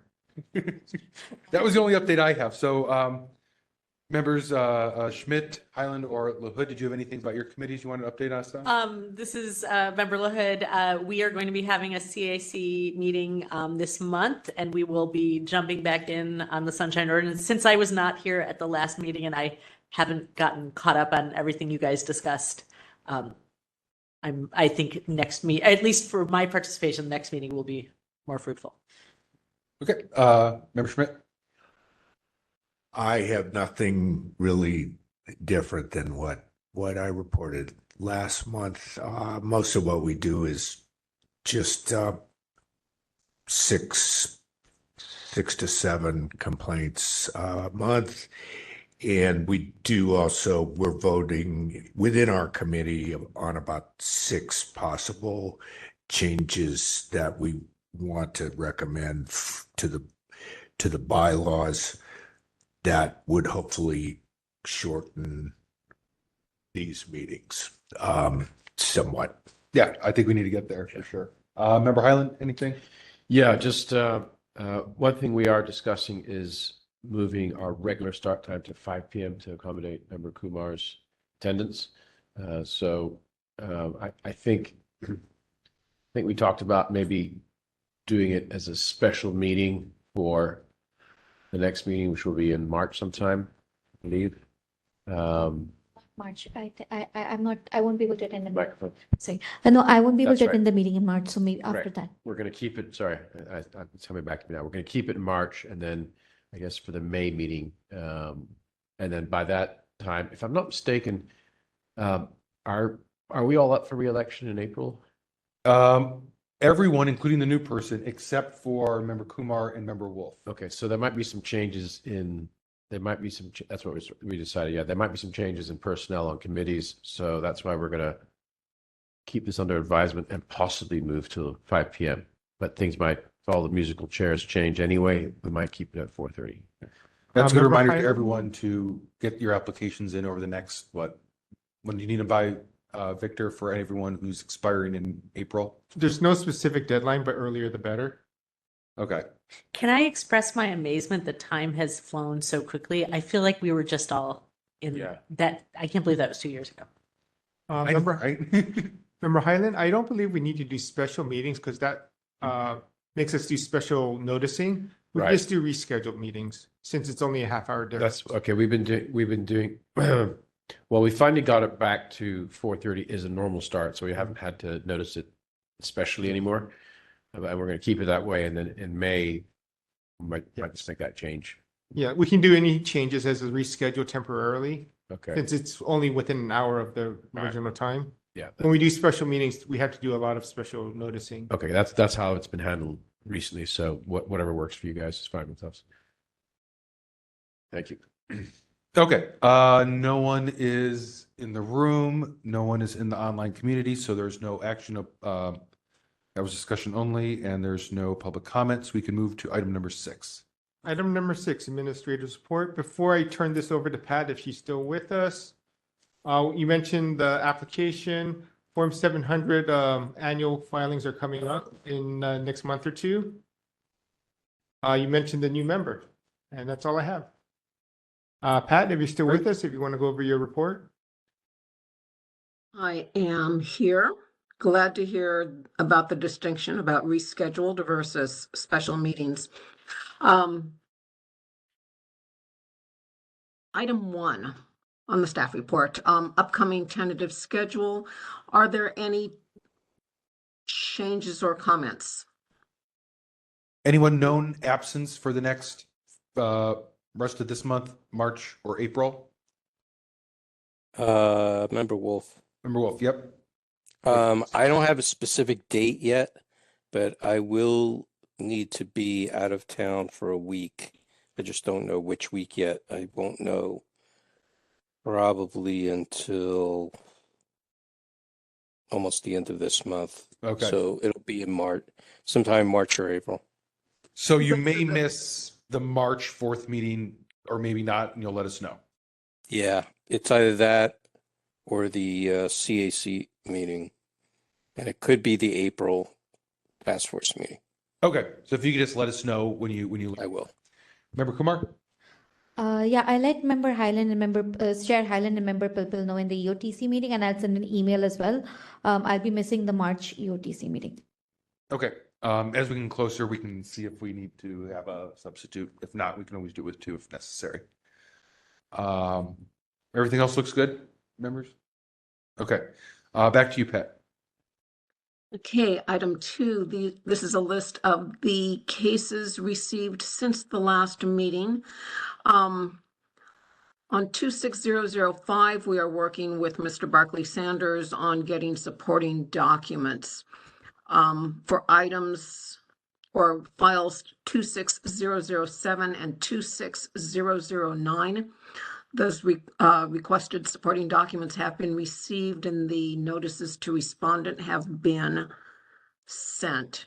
Same with complaint number 26015. That matter The review has been completed, the notices to respondent have been sent, and that is ready for complaint committee. Are there any questions about these new cases? No questions to you, but to the members, I just wanted to point something out that we may want to, well, two things. Number one, it looks like we have some repeat petitioners. So if committees can in any way consolidate complaints, that would be a good thing, just to move them through the process. And they might not be consolidated.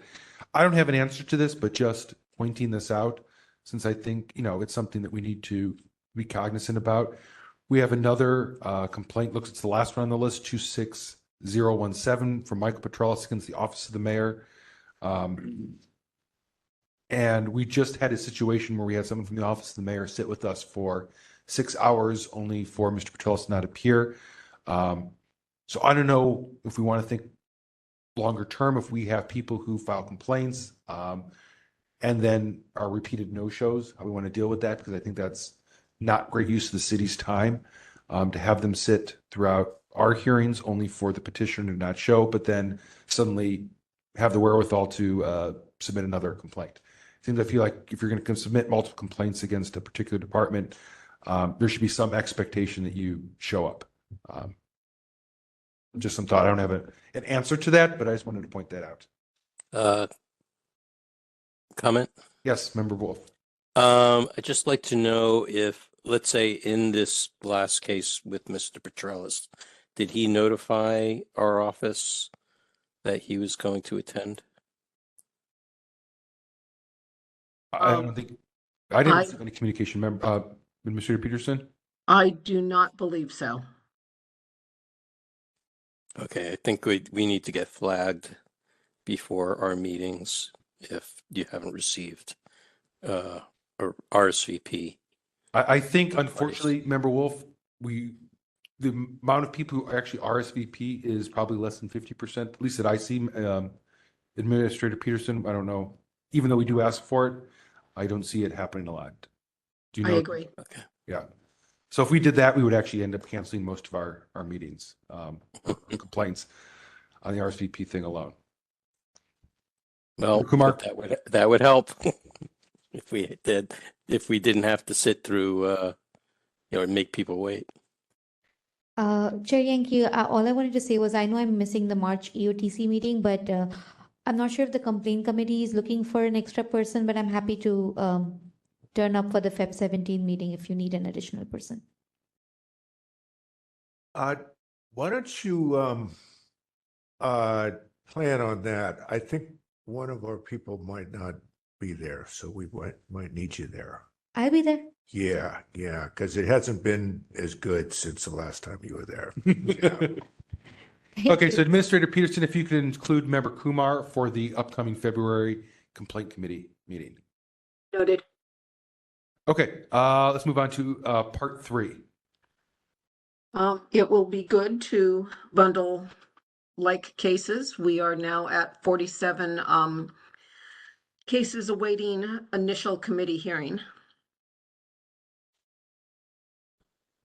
Okay, and so as a reminder, as you can see, we had 4 full hearings, 2 kind of partial ones for this one, and look how long it took us to get through, and that was even with the last one being a no-show.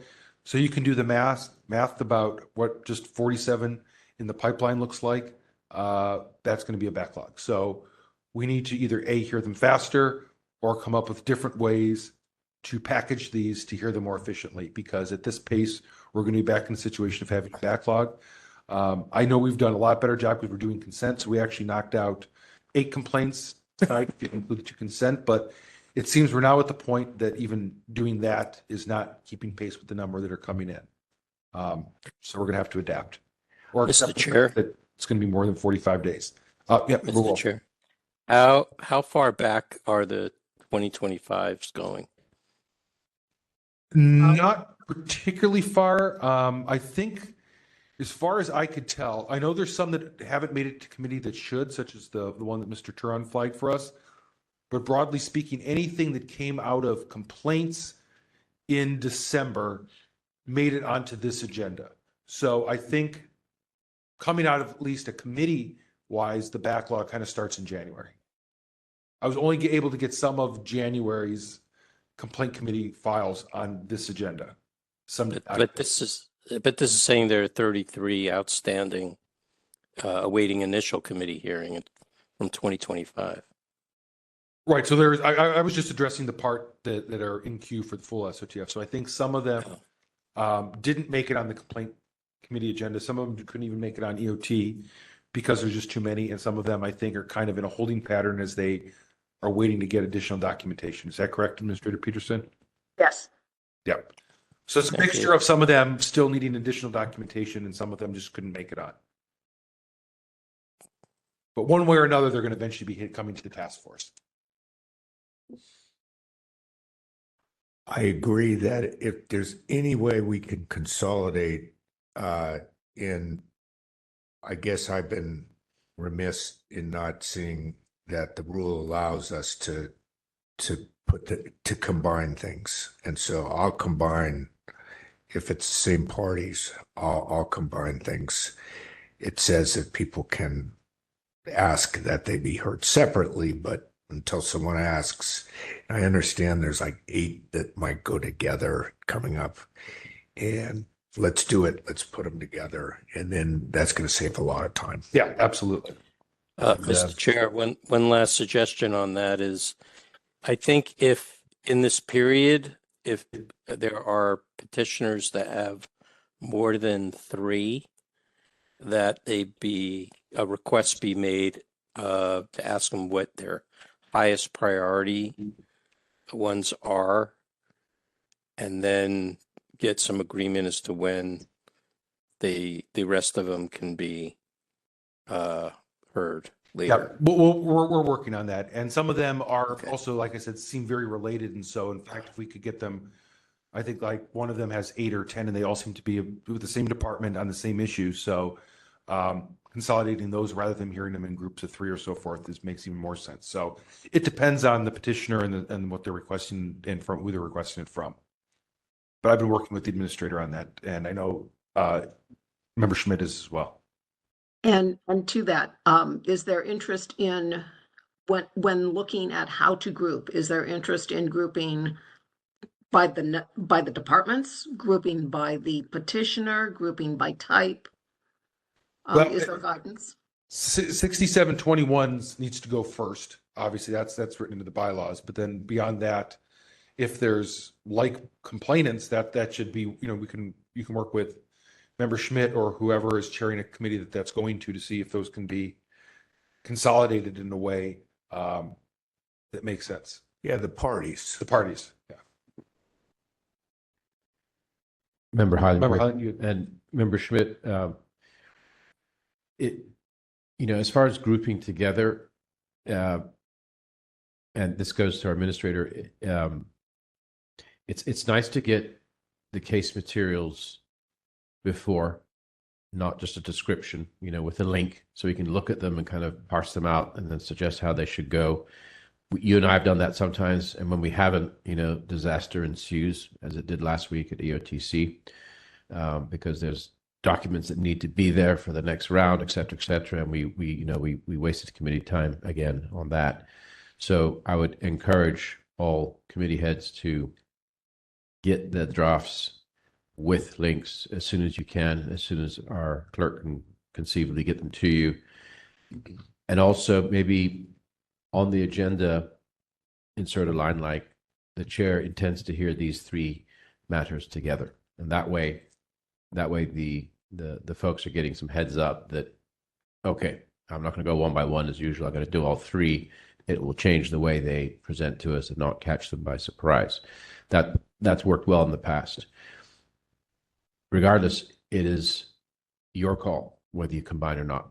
Even if they disagree, you have that right. You also have the right of giving them as much or as little time as you want. You can add sequentially 5, 5, and 5, or you can just say, we're hearing these together. You have up to X minutes to go through all 3. You'll have more time to talk about it. We'll have questions. We'll have rebuttals, just to kind of set the pace. I think I'm correct in saying that, Chair Yankee. Yeah, I mean, the The Sunshine Ordinance, as we've talked about before, gives us the call on making hearings. All we have to do is issue our determination on things. It doesn't mean we have to have a full hearing. So how we want to package them up is up to us. And we've very oftentimes taken a very let everyone have a hearing type of situation, but that doesn't mean that that's the law to have to do that. And so we can absolutely adapt, as Member Highland pointed out. And I will do everything I can to include a complete complaint packet at the time a draft agenda is submitted for review, but it will not include the supplemental documentation that is available to the parties once the notice of hearing is prepared. So it'll be as complete as I can get it. Okay. The main point here, Pat, is when a case requires, this is not for new cases, but when a case requires, a memorandum or an updated entry from the police department or whatever it is, and that is not in there, then it shouldn't even be coming to committee. That's the point I'm trying to make. Those boxes need to be ticked off before it even makes it to us. And that is on you, to exercise some organizational macro vision as to, all right, is this case really ready? That's what I'm trying to impress. Thank you. Understood. And Member Pilpel. Yeah. Two things on case management. I have no issue with hearing new complaints from Mr. Petrellis or Mr. Kneha. I just think that we should be very careful with people like that to be sure that they're actually new complaints and not just retreading the same ground. Correct. And that gatekeeper is the administrator. They can look at that. They have the right to say, I'm sorry, this is duplicative. We've been through this recently in the last couple of years, if I remember, Chair Yankee. So agreed. Yes, good point. And there might have been, and in retrospect, there might have been some value to hearing the MOHCD and the DPH grant review cases at the same time. But whatever, it is what it is. The other thing that I wanted to read very briefly, and I shared this already with Chair Yankee, is some proposed language to add to the summary of actions. Apparently, there's an email that goes out a day or two after our meetings to the parties with the results of what happened, but it just is very bare bones right now and only has the action. So my suggested language, I'll read it very quickly. Reminder, unless otherwise specified, pursuant to San Francisco Administrative Code, Section 67.21E, where applicable, respondents should comply with task force orders within 5 business days. Respondents are requested to report compliance to the task force administrator by email no later than close of business 1 week after each full task force meeting, usually on Wednesday, with a copy to petitioner. Such a report should include the steps taken by respondent to comply with the order and may include copies of records provided. In cases where only the petitioner is entitled to the records or the task force has not requested them, those records may be provided separately to the petitioner. Steps taken may include new records, policies or procedures, draft or final, to address either public records or public meeting cases. Petitioners are then requested to review the respondent's report and reply to respondent and the task force administrator if a compliance hearing is needed, stating clearly what compliance issues remain in dispute. Please contact the task force administrator immediately with any concerns or questions by email at sotf@sf.gov. So whether it's that or something like it, I think language to that effect, putting everybody on notice and maybe requiring fewer compliance hearings or narrowing the issues would help. So if we spend less time on compliance, we can hear more cases at both EOT and CAC. That's my thought and suggestion, and I open that to others. I think that's a good idea. I don't think we need to take any motion on that. I think if the administrator is okay with that and no one has any objections to it, I think the goal here is to try to get parties to work it out, and maybe they work it out and don't need to have a compliance hearing because everyone's satisfied. And so we shouldn't have hearings if we don't need them, and if we do need them, it should be obvious what it is we're having a hearing about, and that parties were instructed to turn over records and were reminded to do so. And if they didn't do it, then we know.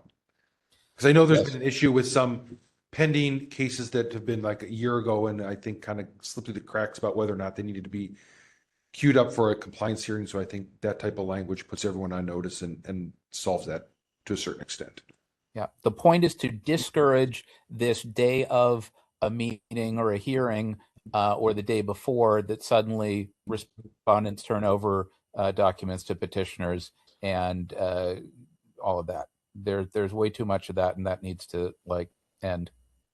So Administrator Peterson, is that okay if Member Pell forwards you the language? We can kind of just include that as a preamble to that summary email that we send out? Yes. And that doesn't have to change. It'll be standard boilerplate with every single one that goes out. Okay, so we'll go ahead and do that. Thank you very much. Okay.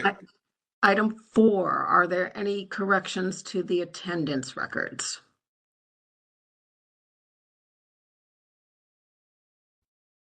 Not hearing any objections, so I think we're good on that one. Item 5, the communications as the PDFs are organized in groups. There was a bulk of emails received January 6, January 7, and January 8, and then a few stragglers regarding comments to file number 25088, and they are in the packet. Also in the packet is a January 9, 2026 letter from the Ethics Commission to the Sunshine Ordinance Task Force regarding the dismissal of ethics complaint 261068. That was the referral of the Richard Correa against Supervisor Joel Engardio matter 25065, and the Ethics Commission dismissed that complaint. Are there any questions about the public communications? Member Pilpel, no question. When we get to item 18, I'll make a couple of brief remarks about Terry Frank and his passing, and I appreciate Rick Nee for bringing that to our attention. Thanks. Yeah, for sure. I have a question about this section of the report with regards to the letter from the Ethics Commission. It dismissed the ethics complaint. Is that right? You're not saying it dismissed our complaint. No, right. It closed it on their end. So basically it said they're not going to do anything with it in quote, interest of justice. Got it. Essentially, I think the takeaway from that, Member Wolf, is that they're not going to do anything if we send something over that's for someone who's no longer in their position. I know Member Schmidt did one for Mayor Breed when, we did one for that right as she was leaving. I don't think you even received a closure on that one, right, Member Schmidt? Yeah. Okay.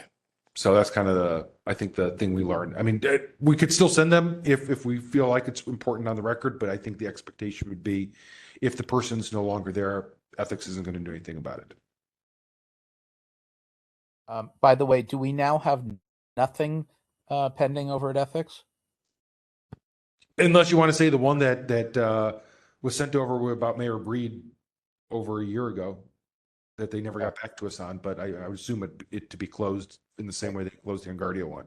And their rewrite of the regs is still, in suspense somewhere. Yes. Okay, thanks. Member Kumar is noted absent at 10:10 p.m. for the record. Thank you. Okay, I think that's it for the administrator's report. I don't see anyone in the room, no one online, so there's no action taken, no public comment, and we can move to item 16. Item 16, hearing on the Sunshine Ordinance Task Force amendments.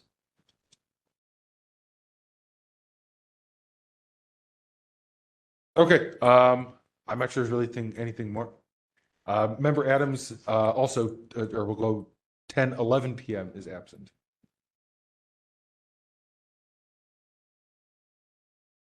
Anyway, Getting back to Sunshine Ordinance amendments, we discussed the questions that you posed to us. Right. So you can listen to the audio. And I think we had a few of the members from CAC present, so I'm sure they could, I don't know if you were there, Member Anderson. Yes, I was. Everyone was there but me. Everyone but you. Yes. Okay, so I think everyone heard it. I think the big takeaway is if we're going to move forward with this year, we need to make sure we identify who on the board is going to support this, if it's going to be anyone on the board. And I think we need to get actual language now drafted. I think we've talked in concept a lot, and if we're going to get it done by a timeline that somehow puts it on November, it needs to be language that we look at now. Yep. Did the mayor put it on the ballot? Yeah, unless the streamlining for the city charter takes that away, but as of now, yes. But remember, Adams just left. I know. It probably needs to go to the Board of Supervisors first anyway. This is the kind of thing that really does need broad support. Yeah. So we will take it up at the CAC meeting, and I would implore my fellow committee members, bring your coffee, bring your snacks.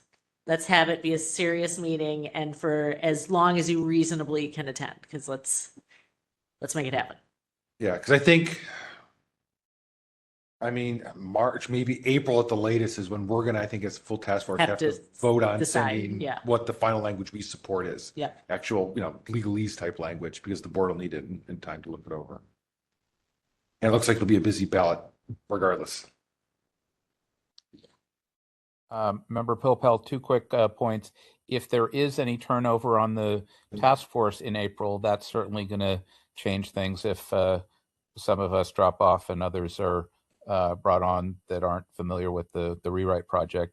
And number 2, I did have a couple of interesting ideas on concepts, but I don't need to go into that tonight unless people are interested. I can hold that to our next CAC meeting. Thanks. Getting late, so probably better for CAC. And now there's a tease and a reason to attend. And there we go. As if you ever have a shortage of ideas, remember, Pilpel?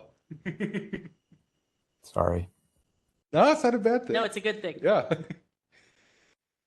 Okay. I don't think we need to take any action on that. There's still no one in the audience, no one online, so no public comment. And we can move on to item 17. Item 17, update on the production of the Sunshine Ordinance Task Force 2025 annual report. Okay, I don't think there was much new from Vice Chair Stein. I will read briefly an email that she sent me just to put that into the record, because it just kind of updates what she said. She got a cleaned up complaint resolution data online for everyone to look at, along with incomplete draft report with the complaint resolution section largely finished and the unclean survey results. And they are all online if you click the link that she provided. So if anyone wants to look at that, but it sounds like most of that's still in draft format, and so probably won't be looking at anything to vote on until March or April when she gets back from her trip and is able to work on it.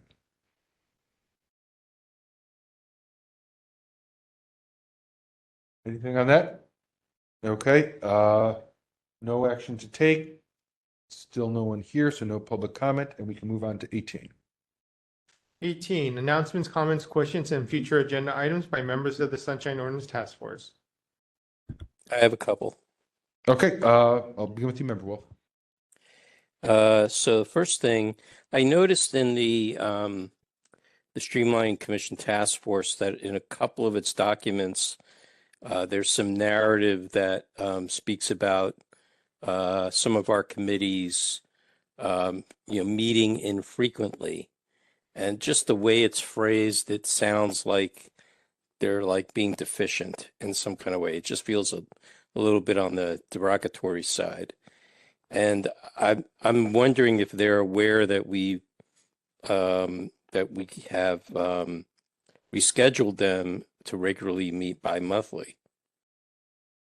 And in fact, I would add that we had requested, for example, for CAC to meet monthly, and we're told that the city would not allow us to meet monthly, even though we wanted to because of space limitations. Yes, and then on top of that, about this is not to throw blame around, but some of the cancellations were due to noticing errors by the clerk's office, not because we didn't show up. Or Yeah, couldn't show up. So I just don't want that to, it would be bad if they were to use that as some, evidence, in diminishing our status in any kind of way. I mean, as we learned tonight, they can always go back and try to review anything, but it sounds like for the most part, But only if it's on the agenda. well, that's what we said. But I think for the most part, the only changes they're making that seem substantive are putting term limits on us that would begin, not be retroactive, and then change the seat structure about now, I would say nominating things, but I think the work that we do, they really didn't touch, unless this weird advisory body change thing comes about, which I'm still concerned about. Okay, the second thing is just in relation to my reappointment, I seem to recall that wasn't I rejiggered into sequence with everyone else? I seem to recall that I was reappointed 2 years in a row, starting in 2024. Well, what happened, I think, remember, Wolf, is you were like a holdover for like a year and a half for some reason. Oh, right. Yeah, that's what happened. So it made it seem like what you just said happened, but you're still actually on the alternate schedule with Member Kumar. They just didn't, for some reason, act on your application for months and months. Well, I guess they can fix create staggered appointments by holding over folks for a year. That's No, not possible. We don't work like that. The doesn't start work date like of that. each Okay. complaint does not change. I'm As the just- clerk. I'm just being flip. That's all. Sorry. Okay, that's it. Okay. For whatever reason, after the 99 amendments were adopted in Prop G by the voters, we ended up with the 9 and 2 scheme, and that's how it's been ever since. Sorry. Can I talk about Terry Frank for a moment? Go ahead.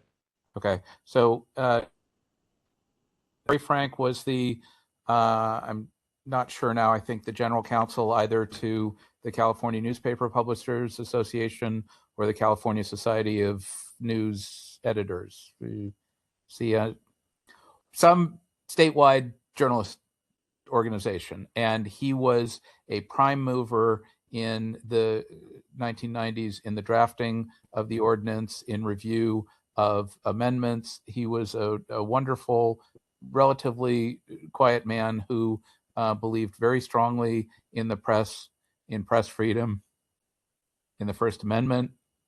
I sat with him a few times at SPJ dinners. I remember specifically at the Fort Mason Officers Club with his wife Muffy. They would come down from, I think, Carmichael, where they lived.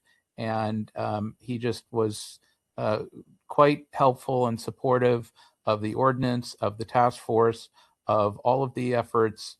Probably sat through many hours of discussions with Bruce Brugman at the Bay Guardian, and just was a wonderful person on things that we all care about. And in some ways, maybe some people just take it for granted that we've got a good ordinance and good people and all that. Well, it only happened because people like him and Buck Delventhal and Randy Riddle, really made these things happen years ago. And, we're now coming up, it's been almost 32 years of the Sunshine Ordinance. The task force first convened, I believe, in April of 1994. I wasn't in the first group; I was in the second group. But it's only because of people like him, and it's just a huge and terrible loss for all of us. And so I just want to be sure that we adjourn tonight's meeting in memory of Terry Frank. Thanks. Yeah, it's definitely a fixture in our community. Okay. Thank you, Member Wolf, Member Pilpel. Anyone else for this item? Not seeing any hands. Okay. Still no one online or no one in the room, so there's no public comment, no action taken. We will move on to the final item. Item 19, adjournment. So move. Okay. Without opposition, we are adjourned at 10:21 p.m. Thanks, everyone.